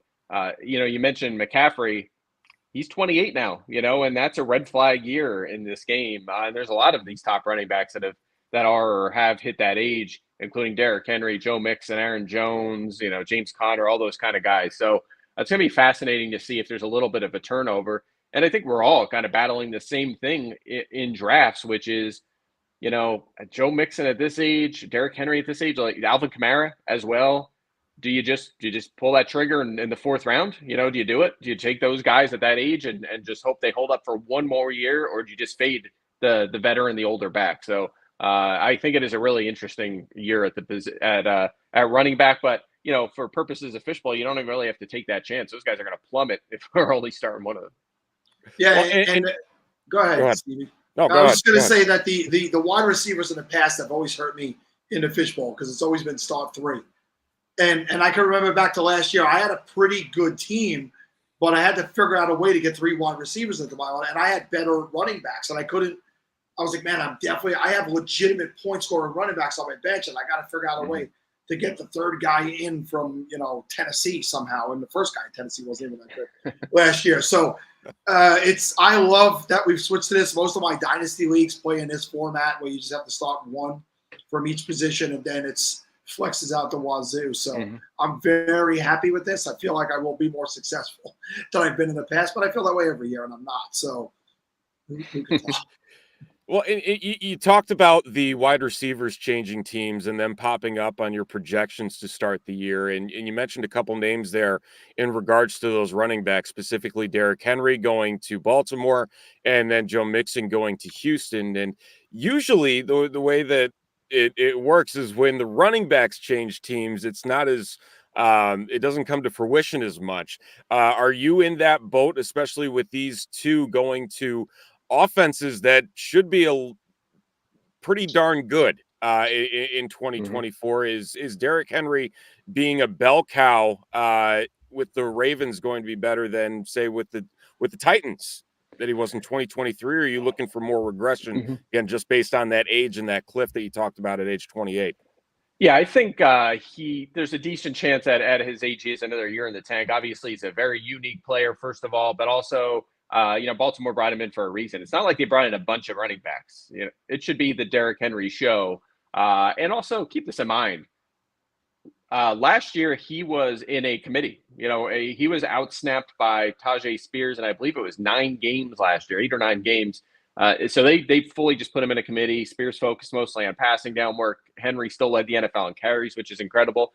But I think that part is the key. This guy can play 45, 50% of the snaps and still be up there with the league leaders in carries, and especially in this Baltimore offense that we know is going to be successful. So I feel pretty optimistic about him. I have him at 10, but I think it's going to be just every year we learn lessons. Maybe we learn a lesson this year about the age cliff for the running back position, because again, there are a lot of guys in there. Christian McCaffrey coming off all that volume last year, playing all the way through into the Super Bowl, being age 28. the last time he had a workload this big and was this good in fantasy, the next year he had injury issues. The next 2 years he had injury issues. It was a big fantasy disappointment. So I'm very curious to see how that plays out, because if he has a bad year and he struggles with injuries or loses a step, we're going to have to do some serious thinking about how we evaluate these guys, even at the top, because this just seems to keep happening with us at the running back position over and over and over with these guys that are coming off these big workloads. And every year we just buy in and draft them first overall. It's like it's impossible not to, but it just keeps happening. So him, Henry, Kamara, Mixon, Jones and Connor are going later, but those are in a similar position. So I'm very curious about that. That's one of my bigger storylines I want to watch this season. JJ, I'm picking at the JJ. Mike, I'm sorry. It's been days. I've been on this thing for How days. dare you, sir? You disrespect me by calling me the name of that guy. By the way, totally kidding. I've known JJ a long time. Love him. I did a bunch of shows last week, or a couple days ago, actually. I was wearing his East Coast Dads t-shirt too. So yeah, love JJ, one of the best in the business. I know you guys are friendly. I was gonna actually leave him up for a minute before we brought you on. So I do apologize. We technically been going at it since 8 o'clock yesterday morning. I did do 5 hours of sleep overnight, but and I'm old. So anyway, I'm picking out of the 12 spot, Mike, and I have this theory based on what's available to me there. Right, if no tight end has been taken at that point, I may go back-to-back tight end and then see what's there with a third-round reversal and literally take 3 tight ends right off the top, because that removes them from everybody else, and it gives me just an overwhelming advantage. But it's got to be like 3 of the top 5, right, or 3 of the top 6 tight ends that are available this year. And, again, in a league like this, you got to do something different to win it. How crazy would that strategy be? Do you see some kind of value in it? I think my only pushback on that would be, is this the year to do it? Because tight end might be the best it's ever been. But then again, maybe that never changes now. Maybe going forward, tight end is just going to be a stronger position as NFL players continue to get more athletic. If that keeps happening at tight end, maybe we do have 10 to 12 good starters every year. But I think the gap between like 1 and 2 and like let's just say 9 and 10 in that range is pretty close. I mean, closer than it's been in some time. I think my projections have them. The difference is like 40 points, something like that. So that's the only thing. How much of an edge do you really have? I know that the scoring's a little different here, obviously, but nonetheless, you're still people who wait a little bit at tight end in normal leagues are still going to have a pretty quality option this year. Guys like Evan Ingram and David Njoku just plummeting in standard size drafts. So that's the only thing I would say. But on the other hand, if you pick the right guys and they have a big edge over everyone else, another big Laporta year, another bounce back Kelsey year, you're going to be in a good spot. Is there a change at the top this year in tight end for you? I'm sticking with Laporta, but it's a tier. They're a toss up. You go Kelsey first, that's fine. You go Laporta, fine. You mentioned the Guru before. I was talking to John Hansen a few days ago. I did his podcast. He's Trey McBride ahead of Laporta, which kind of just drives into my point here. I mean, it's just wide open at the top right now. I think Ingram and McBride are very similarly valued, and you could get Ingram 3 rounds later in some places. So it's just a very fun, interesting position. And look, if you don't come out of your draft with a good feeling at tight end, again, in a 10 or 12 team league, you probably messed up pretty bad, because it's a hard position to mess up this year. There's just so many good options. So, Steven, again, he's telling me not to take Jeremy Rucker with one of my top 3 tight end picks. You were all about Jeremy Rucker last year. I've known Jeremy since he's 6 years old. Jeremy's a personal friend, so I will say his name every year until he's out of the league. I keep waiting for it to happen too. I'll admit that I'm in at least I think 2 dynasty leagues I have him sitting on the end of the bench. But I just think Tyler Conklin's just such an underrated player. I mean, he's one of I can't remember the stat off the top of my head, but he's one of like 3 tight ends over the last 3, or one of 3 tight ends that has 55 plus catches each of the last 3 seasons. Like, no one would know that. That offense has been so bad, and now he is Aaron Rodgers. So it's going to be interesting to see what he does. But yeah, Rucker, deep dynasty sleeper, but we got to be looking at Conklin as well. Conklin is young, Mike. He's like 25. I think. 29 for Conklin. No, is he that old? Yep. He was on Minnesota for a while. Yeah, I misread that, man. I guess I read that wrong. Okay, old man. Retired, Conklin. Get out of there. So hey, look, when you're your age, everybody's just all the same. All those 20-year-olds are just thrown in the same pot. So I get it. Blends together. It just starts to blend together for me. So to that point with the tight ends and having some value later on, is there a name that sticks out to you that's maybe floating around that 10 to 15 range at the position that you look at as somebody that's going to vault in to the top 10, maybe even the top 5 this year that we maybe are sleeping on at this point, or just based on some changes to the roster around them? Well, I think the obvious one is Brock Bowers, but again, he's one of those same things. Fascinating. Like, are we seeing a transition at tight end where these guys who for years, I mean, if you're a rookie tight end, you'll just throw you away. You're not going to produce year one. You might produce in the second half of year or two. But even recently, we've seen examples of both. I mean, Kyle Pitts' first year was fantasy relevant. He obviously fell off last year. Sam Laporta, best rookie tight end season we've ever seen. But then there's Trey McBride. A couple of years ago, comes in, doesn't do much for a year and a half, and then last year is the best tight end in fantasy football for half the season. So we've seen examples of both, but as these tight ends get more athletic and have more pedigree, are we going to see them start to make an impact earlier on in their career? So he's an obvious one. I think Cole Kmet's another interesting one in Chicago. They just have so many mouths to feed. That's what worries me. Not to mention that they signed Gerald Everett. He's been a starter in this league for years. And now he's going to have some sort of role. He'll see a couple targets a game. Does that hurt someone like Cole Kmet? But on the other hand, if that's one of the best offenses in the NFL, they have the supporting cast there for Caleb Williams. Maybe Kmet sneaks in there, scores 6-7 touchdowns, and is on that tight end 5 radar. So I think he's an interesting one. Chico Okonkwo in Tennessee. I think they're just going to throw the ball a ton there. I know they have the 3 good receivers as well, but he's an interesting guy to make a leap. I would say in that area, that's probably it. Maybe Dallas Goedert's kind of the forgotten guy at tight end now with all the focus on everyone else. But what do you guys think of TJ Hawkinson? I've been throwing some late flyers there because no one wants to touch him because of the injury. But if he comes back in the first month of the season, the guy should be right back on the top 5 radar. So he's kind of an interesting one too. Yeah, if he's healthy, and I've had him in many places in recent years. He's carried me in some leagues. So I hope he does heal up and get back because he's legit top 5. Yeah, I mean, I think that the biggest thing for me is just what that quarterback situation looks like in Minnesota. And I mean, he might turn into a check down machine for whoever it ends up being, whether it's Darnold or McCarthy. I think that the value is there. I was big on him last year. If he was there in the 3rd round, TJ Hawkinson every single time. I did not hesitate on that whatsoever. Mm-hmm. Yeah, those the stories are out now. The veteran is starting. The veteran's the starter over these rookies. It's the same story every time, and every time the rookie ends up emerging. So it might be week 1, it might be week 4, but 90% of the time the rookie quarterback's on the field within the first month of the season. So McCarthy for sure, and then of course Drake May in New England, guys like that, Bo Nix in Denver, all those guys are gonna see the field pretty quick, you would imagine, unless they just don't have it. If they're that far off the radar that they have no chance to play out of the gate, that's probably not a good sign. And then Ben Sinnott, any thoughts on him? Quick thoughts on him. Yeah, you know what? It's funny. Last year, I just mentioned Trey McBride, 2nd round pick, young tight end, had to pass out Zach Ertz to break out in fantasy. Ben Sinnott in the same position behind Zach Ertz, just in Washington this time. That's a fun one because it's going to be a very fast-paced offense with Cliff Kingsbury. We know that. Exciting young quarterback in Jaden Daniels. And there's room for a target in there. In the second half, it's not going to happen right away. Zach Ertz is there. He's going to get a little bit of run, you would imagine.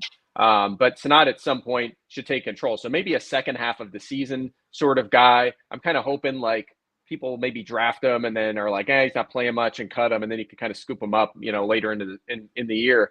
I'm always wary of rookie tight ends, but he's a guy that maybe in the second half of the season would have some value. I certainly like him, but as a prospect, but it's hard to get excited about rookies if they're not drafted early on in the draft. There's not going to be a Laporta every year.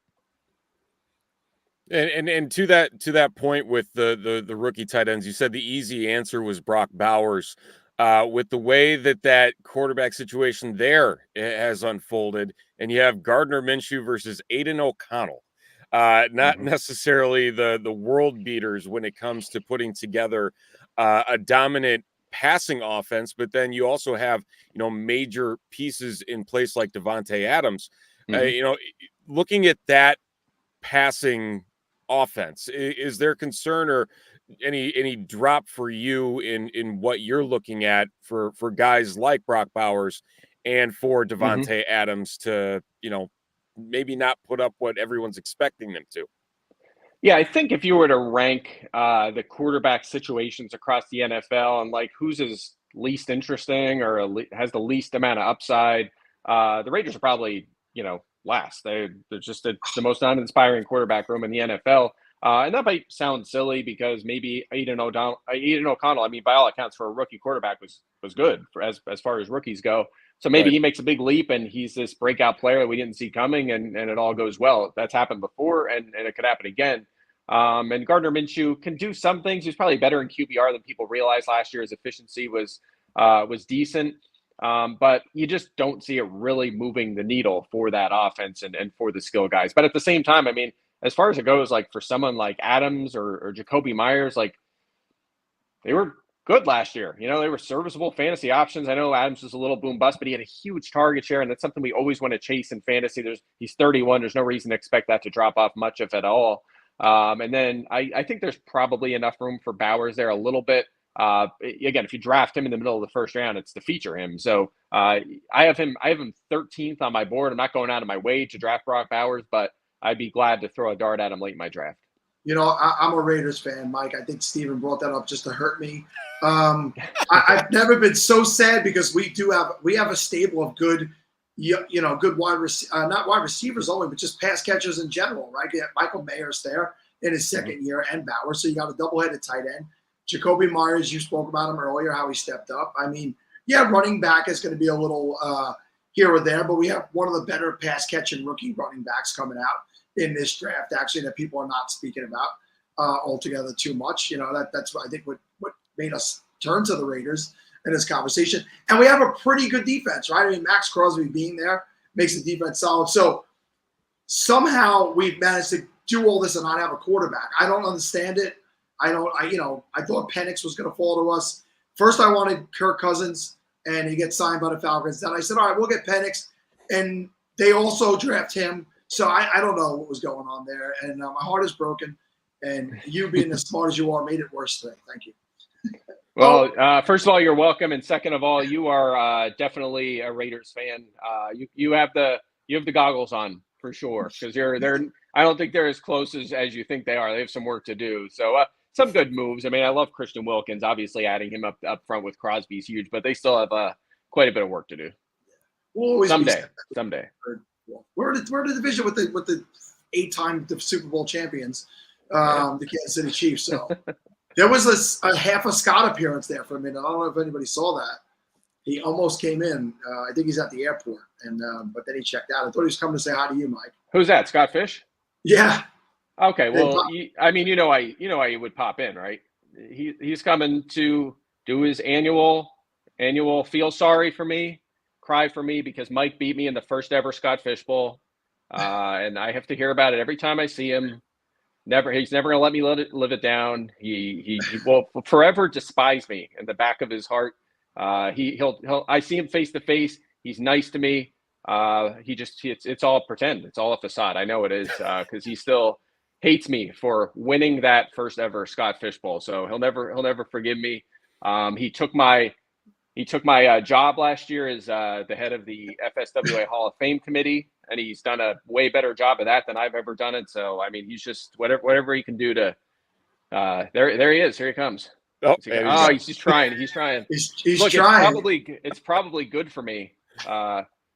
This is his connection's working about as well as his lineup setting when that first ever Scott Fish Bowl. That's what's happening right now. He's getting on a plane in Vegas to head back to Minnesota, and that's probably going to be his excuse. But we're up against it, Mike. He wasn't able to get in the time. But listen, thank you again for taking your time out from what I'm sure is a very busy schedule on a Sunday morning to join us. And appreciate you coming back every year and being a part of it and winning that original DFF Oasis, as it was known. He's here. What's Hey, going buddy. on, guys? What's My going best friend on? Scott. Yes. Who I'm going to see potentially in Boston. Well, maybe not Yes, for sir. the SFB thing, but FSGA. It's going to be All nice. right. It's going to be fun. This is what I'm talking you, about. This is what I'm yeah. talking about. He's going to come up to me. He's going to say, hi. It's good to see you, Mike. And then he's going to turn around and he's going to smack talk me to everybody else Yep. because that Absolutely. first ever league. I know how it goes. That first SFB, it's gonna live in infamy from now on. I swear. No, yeah. I just popped on real quick. Not because of that. I'm in the airport. I have a few minutes. I just wanted to come say hi to everybody. Well, good morning, Scott. You're looking shiny today, shiny on the top, a little red in the face. Oh my! Yeah, I got so burnt. I got so burnt at Stadium Swim yesterday, but it was a great live event. That's for sure. These are going to be some amazing live events. I don't know how well you can hear me. Yeah, you're a little hear low, but it's like how my audio usually is every year, or how my voice starts to sound by hour 25. Yeah. Mike, I don't know if you saw any of Scott's pitches from Circa yesterday in Vegas, but the giant fishbowl logos were at the pool, up on the screens. I mean, this guy is big time. Nope. Yeah, oh yeah. I'm gonna buy one of them off eBay, hang them in my basement when I can. When they're being resold on eBay for a couple $100. I want one of those. Nice. Oh man. I mean, I'm the original champ. I go down in history. I tell everyone I can about it. I beat Scott Fish in that first ever league. Yep. It's my crowning achievement. Yep. We should probably backdate get a trophy for you. Backdate a trophy since we didn't have it. That's true. I didn't even get one. Does it have the fishbowl logo or does it have the? It's got an actual fishbowl on top. Like instead of the trophy thing, it's got an actual fishbowl on top. But yeah, yours. I wonder if we put Oasis on there somewhere. We should do this. I like this idea. I'm in. All right, let's do it. Let's get that set up. We'll have make it a big event. Yeah. Like to be honored, we'll put it on the Ocho. It'll be a big event. On the Ocho, nice. Crown the one original true champ. All right, nice. I'm here for it. Let's go. Yeah, let's go. People need to know. They need to know this. I got these two other guys in the background. There's a guy you all know and love. The other Sal, the better Sal, is becoming to know. There he is, Salvatore Stefanelli. How are you, sir? How's it going, everybody? Figured you want to say goodbye to Mike Clay or hello to Mike Clay. Hi, Mike. Bye, Mike. Hey. Yeah, this is awkward. Good to see you, and I'll see you soon. I get it. Look, Scott Fish is here. He wants me out of here. I get it. That's why he came in. He says, we don't want this guy here past his deadline, and we're already a minute past, so I get it. He's coming in to cut you off. We're going to let you go enjoy your Sunday, Mike. Thank you so much. All right, sounds good. Yep, I got the girls in the other room, so I'm going to go play with them. Have a good Sunday here in Connecticut. So I appreciate all you. Scott, thanks for everything, buddy. It's going to be a lot of fun. I'm pumped to get this draft going. Yeah, see ya. See you later. Thank you, Mike. Hey, Sal Pal, how are you today, bud? Doing fantastic. How are you guys doing? How'd you get mixed up with this other guy that's coming on with you now? I think you have to blame Mike for the scheduling combinations on that one. So I just show up where I'm told. Chase Vernon coming in, my old pal Chase Vernon. What's up, Chase? Yeah. What's up, guys? How you doing? Good. I had flashbacks to the first year Chase came on a Podathon, and he showed up about 8 hours early. I think it was 7.5. Yeah, he sat in the back room for hours on end. And I kept going, what is this guy doing? He was just so excited to be invited anywhere. Yeah, pretty much. I was stuck over there in Facebook land. So, anytime you can get out of Facebook, it's a win. You got to take it. You can't let that moment go. All these years later, there's a large Facebook group now that's starting to really come about. I got brought in by Anthony Savino of FF Faceoff. I believe is the one who runs that now. But even Reddit, the Reddit guys have been a part of Fantasy Cares and Scott Fishbowl this year. So it's really spreading beyond Twitter, X, and all the good stuff. And two of my favorite people in the industry, Chase and Sal. Sal and I have done so many fun impromptu podcasts together to raise money and stuff. But it's good to see you guys. I appreciate coming on. I think I missed the past two Podathons, so it's nice to know I still have an invite to come on. Oh man. Hey, Bob over here in the chat just blowing up my spot, saying that Facebook blew up, once I left. Yes, that's probably exactly what it was. I stopped interacting, and all of a sudden, it was to the moon. To the moon. Yeah, There you go. there was two Bobs at once, and one Bob was nice, and the other one is Gilchrist. But he's done so much to bring us to where we are that he kind of gets away with this stuff now. Yeah, Bob did so much for me coming up in the industry as well, so he knows I love him. So Scott, what is going on? Are you stuck in Vegas? You can't get out? No, I just got over to my gate. I managed to wait a whole hour before finding where my gate was. I was eating and going in stores, and I felt like that might be an international record, getting through security and not going to your gate right away. But yeah, I'm just hanging out at my gate. My flight board's in 45 minutes, an hour, or something like that. I'm here. I'm early for everything. So you're gonna hit up any of the slot machines in the airport? No. I'm a sports bettor. I'm not a slot machine guy. I feel like if I'm just gonna burn money, I might as well burn it on something I enjoy a little more. Scott, while we have you on, there's been a movement over the last 2 days to make the SFB 15 a wrestling theme. Is that something you're even interested in? I mean, we'd have to figure out how to do it. We've had those internal conversations. Ian got into wrestling this year, so I think that's about when it all started. But yeah, that suggestion's been made by a few people. I know something retro coach is there. He is, yeah. He's been at the forefront of pushing that every chance he can. But with Ian's new love of wrestling, we've thought about it. We got a couple others we've thought about. Steven, do you want to hear what I pitched to Bob the other day? He's like, I don't know how we can make that work. Oh, I got to hear it now. I told him we should do animals and turn every animal into like a fish hybrid of that animal. Oh, it's Animorphs, but fish style. I love that. Everything's just a mermaid, just an awkward mermaid. Yes. I want to see the actual Scott Fish merman. I mean, even with a wrestling team, I feel like we could do that. We could have all the wrestlers and just be the wrestler, but with a fish head. I'm just kidding. Oh man. So for as big as Sal and I are both wrestling fans, I'm on board with that too. Because I'm about wrestling wherever goes. Joey too. I mean, Joey and Ian have been doing the preview shows too. So yeah. The groundswell is there. Well, I was a big fan growing up, like huge growing up. I'm not into it as much as I used to be, but my son is. Like Scott's son, but my son's much older than Scott's. Well, so I took him Friday night. That's why I was at the Madison Square Garden event. But it was what a great atmosphere. I mean, if you could get down on the floor and experience that was insane. It was totally insane.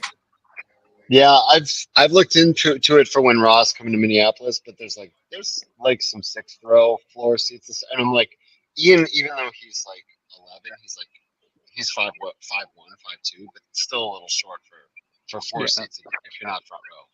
You're gonna want that elevated view. Anything after row 4 is kind of a crapshoot on the floor. Yeah.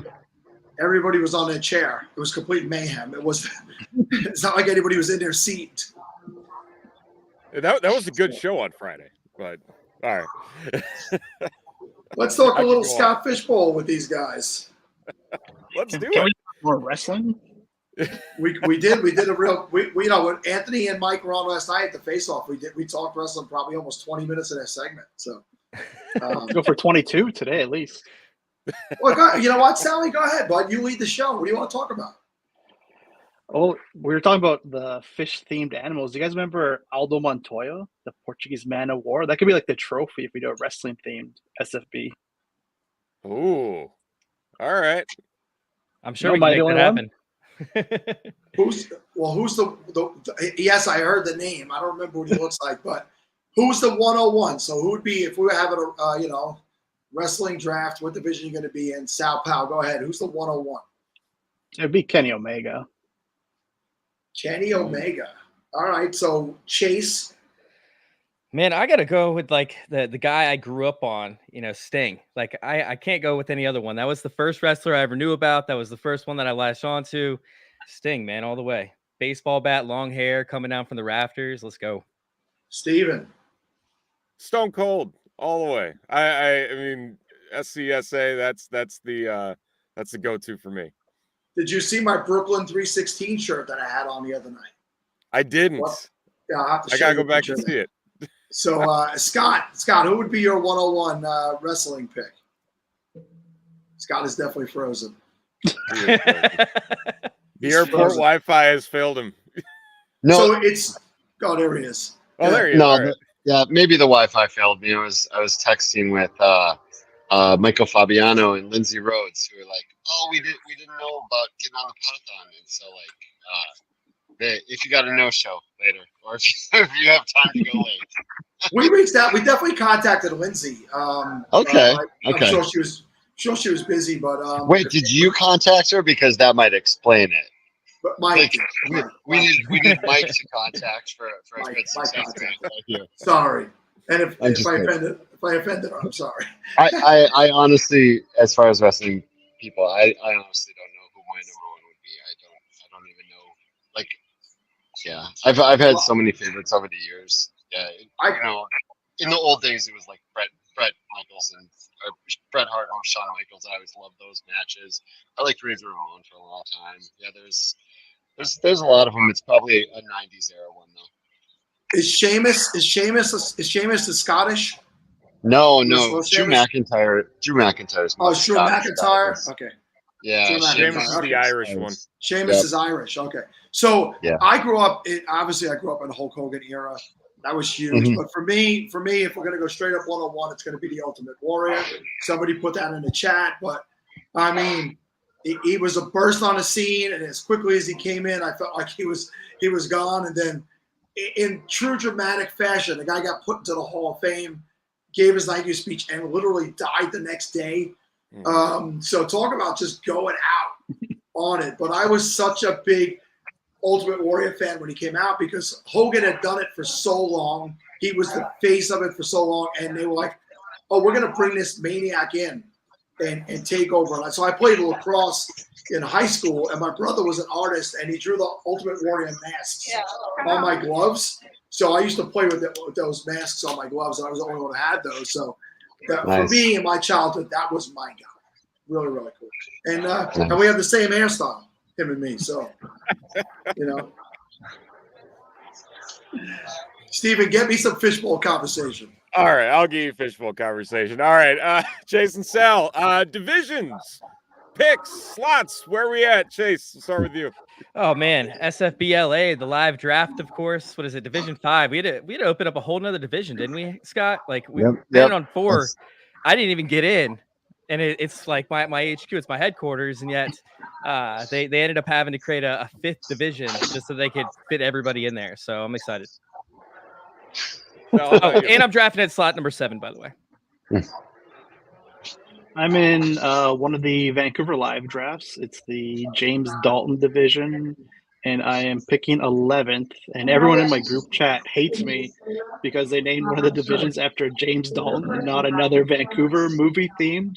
Because the other division is Deadpool, and everyone's like, "Why is this division called James Dalton?" I'm like, "Well, I think I have an inkling as to what Bob and Scott did because that's the character from Roadhouse." So I can speak to that. I had nothing to do with any of the division names. So that it definitely wasn't me, but I think it's a good call considering it to you. I'm like, I'll take all the blame. Yeah. So what were your feelings on the remake? I have not watched it, and I will never watch it. Good. It does not exist in my world. Oh, just like boy. the Point Break remix. I guess that's the only answer I could have expected. That's the right one. And what's your pick? Wait, What number do you have? wait. By the Point Break remake, do you mean Fast and the Furious, or do you mean the actual remake? Okay, good. Because if you're I gonna love start Fast and the Furious. Thank you. Good. I'm gonna grab my ticket for Fast and the Furious 12 to 50 for the rest of my life. Well, I mean, I know we've joked about wrestling and we joked about animals. I mean, I'm completely fine doing SFB 15, just everything Fast and the Furious. So let's do it. We've talked about this before. I've never seen a single Fast and the Furious movie. None of them. Steven, can you kick Sal off the stream right now? You know what? Thank you. Okay, we're gonna make this a 3-man show because I'm in the same boat as Sal. I'm there too. I've seen part of the first one. I've seen part of the Scott, first you one. have the power to kick everybody off. It's gonna be you and me for the rest of this. The reality is, 3 people have not seen it, 2 have, and we win. So. Oh man, yeah, no, it's I don't know. Movies. I'm very specific about what I watch, but yeah, one of these days I'll catch one of them. So Chase, you're kind of sitting in the middle of the draft there, then at that 7 spot. You know, is that a go-to for you from past SFBs where you've kind of sat in the middle? Are you trying something new this year, or what's your thoughts and kind of sitting there for, you know, breaking things up and not necessarily having 2 close back-to-back picks? Yeah, I got, you know, I try to get lucky, right? You try to get a little bit lucky with people that followed you, and you can kind of strategize a little better when you're in the middle as to the options that you have as you start to see tiers fall. So last year, for example, you know, my primary goal that I wanted to get was to, you know, squeeze Dak Prescott in with CeeDee Lamb. And that ended up happening. A couple other guys ended up falling to me, and it really worked out. So I figured I'll sit at 7 again this year, see if we can kind of implement the same strategy of having the primary targets kind of fall to you and work their way. So we have to see what they're going to be this year, but I'm excited for the draft spot I'm in. And Sal, for sitting at the back end, and I'm guessing the 3rd round reversal may be playing into that a little bit for you. No, because I've coordinated a live draft in the past and coordinated and drafted at the same time. It's so hectic. God, it's tough. That It I is so prefer tough. to have. I just want picks at the end so I can just double dip and then focus on hosting the event the rest of the way. Dude, our first year doing it at Trophy Smack headquarters, it was so chaotic. We had this really complicated system of how you're going to end up drafting. Like, Scott was there for it. You had to get a score on a scorecard. We're trying to compile all the scores to do everything. It was a giant shit show, but it was a blast doing it. But just trying to get back on the same page and drafting after trying to do all that was a nightmare. So I completely understand where you're coming from, Sal. Yeah, I still don't understand why you needed all of our social security numbers, the date of birth. There's many names for that system. I'll never tell. I'll never tell. You know, Sal, you touched on getting a focus on hosting. I think this is going to be the last year I actually draft live. Like, I'll be at live events. But I think, first of all, I want to let new people and people who haven't been doing this type of thing get the opportunity to get into those spots. But I feel like last year I love Scott. We're getting quite a view. I think last giving a shirt. Yes, that was the view. Shirt. Yes, that shirt's dope. But I think it's such a wonderful event. The New York City one was so cool last year. I want to take it in more. I want to step back from the table and actually be able to take it in and meet and speak with more people. Like, I got to speak.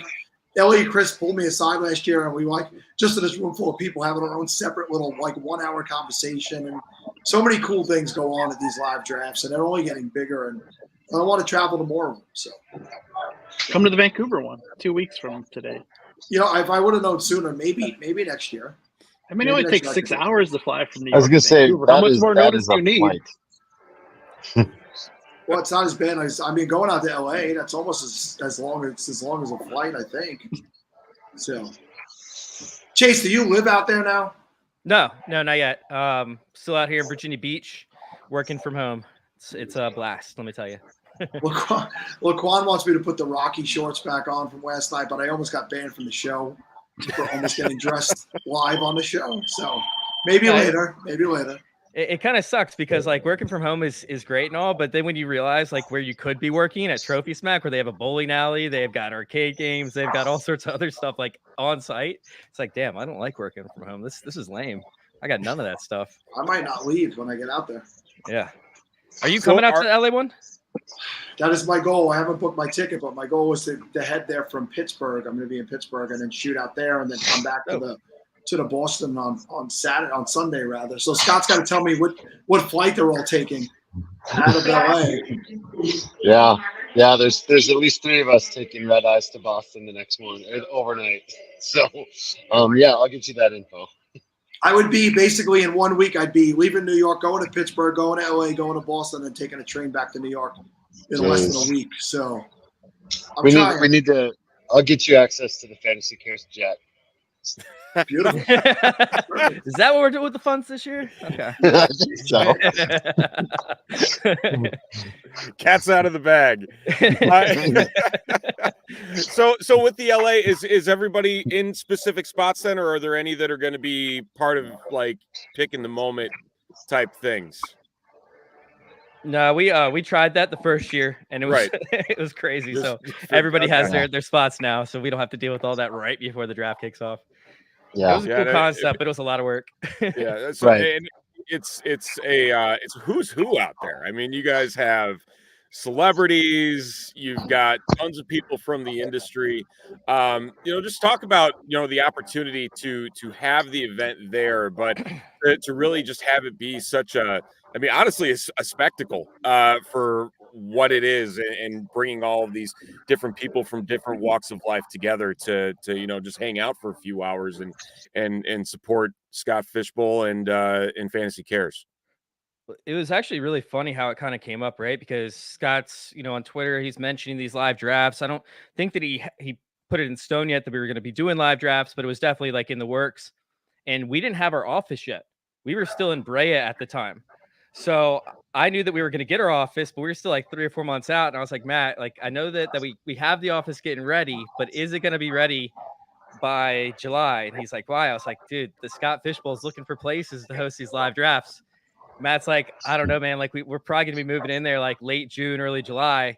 We're not going to have anything set up or anything. I was like, come on, Matt, let's do it. He's like, all right, text Scott. Let's make it happen. So literally, like, we were still in our Brea office at the time that I even suggested it. And it literally took Matt maybe a couple sentences. And Matt's like, all right, I'm down. Let's go. And oh, my God.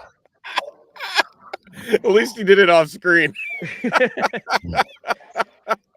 But yeah, Scott, I guess, put it together with Matt on the back end. Of course, Kelly was part of that, and it really came together so fast. It came together so fast for everything we had to do. I mean, we were still moving stuff in the morning of the Scott Fishbowl. We were still moving stuff from the other office into the one in Orange. So it was kind of like I said, crazy hectic, but still fun.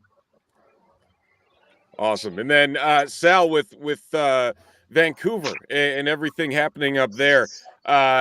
Again, Vancouver didn't happen last year, right? Is it returning, right? Am I correct in that? How many drafts are up there? And yes, how many drafts are up there? And just getting that back and gathering everybody together up there out in Western Canada. What's the anticipation like for everybody out there? I know the chat's going. I know it's a big thing, but what are you guys looking forward to? You got anything special planned for Vancouver? Yeah, we got 2 live drafts. Like we had an SFB 12. We were shooting for 3, just didn't quite get enough interest for it. We got a couple of other people in the industry, Jacob Sanderson, Roto Run from the Badge Bros. So it should be a lot of fun. We're at a restaurant. It's called Courtside. It's basically like a basketball themed restaurant. So they have like a lot of arcade games, basketball nets to shoot on, all that good stuff. Shout out to my co-coordinator, Sam Oliphant. He's Oli Fantasy on Twitter. You can find him there. He was able to find the venue for us. I think a lot of people were more excited this year than they were the previous live draft because we didn't have it last year. So like our group chat from SFB 12 like just never went away. Even though we didn't have an SFB 13 live draft, like everyone still stuck around in the group chat. So everyone's like really pumped that we got to do it again this year. Not doing a whole lot of fun. We try to leave it like a mob mentality rules. Like we try to get as much input from everybody. So like the previous iteration, we did those 100-yard dashes for the draft spots. And then this year, everyone's like, no, we just want to like pick our spot and get in those pick chats as soon as possible. So like, okay, whatever you guys want to do, that's the most fun way to do it. So yeah, we're pretty excited for it to come out. It's on July 13th. The weather should be nice. It'll be a great time.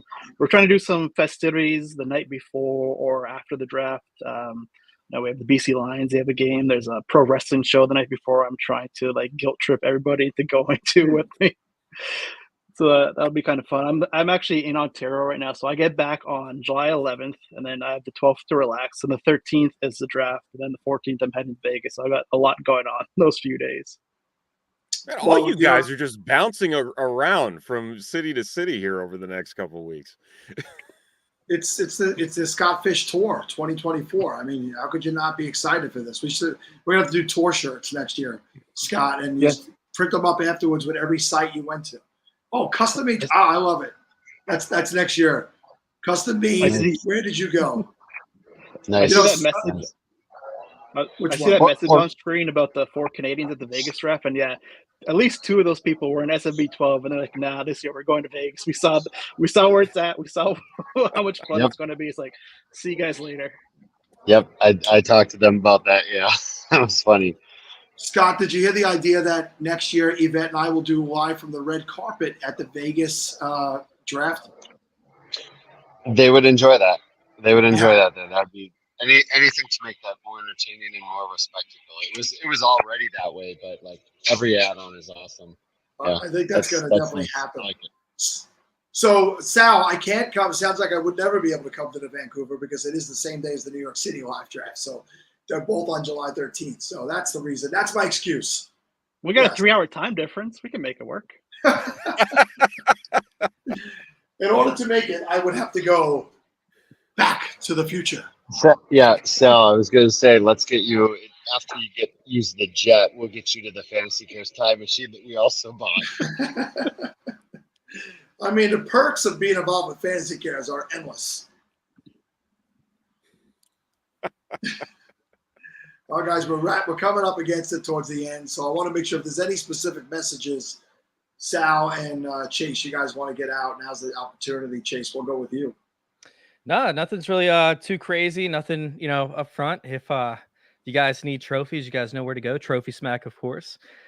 We got the championship rings too for the Scott Fish Bowl. If you guys haven't gotten one for the Scott Fish Bowl, make sure y'all go check that out, of course. Yeah, I'm excited with everything going on at Trophy Smack. It's blowing up like crazy. So it's been fun to be a part of the family and the team over there. If you've been keeping track over the course of the couple of days, there's been many people whose careers I've taken credit for, including Lawrence Jackson and some others here. And I just want to take credit for Trophy Smack. I reached out to them and said, "Hey, you want to be the title sponsor of the Podathon?" And then they became popular. I'm just saying, it had nothing to do with their hard work, nothing to do with Mark Cuban, their hard work, Shark Tank, none of that. It's 100% me, and I want to be acknowledged. Acknowledge me. You know what? I can add on to that. Honestly, I was going to give up on SFB. I didn't think it was working until the Podathon, and now people know who I am, and SFB works, and Fantasy Cares is around. I feel That's like amazing. People like SFB, what does that mean? I'm like, well, it's this guy Scott Fish. It is his real name. I'm not sure how much I believe that, but he started this little thing. He was calling it FF Oasis till I came around. I'm like, no, you're missing the whole thing here. Scott Fish Bowl. Think about it. Listen to him. It just flows off the tongue. And here we are 14 years later in the Man's of Success. And you're welcome. I'm just saying you're welcome. Yeah. And Mr. Stefanale, what do you got, friend? Well, I'd like to thank the SFB committee for letting Vancouver come back. I would also like to thank Sal for giving me my first opportunity and kickstarting my career. And I also want to guilt trip Chase into sending me one of those rings to Canada. Yeah, we got to take care of you, man. Did you get the draft boards and everything figured out for the live draft? International drafts are separate from the American drafts. I got you. It's all good, though. We were able to figure something out. Cool. I seen some amazing draft boards yesterday being posted online. The Ace Ventura one was pretty badass. Yeah, I don't know where they came from, Chase. I'm not trying to say if they didn't come from you guys. I'm not trying to say anything, but Major League, there was one in Cleveland with some of the Major League players on it. And so, yeah, Sal, you're welcome for your name. No problem. I'm here. I'm here for the community. So, all right, guys, thank you so much. Looking forward to seeing you guys on the road and having you back next year. Be well. Thanks for having us on. Later, guys. Whew. Wow. Coming up, we have our next guest. This guest is sponsored by the Dynasty Hot Sauce Podcast, a Dynasty football podcast hosted by FF Larry Monkey and Run DFF and friends to discuss strategy, player value, and hot and spicy takes at the Dynasty Hot Sauce Podcast. Larry and Justin talk Dynasty football and make you laugh as they let good times roll and provide valuable and actionable Dynasty content every episode. I don't know if he should be held accountable for what went on here last night. Larry Monkey has a flair and a brand of insight that cannot be rivaled anywhere. Meanwhile, Justin Rogers seamlessly reels him back in with his data-driven analysis. Listen to the Dynasty Hot Sauce Podcast today on all major podcast platforms. We almost got banned last night during that segment. Thank God Scott wasn't awake or available for that, because he might have never let us to continue to run the show. But that was interesting, Scott. Well, I will have to watch it back and make some decisions, it sounds like. But no. It was tough. It was tough. I bet it was a fun time. The whole. We have two gems waiting in the wings right now, and that is Mike's rival, Mike Fiala's rival, Coop, and the one and only Mr. Howard Bender. Good morning, gentlemen. How are we doing today? Just first, I want to say, I think I speak for Howard as well. None of us, we wouldn't be doing this if it wasn't for you, Tom. You're the driving force behind the entire community, and we just want to thank you for everything that you do. First of all, you're right, and you're welcome. And I'd like to say, Howard, I made your women's league better, because Dancing Nancy, the 2023 Man Smart Women Smarter champion, is actually a personal friend of mine. She's married to one of my closest friends, Chris. Oh, okay. I know them many years, and she absolutely loves you. Like, every time I get together with them, summer, anything, she always talks about Howard Bender. It's kind of nauseating, but no, seriously. I love you guys keeping the joke going, but thank you to all you guys for coming out. Thank you so much for having me, man. Absolute pleasure to be here with you guys. Well, I don't know, Scott. Yeah, I don't know, But I will say the motivation of, and like things like about yourself and community and everything like that Scott Fishbowl brings in. I saw Coop, who was out with a friend of ours yesterday, BJ Levin, who we play with in the Scott Fishbowl all the time. And BJ and I have a relationship outside of that. Yeah. See, I saw Coop wearing his Scott Fishbowl 9 shirt, which immediately inspired me to pull out mine and say, you know what? I too can fit into a shirt I purchased 5 seasons ago. You lost a lot of weight. You lost a lot of weight, Howard. You do that, right? It looks brand new because I ordered it. I got fat and I couldn't fit into it anymore. So here I am right now wearing my SFB 9 t-shirt, feeling good about that. By the way, I've said on the show that was my favorite. Like, that has been my favorite Scott Fishbowl shirt for years.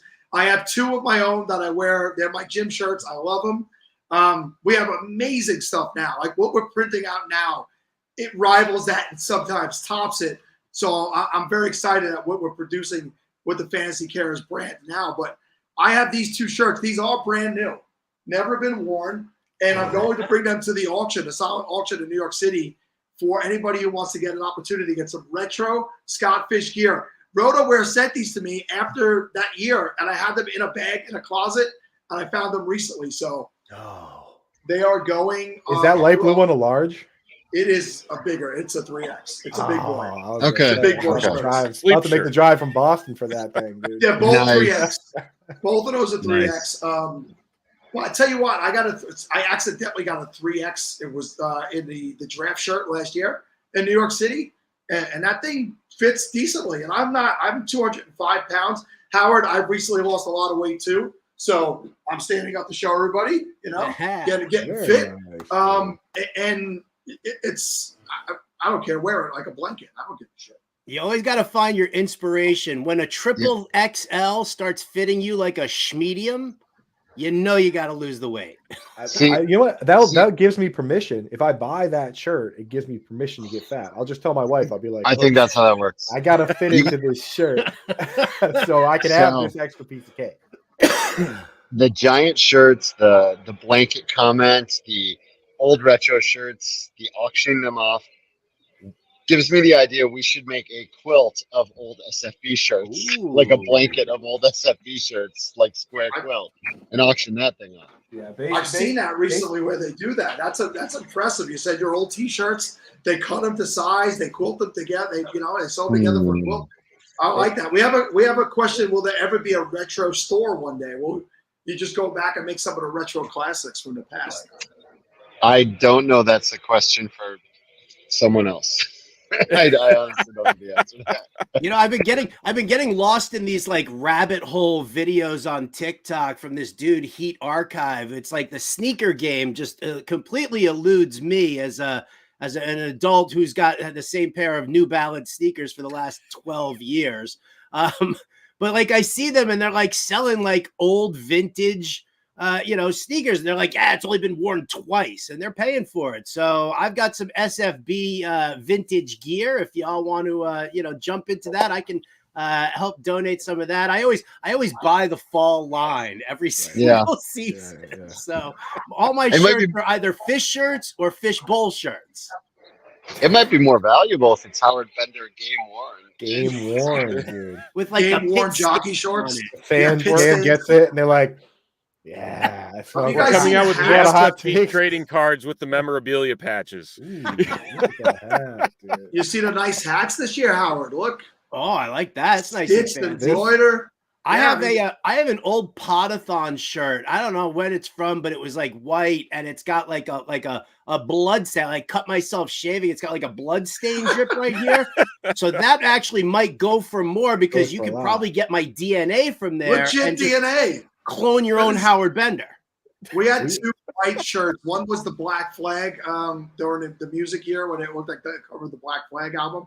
And the other one was the circle with our names in it, with the logo, and it's Sal, Steve, Podathon Chair in the circle. And those are pretty awesome. But thank you for supporting. I mean, I have a friend of mine who shows up on WebEx every once in a while at work who has the original Podathon, the one for 2020 shirt, which is one of my favorites of all time. And it's just, I love seeing that stuff out there. It's amazing. It's amazing what it's grown into. The Podathon is half the age of the Scott Fishbowl, which is how we all know I have nothing to do with Scott's success, and he has everything to do with mine. But this is the production value that goes into this now compared to what we started 7 years ago. There was no production value back then. Sal, have you showed them the moving background? I've had it on. I've had it on a few times. Steven's going to do it. There we go. Ooh, we can't have this on when Russ is with us because it sends him into anxiety-ridden fits. So we can only use it now. It is so when Bob and I were going over this, and he's like, "I found this video. I think it would work really well." And like, the more I kept it up, I'm like, "This is really trippy." It's captivating. It is captivating because it's one of those things where it's just okay. You just kind of want to keep watching it. You can just kind of get into a trance with it. Right. It's gonna start triggering my vertigo. Yeah, that's it. You're gonna if Howard falls on the floor, we know what happened. Coop, you've been a big topic of conversation throughout this draft about this Podathon, about the draft. And that is because Mike Fiala says he will 100% have nothing but sniping you in mind at this year's Scott Fishbowl. So how do you feel about that? I don't know. I'm too busy watching this background. It's great. Yeah, please shut that off. Thank you. Yeah, we do something really smart at the Boston draft, which is the moment you have the chance to jump in the divisions, we all for some reason jump in the same division. So it's not just me and Mike. It's like it's me, Mike, Bob, Wiz, Paul Charchi. We create the division of death for ourselves for some reason. And then we just beat each other up all draft. So Mike's going to do his best. But the thing is, Mike picked first. He picked 1, and then I took 2. So, he gets to make 1 pick, and then I get him on the way back, and then I get him on the way back again because of the 3rd round reversal. So he doesn't get his first chance to snipe me until the 4th round. He's going to have to start around then. Before that, I get to pick before him. So very strategically protecting myself from Daddy's home, FF, or whatever he calls himself. Well, one thing we know about Mike is he's a hard worker. He did an amazing job putting this schedule together, but he's not smart. So So the first year he showed up, no rankings, no nothing, had a beer in his hand the entire time, and he still was just pulling up my Twitter and drafting whoever I tweeted. So, like my very favorite player, Howard, he got Evan Ingram in the Evan Ingram breakout year because he just was pulling up my Twitter. Right? He's taking all my players. Last year he drafted Dalton Kincaid, my best good friend. So I'm excited to see how he tries to ruin my draft this time, and I'm sure he will. Autographed Evan Ingram picture here that I'll be auctioning off at the New York City. That's my boy, dude. I should have That's gone the to that Giants, one. Evan Ingram. That's the Giants, Evan Ingram. I'm still in. I'm like All New York. Curtis Martin, all New York players. I'm like the Rams fan that was a fan when they were in Los Angeles, so they don't care that they're moving from. You know what I mean? They moved from St. Louis. Like I don't care. I was always an Evan Ingram fan. I don't like the Giants. In fact, Giants fans were so mean to me because I was like, this guy's still good. I don't care. I'll take all the Giants stuff. I just like the player. I wish that he would have figured it out when he was with the Giants. And I am a Raiders fan, but I do root for the Giants as a New Yorker. I never rooted against them. And I just really dug him. And I knew he had the talent. And I would constantly get abused too, Coop, back then because I was stuck with him for so long. And he didn't figure it out until he got to Jacksonville. So it's tough. There were dozens of us. Yeah. At least a handful. There's at least 6 of us Evan Ingram fans. Well, Howard, tell us about everything that's going on with you guys over there at Fantasy Alarm and all the stuff you're doing on Sirius and all the great stuff. We're loaded up. The Fantasy Alarm Fantasy Football Draft Guide just dropped on Friday. You guys can get that at fantasyalarm.com/draft guide. I highly recommend it. I've been spending this morning before I jumped here onto the Podathon. I was helping upload all of Coop's rankings. My rankings are up on Fantasy Alarm right now. Coop's rankings will be, and this is for full point, half point, and standard PPR across the board. So Coop's rankings actually they launch on Monday, so you guys get to enjoy that. Listen, we're just we're super focused on this upcoming football season. Like, I mean, you get all the baseball content and everything like that from there. But right now, like the main focus here, obviously, with Scott Fishbowl draft starting up, and with I'm hosting the SF Live draft on the 13th of July. So we've just been neck deep in football here. Coop's got, like, for all of you out there looking for Scott Fishbowl rankings, we've got them up there on fantasyalarm.com. It is a free article. We tucked it into the draft guide just so you could, so if you were in the draft guide homepage, you could find it, but it's still right there on the website. And then that dives into like all the return men and everything else. Like, when Scott Fish starts creating this wackadoo scoring, well, I chain Coop to the radiator in his basement and I say, you don't come out until I get full Scott Fishbowl rankings according to his scoring. And as you can see, he's got a little scar, That's right. Well, I'll tell you what. This, and now I feel bad. So next year it's just going to be, we're only going to draft tight ends. Please. So it's easy.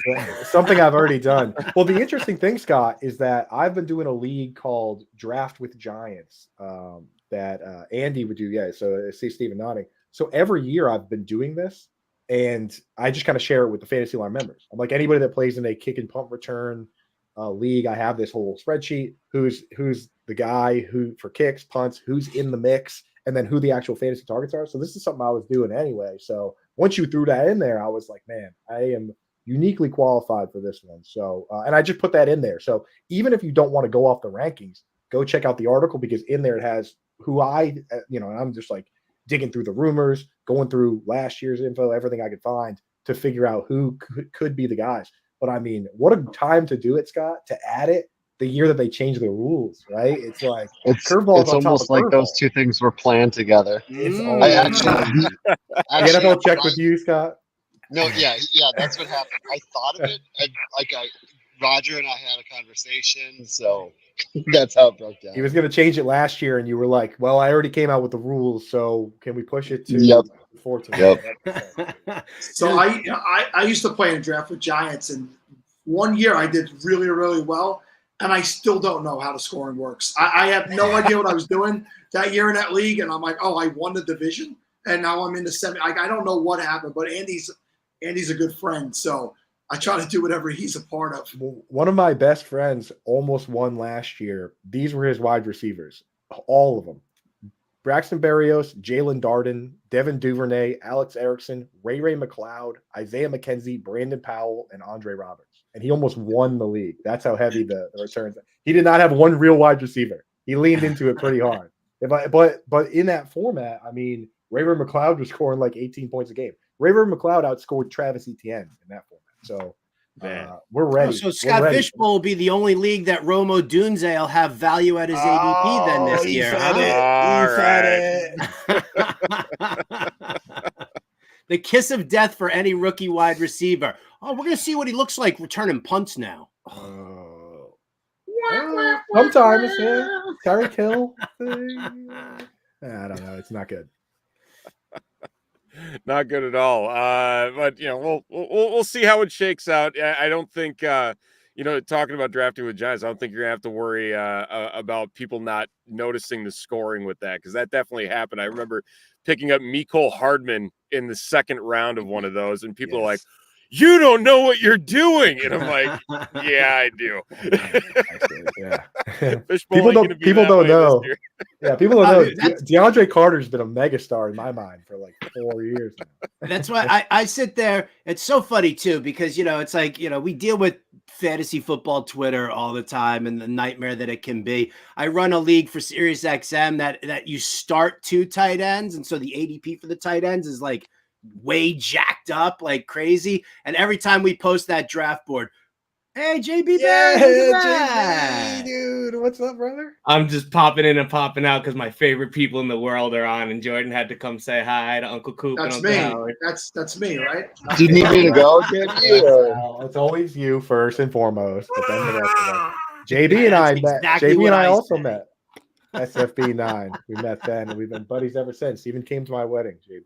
So, Still have the thank you card right here, bro. Look at the angels on there. Sick invite, bro. Sick invite. Now we're about to go out and have some lunch, but I saw you guys on, and it was literally a screen of my favorite people, so I had to come and say hi. And Jordan wanted to say hi. Hi, Jordan. JB did a great job hosting the SFB Podathon overnight. Jordan probably was there hanging alongside of him, but JB crushed it overnight. Gave me the opportunity to get 5 full hours sleep to get back at it, and JB does. I mean, at least 3 years you've been doing the shopping with us, right? At least 3 years he's done the toy shopping with us on Long Island for Fantasy Cares, and just a great all-around guy and a Long Island brother. So thank you, JB. Nah, thank you guys. Have fun, and I'll see you guys later tonight. Yeah. He came to your wedding real quick. The very first SFB Podathon had Andy Singleton on. He's sitting on the couch, and Scott pops in, and Andy's like, I didn't know Andy yet. He's like, whoa, this is legit. You have Scott here. I'm like, I couldn't use his name without his permission. So he invited Scott to his wedding. Over the air. Scott's in Minnesota. So Scott couldn't make it. He's like, well, Sal, I want you to come to my wedding. I never met him before. Like, I never met him. I never spoke to him. And the guy invited me to his wedding that night. Did you I go? had a conflict. I couldn't go. Yeah. But I've met Andy many times since. He's the defensive coordinator of the FDNY football team. And I go and I watch them play against NYPD. And that's a legit football game. If you ever go see the FDNY and New York Police Department play each other in a football game, you will see a rivalry, intensity, and actual quality football. And the NYPD is literally in Notre Dame uniforms. That is what they look like. And it looks like Boston College or something on the other side with the fire department. But I support it and great. And they won the national championship last year, Andy. Andy's the one that runs the Draft with Giants return league. Mm-hmm. Correct. That's what I'm saying. It'll tie it all together. Yeah. So, way to bring it full circle, Coop. Yeah, well, let's bring Excellent it all the way back, because you were talking 2 tight end formats, Howard, and that's what that's right. I was talking wanna about the fact that fantasy football Twitter looks at like a draft board. They're like, you guys are stupid idiots. Who's taking a tight end here in the second round like that? Like, so we were just talking about like leaning into the format and all the different formats and stuff like that. So that's all I was just trying to chime in. Yeah, any excuse I get to berate fantasy football Twitter, I usually tend to jump on it. Yeah, got you. Spent many a year on fantasy football Twitter and in Twitter jail for just sitting there answering questions nonstop. So I feel like, it's like, nobody picks on my little brother but me. I feel like fantasy football Twitter is like my little brother. I mean, rightfully so. And we're gonna get a lot of different ways to attack the SFB 14 setup, and there's gonna be the ebbs and flows. Drafting live is always a fun one. You get the homerism dropping into some of the drafts, or sometimes you just have to deal with Mike trying to go after you, Coop. But in terms of the way that this scoring format is set up, is there specific ways you're looking to attack? I know Sal's thinking about going triple tight end. You're talking about double 2 tight end sets. We're going triple maybe if there's 3 of the top 5. Is there something that sticks out in both of your minds as something that will be much more advantageous versus just kind of taking the board as it goes? Yeah, I mean, for me, I'm treating tight end, quarterback the same way we do running back, with like the hero versions of those. I've got my list of guys I want. I've got a list of running backs I like, a list of quarterbacks I like, a list of tight ends I like. I want to get 1. If I get 2, great. Then I'm going to fill in with wide receivers. I know Scott has been doing his best to combat the underdog mindset of wide receivers every single time, which I love that we're finally a little more balanced format here.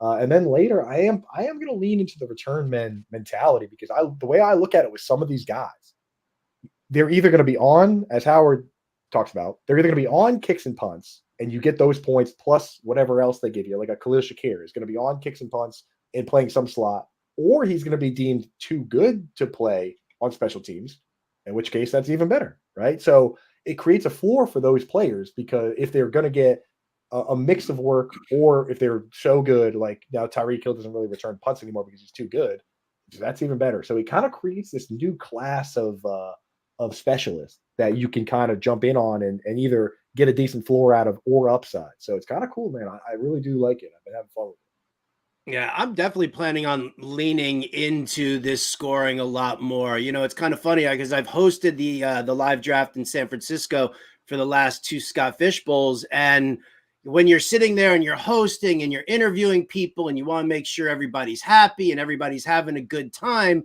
you tend not to focus on your team enough. And that's kind of what I've done over the last 2 years, is that I haven't, I've been just kind of relying on, well, I know fantasy football and I've looked at the scoring and whatever, and you go through that and you just kind of try and take the board. This year, I'm hosting and I'm not drafting at the same time. I'm in the Darth Vader division on MFL. So I actually get to focus on it. So now it's like, yes, it's the tight ends, it's the return men. I mean, I've been sitting here now drafting both in best ball and season long formats now for about a month now. So, I mean, to me, I've got that player pool. Now it's a matter of just taking all the Scott Fish Bowl scoring and just popping it in over, Fantasy Alarm. We've got a custom scoring page. Just pop it in there and really figure out who I'm going to end up drafting. And I'm going to go really unconventional. I know that everybody's just, gaga over the quarterbacks early on and stuff like that. I'm not going to dive in.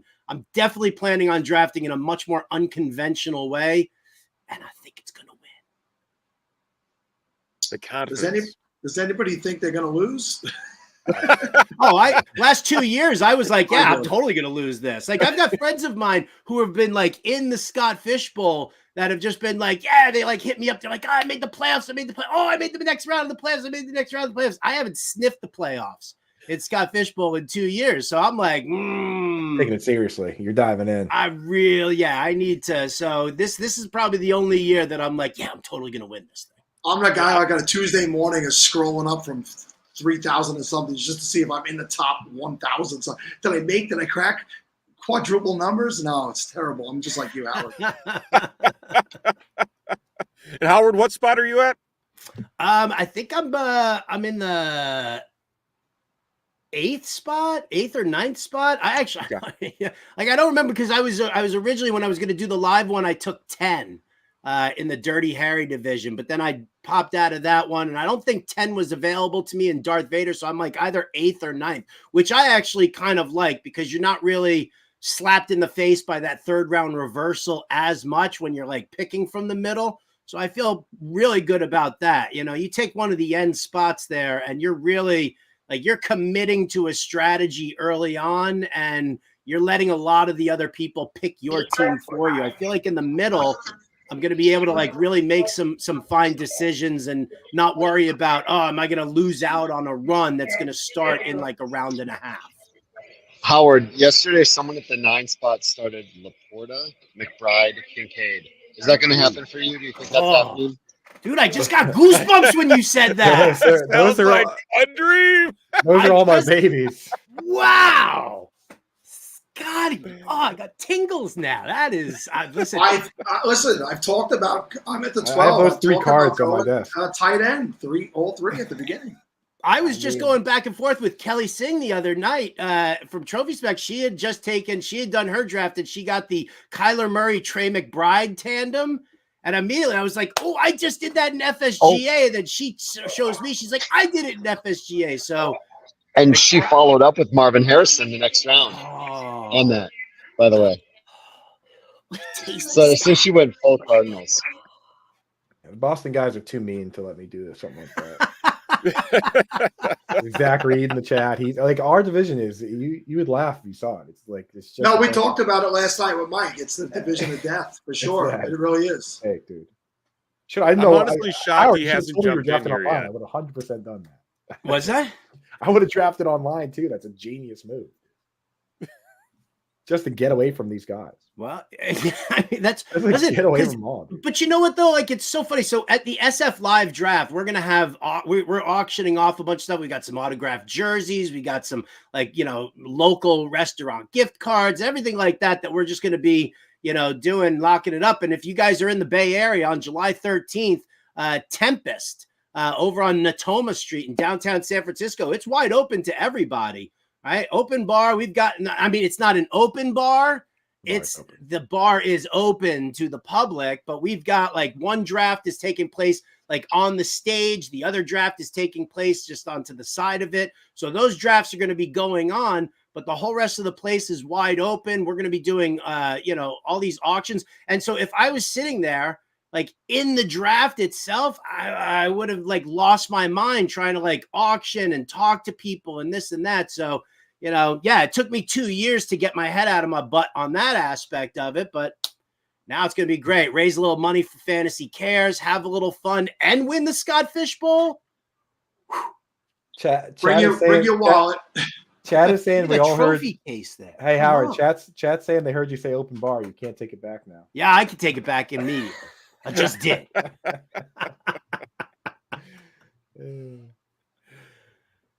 All right, guys. Well, we're heading up towards the top of the hour or the bottom of the hour here. I want to give you both some time to kind of plug what you guys have going on, again the live drafts, everything else, and where everyone can find you. Howard. Okay, so Scott Fish Bowl live draft July 13th at noon Pacific time. Tempest on Natoma Street. Just use the Google machine and you guys will be able to find it. 2 drafts going on, the Dirty Harry division and the Mrs. Doubtfire division. A lot of great people who I see him in chat right now. Hi, Charlene. She's going to be there at the draft. Super psyched about that. So definitely come hang out there. We're going to have a great time.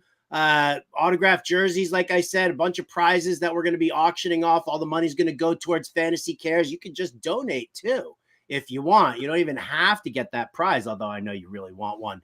And then come hang out over at fantasyalarm.com. Like I said, if you're playing in the Scott Fish Bowl, you definitely want to get a copy of Coop's article, Coop's rankings, all the return men, everything like that. And I don't know. I feel like, were we supposed to give something away here, Scott? Was I supposed to give away like a free Fantasy Alarm draft guide or subscription? Why don't we do this, Howard? Why don't we do this? I mean, if you want to. We'll do a draft guide. Whoever donates the most money during the next segment, you guys can keep an eye on that. You'll be able to tell us. Not me. Oh yeah, we can check that. Yeah. Whoever donates the most money during the next segment, the next half hour, we'll give them a draft guide. Howard, what do you say? Yep, 100%. All right, that's amazing, guys. Let us know who that is. We'll definitely get back to you with that. And awesome. Just so you know, my son is drafting live in New York City for the first time this year. It's first ever Scott Fishbowl. He's 22. He's not a baby. And I keep giving him all your Scott Fishbowl stuff. That's why I keep sending him links to. Says you want to be prepared, you want to go. So that's true. You can check with him. He'll probably tell you my dad's a liar, but I'm telling you, that's the truth. Awesome, man. My dad's a liar. Cheers. I thought I was the only kid who said that. Thanks, guys. We'll see you guys soon. Thanks so much, guys. Oh, two great guys. Two great guys. Yep, I'm honestly shocked that Mike didn't jump in just to get the trash talk started early for Boston. Yeah, no kidding. He definitely had to have missed it. He's going to be so disappointed when we. Before you jump on to the next guest, I'm going to be boarding soon, probably, it looks like. So I'll take this time to say goodbye and let you guys get on with it. Appreciate you stopping in, Scott, and passing the time with us. It's always a pleasure, my friend. Yep. Have a good one, guys. Take care. Safe travels. Always good to get the Scott appearance early. He used to jump in. He used to jump in a lot more, obviously, when he was home. But I mean, the guy is literally he's globetrotting now to get to all these events that he's created, which is amazing. I mean, I didn't think about it until too late this year about getting to more live events. So I'm going to literally plan next year around it. So my goal is to get to LA and Boston, but now I'm thinking I might go to DC next Saturday. So Saturday, July 7th is the DC live draft. And that is a quick train ride. It's like a 4-hour train ride from New York City to DC and back. And it's not even, those trains are not expensive. So I might get that. I'd love if somebody would travel with me, but Russ Fisher is afraid of getting divorced when I asked him. I feel Russ's pain in that. Yeah. I tell everybody all the time, when to solve these problems, just move out like I did. It's been 7 good years since I left, and look at me. I'm thriving. Well, here we go. Mike Hoff says, keep me posted. Mike actually lives on a town I moved out of on Long Island. I moved into Brooklyn, and Mike is living in the same town that I used to live in out there. So, and he works for the Long Island Railroad, so he can travel very easily.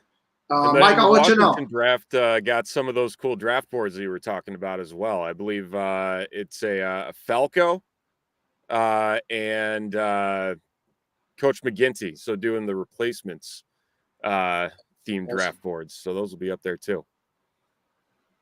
Well, let me struggle through another live read here. This guest is sponsored by the Dynasty Rewind, a fantasy football podcast that entertains and informs listeners with the best rookie breakdowns and strategies in the industry.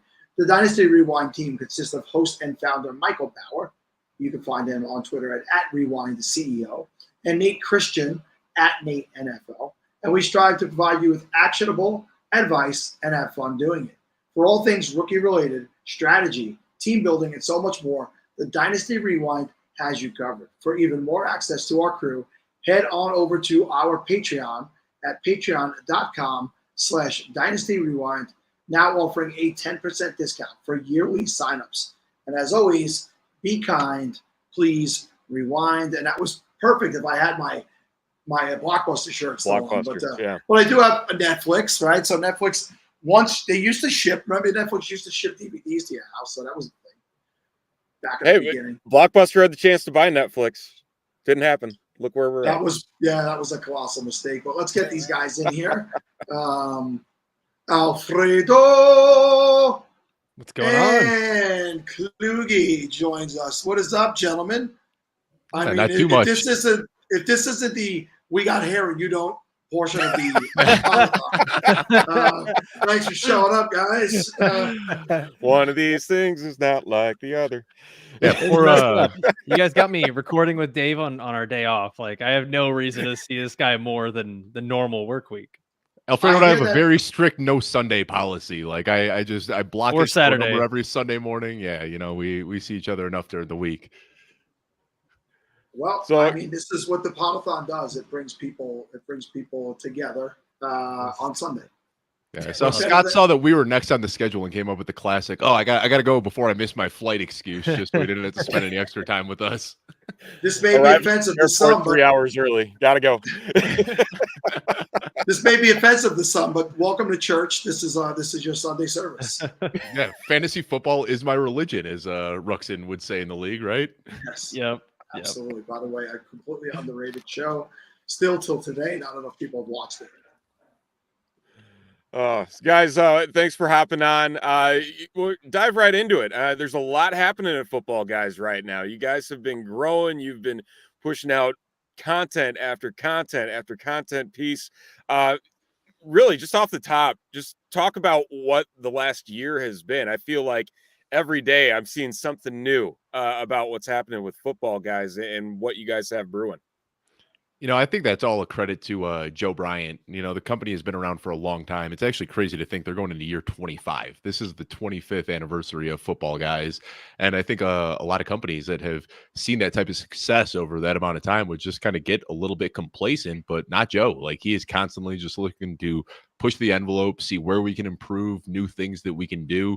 So I think a lot of the success that you've seen over the last couple of years is just a testament to Joe Bryant constantly wanting to better himself, better the company. And Alfredo and I are both very lucky to be a part of this ride, but also Alfredo, a lot of the growth that we've seen in the video and the audio content has been Alfredo behind the scenes doing a lot of good work for us. So yeah, we're, I don't want to speak for both of us, but I think I could say that we're both pretty happy to be a part of football, guys. Yeah, absolutely. I mean, like Dave said, you don't go 25 years as a company by mistake. You continue to just forge this great culture around everybody, and it all stems from the top with Joe Bryant down to even the person who writes like one article a year. There's just such a phenomenal culture at Football Guys, and I mean, this last year, 2 years, everything. It's been great to continue to not just grow, but to innovate, do things different. And I think that's what keeps the whole entire fantasy industry fun and fresh. It's just doing new stuff and innovating. I think what's fun though is you got two live draft organizers here. Alfredo just did the Fort Lauderdale one yesterday. I'm doing Denver next weekend, so this will be the third year that we've done the Denver live draft, and just keeps getting bigger and more fun every single year. We kind of did an impromptu one live draft that was the Denver division. We weren't really like a sanctioned live draft division, but we saw that we were all in Denver, and we said, hey, let's just meet up at a brewery and do this in person. And then the next year we got an official live draft out to 2 divisions. And then this year we're expanding to 3 divisions. So it's really been fun watching that event grow with every single year out here in Colorado. Well, Alfredo, take us into yesterday's live draft. Then. Tell us, how was the crowd? How was the mentality? And give us the lowdown. Yeah, it was fantastic. I mean, there's a lot of people. It's their very first time attending a live draft, and especially because this was the first one that we've done in South Florida. So we had a great location, 26 Degree Brewing Company, like massive space where I'm saying we could grow this thing from being the 40 people it was yesterday to easily 100 people and still have more space. Like this building was ours. It was awesome. We had food trucks, we had great beer there, and just the environment was great. People showed up early. Like the draft was at 1, people showed up at 12, and they were helping me set up, putting up the draft boards, filling goodie bags, like all kinds of stuff. It was great. It was very much the environment that Fantasy Cares and Scott Fishbowl looks to foster. It's just people helping people, and people that are there to be a part of something bigger than themselves. It was so much fun. You get the usual stuff that you see in a fantasy draft. People getting upset that their player gets sniped. And I left my laptop around Joey Wright for a little too long, and he changed my desktop background picture. And he also looked at my draft queue, which just really stupid mistake by me. Rookie mistake. I won't let it happen again next year. I'll say what you said, Alfredo, about people helping out. Last year, I was so stressed out because, like I said, it was the first year that we had an officially sanctioned Scott Fishbowl live draft, and I was so stressed about it. It was such a seamless and easy process because everybody there is willing to help. That's everybody's first question. They show up, hey, Dave, nice to see you. What can I do? How can I help? Yep. And knowing that mentality is going to happen again this year, my stress levels are 10% of what they were last year, knowing that everybody that's a part of these events wants to help and wants to make sure that it's a fun thing for everybody to be a part of, which I think just kind of encapsulates everything that Scott Fishbowl is about. Yeah, this will be my second year drafting at the New York City Live Draft, and I think it'll be my last year actually participating in the drafts. I'll go to the event, and I want to be of assistance. I was saying the last hour, I want to take a step back and take it in a little bit more. This is an scheduled 8-hour live draft, live event from 12 noon to 8 p.m. Wow. We have 5 drafts, and they're going off 2, 2, and 1. And I was actually I was trying to get out of there a little early because I've been trying to get involved with the new Brooklyn FC, which is the new professional football team in Brooklyn. And I have sideline seats or tickets for that day. And I'm like, you know what? I'm just going to miss it. I don't want to leave the fishbowl draft early. So I'm going to give those tickets to somebody else, which will be pretty cool. I'm going to find somebody who will enjoy playing a team from Ecuador. And I'm sure someone would, I could find somebody in Brooklyn who has a tie to Ecuador. Trust me. And they would love it. So, but I'm going to get back involved with that team afterwards. So yeah, I just want to be a bigger part of helping out. I know Ryan Hallam does a great job running the New York City live draft, and we're moving to a bigger location this year. But I know Heath was on with us yesterday, Alfredo, and he was leaving after and driving up. So Heath, I'm sure a lot of people were probably excited to see and meet him. Oh yeah, and I totally embarrassed Dave Richard as well, who showed up. Okay, Dave, yes. Yeah, so we had both 2 of the 4 CBS Sports Fantasy Football guys there. Heath did a great job helping out emceeing. You know, when I was running back and forth trying to make my picks, and then we started to run 2 drafts at the same time, and then I was like, guys, I got to eat. So I went outside to go get a quesadilla from the taco truck that was out there, and Heath kind of took over. But it was just, honestly, it was a blast, and it was so great to whether it was people that were established in the industry and that have been doing stuff for years and years, like Heath and Dave, or there were actually a lot of people, which I didn't expect. So many people that were just there just for the event, not even to draft. They just wanted to be there to watch, to hang out. You know, we had someone show up early to help out, and he's like, yeah, I'm not even drafting today. I just wanted to come here and be a part of it. And it was just that really made me take a step back and be like, whoa, all right. Like, people genuinely just love this. They want to help. It was just really cool to see. Yeah, what you might have missed being at that live draft was the live look into the Cleveland draft that we had with Yvette LeBoy. I could probably best describe that as manic insanity with a dab of dynamite. I mean, it was just purely, if you do not know Yvette and you don't follow her, first of all, go follow her, because I said it yesterday, her authenticity, just being comfortable with who she is and putting it out there is genuine and fun. And that was probably the most talked about segment for the second year in a row, Stephen, that we had. Man, I'm so, like, I just remember laughing nonstop for 30 minutes. And oh geez, it's I can't wait for part 3 next year. Well, I spoke to Scott about it. You were on with us a little while ago.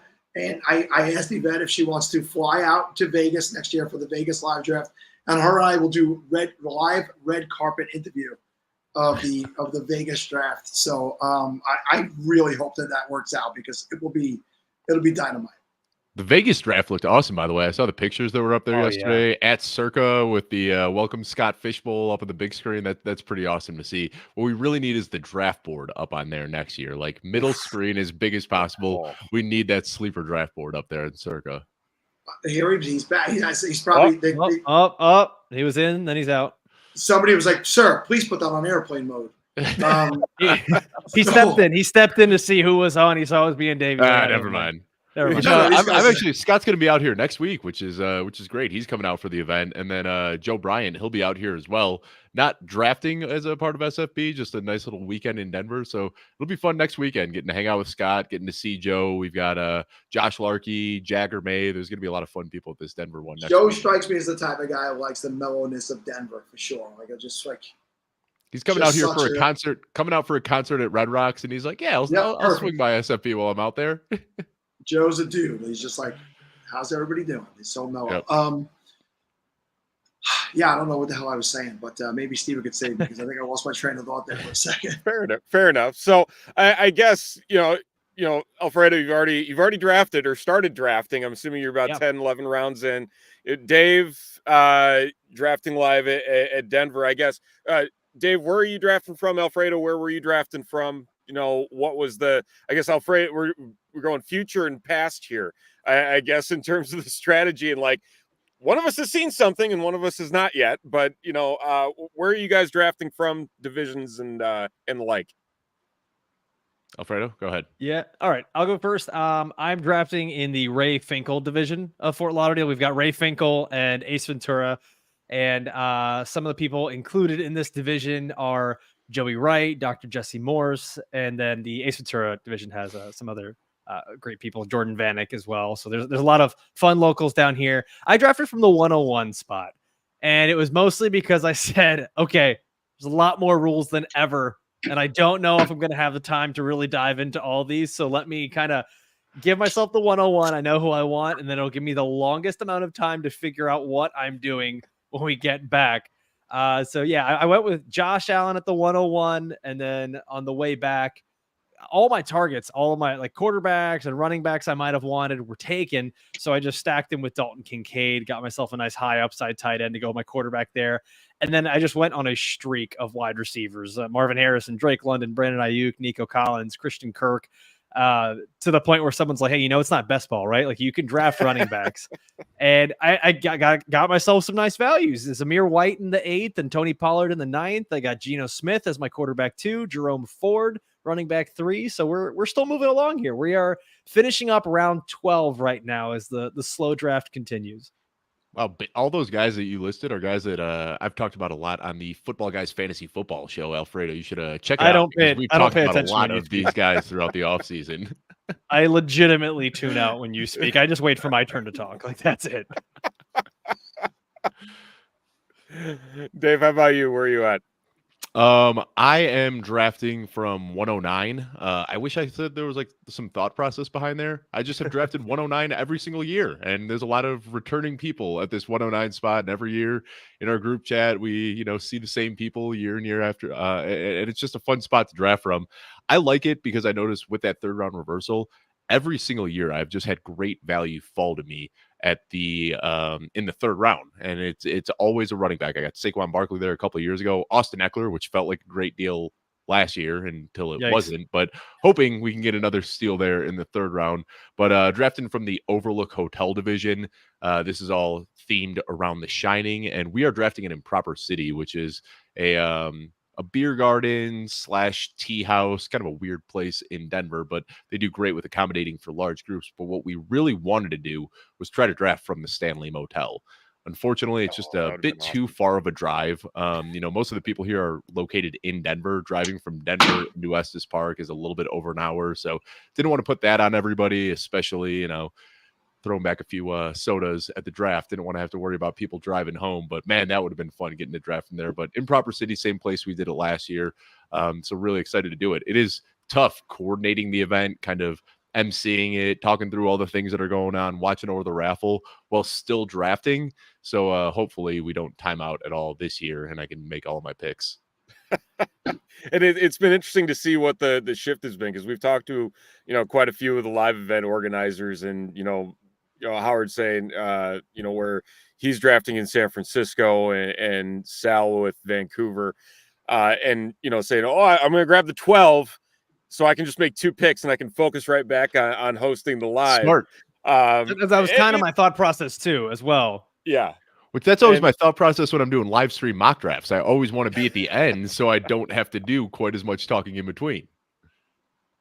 Yeah, exactly. I mean, it's peaceful. I finally caved this year, and I'm like, you know what, for Chicago, I'm just gonna draft slow. I'm gonna enjoy this, because even though we had last year was the game against the Median, and there was the head-to-head, and I'm pretty sure I only won like 3 games last year. So I'm like, you know what, we're done. No more drafting live and multitasking. But it's regardless of everything there, it's just so much fun to be a part of this. You meet so many awesome people at these live drafts, and again, Alfredo doing Fort Lauderdale for the first time, and Dave watching Denver expand to 3 drafts. I mean, for what this is, and the connections as well. I know both of you have been a part of Scott Fishbowl for a few years now. Just talk about what it means to make these connections, not only with people from within the industry, but even just the standard fantasy football players that are a part of this from the amateur side of this pro-am, and being able to make connections that you may not have made otherwise. So one of the things that we were kind of laughing at yesterday is that myself, Jordan Vanek, Joey Wright, Heath Cummings. I mean, obviously, all the people that were there at the draft. We all live in Florida. We all live within 30 minutes of each other, and we actually never see each other except for the Fantasy Football Expo in Canton, the FSGA conference in Vegas, or me and Joey at the Football Guys retreat. And it's just like, what are we doing? What are we doing? We all live near each other. We all have a reason to see each other, and it takes this, right? So it's you not only make the connections with the new people that you meet, but you just further the connections with the people that you thought you already knew so well. And you just like to sit down, just have a beer with the people you work with, or that was phenomenal. And then there were so many people. It's still very weird. And I'm sure like Dave, you can attest this as well. Like when you go to a live draft, someone shows up and they're like, "Hey, I love your show." And I'm like, you listen, you watch? Like, I thought it was just like my mom and 4 other people on Twitter, but like, yeah, okay. That's fantastic. So it was really cool to make those connections, put names to faces as well. People that I know that have been watching or listening for a long time. It's just like, I know your Twitter handle, but now I know your face. It's like so cool. And everyone was really nice. It was a lot of fun. I don't think it's just hyperbole at this point. Like it was genuinely a blast to hang out with these people. I was talking yesterday, Alfredo, it's probably a little bit before you guys and Kluge were actually doing your stuff here, but I started in 2015, 2016, and it was very few podcasts back then. Football Guys was one of them that was around back then. And when the company Draft, which was eventually sold, reached out to us to sponsor us, we were like, oh, wow, maybe we're going to get like an affiliation sponsor. No, they want to straight up pay us money per episode to sponsor us. So like, we've seen that the people follow us are wearing your T-shirts. And I'm like, can you send me those pictures? Like what? There's people out there actually. And I won't say what they paid us, but it was entirely too much for what we were actually doing. So it's cool when you do find out that what you're doing is actually reaching and touching people. It's a pretty cool thing. Yeah.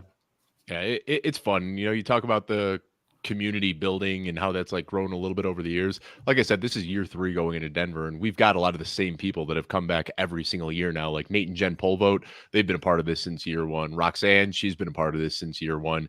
And it is fun seeing that kind of grow and then start to spill outside of just these events that we do once a year. Nate and Jen, we become friends with them. My wife and I, where we see them outside of these Scott Fish Bowl events. Josh Larkey, he moved out here a little bit over a year ago. He became a very good friend, just recently moved to Dallas, but like we would get together, we'd climb mountains. We were doing 14,000 foot peaks together. Like his girlfriend became good friends with my wife, and Jagger May, we used to live a couple blocks away from each other in Fort Collins, and now we get to get together for these live events. So I feel like the Denver community has really done a good job of making these relationships in Scott Fish Bowl and then growing it outside of that. So it's fun to see that I think everybody besides Stompy, and you guys all know Stompy, won SFB a few years back. He moved to Australia, so he's no longer a part of this. But I think everybody returning from year 1, that draft that we did 3 years ago, everybody but Stompy has been there for year 2 and now going into year 3, which is cool to see. I've seen that Stompy is obviously not around like he used to be. What do you know? What prompted the move to Australia? Work, I would guess, but I have no idea. He was. What was that, Russ? To get away from Sal. Yeah, I think that's what it was. He said he wanted to be as far from you as possible. It's not a guy's career, and this is the way they treat you. No, Stompy was a great guy, and he was another Fort Collins dude. So we live nearby. He was born and raised there. My wife and I moved out there in 2018. But that's the other thing is like we're based in Denver, but I think a very small percentage of the people at this draft are actually from Denver. I'm coming up from Colorado Springs. We got a bunch of people coming from Fort Collins, Boulder, kind of all over the state to get together for this event. That's awesome. And just seeing, again, we've been talking about the travel aspect as well. I mean, I feel like we've got a few Globetrotters that are just trying to catch up as many drafts as they can here in the next 2 weeks and meet as many people as they possibly can. It sounds like Sal's going to try and make it. Russ, are you going to make DC work with Sal? Or are we going to peer pressure you into going to DC? No, you are not at all. Not that I don't want to, but after this, I'm going to be asleep for about a week. So, fair. Alfredo, did you have a lot of people come in from out of town yesterday? And I think this time of year, especially, Denver is a nice tourist destination. So we get, I want to say there's about 6 or 7 people that are drafting in our divisions that are coming from out of state that are flying in exclusively for this, which is pretty cool to see. I mean, you don't get many people from out of state just because Florida is such a long drive for anyone that Right. doesn't live in Florida. Like you're at least going 8 hours to get to where we were at if you're not in Florida. But I mean, we had Joey Wright come from Orlando. He drove down. We had people coming up from Miami. So Miami to where we're at in Pompano, just north of Fort Lauderdale, it's about like a good hour drive. So people were making a good trek to be there. And it was like there weren't too many people. I think only Jordan Vanek was like the only guy that's like, yeah, I live 5 minutes from the brewery you picked. Thanks. Everyone else was making a pretty good trek. So yeah, we I don't know if we had any out of staters there. I probably should have asked that. That should have been my thing when I was emceeing. Yeah, look, Vegas 30. The Vegas people went to a piano bar and just hung out. Oh man, that's awesome. That's awesome. I mean, probably nice to get out of the 110-degree heat or whatever was happening in Vegas yesterday. But and that's at night nevertheless. too. That was down here too, man. It was rough. We made the mistake last year of doing our event outside. And, it was beautiful when we started the event at 11 a.m. By the time 2 p.m. rolled around, it was 95 and sunny and everybody was melting. So we're moving it indoors this year. Just make sure your indoors has enough air conditioning. New York last year, it wasn't like sardines crowded, but it was a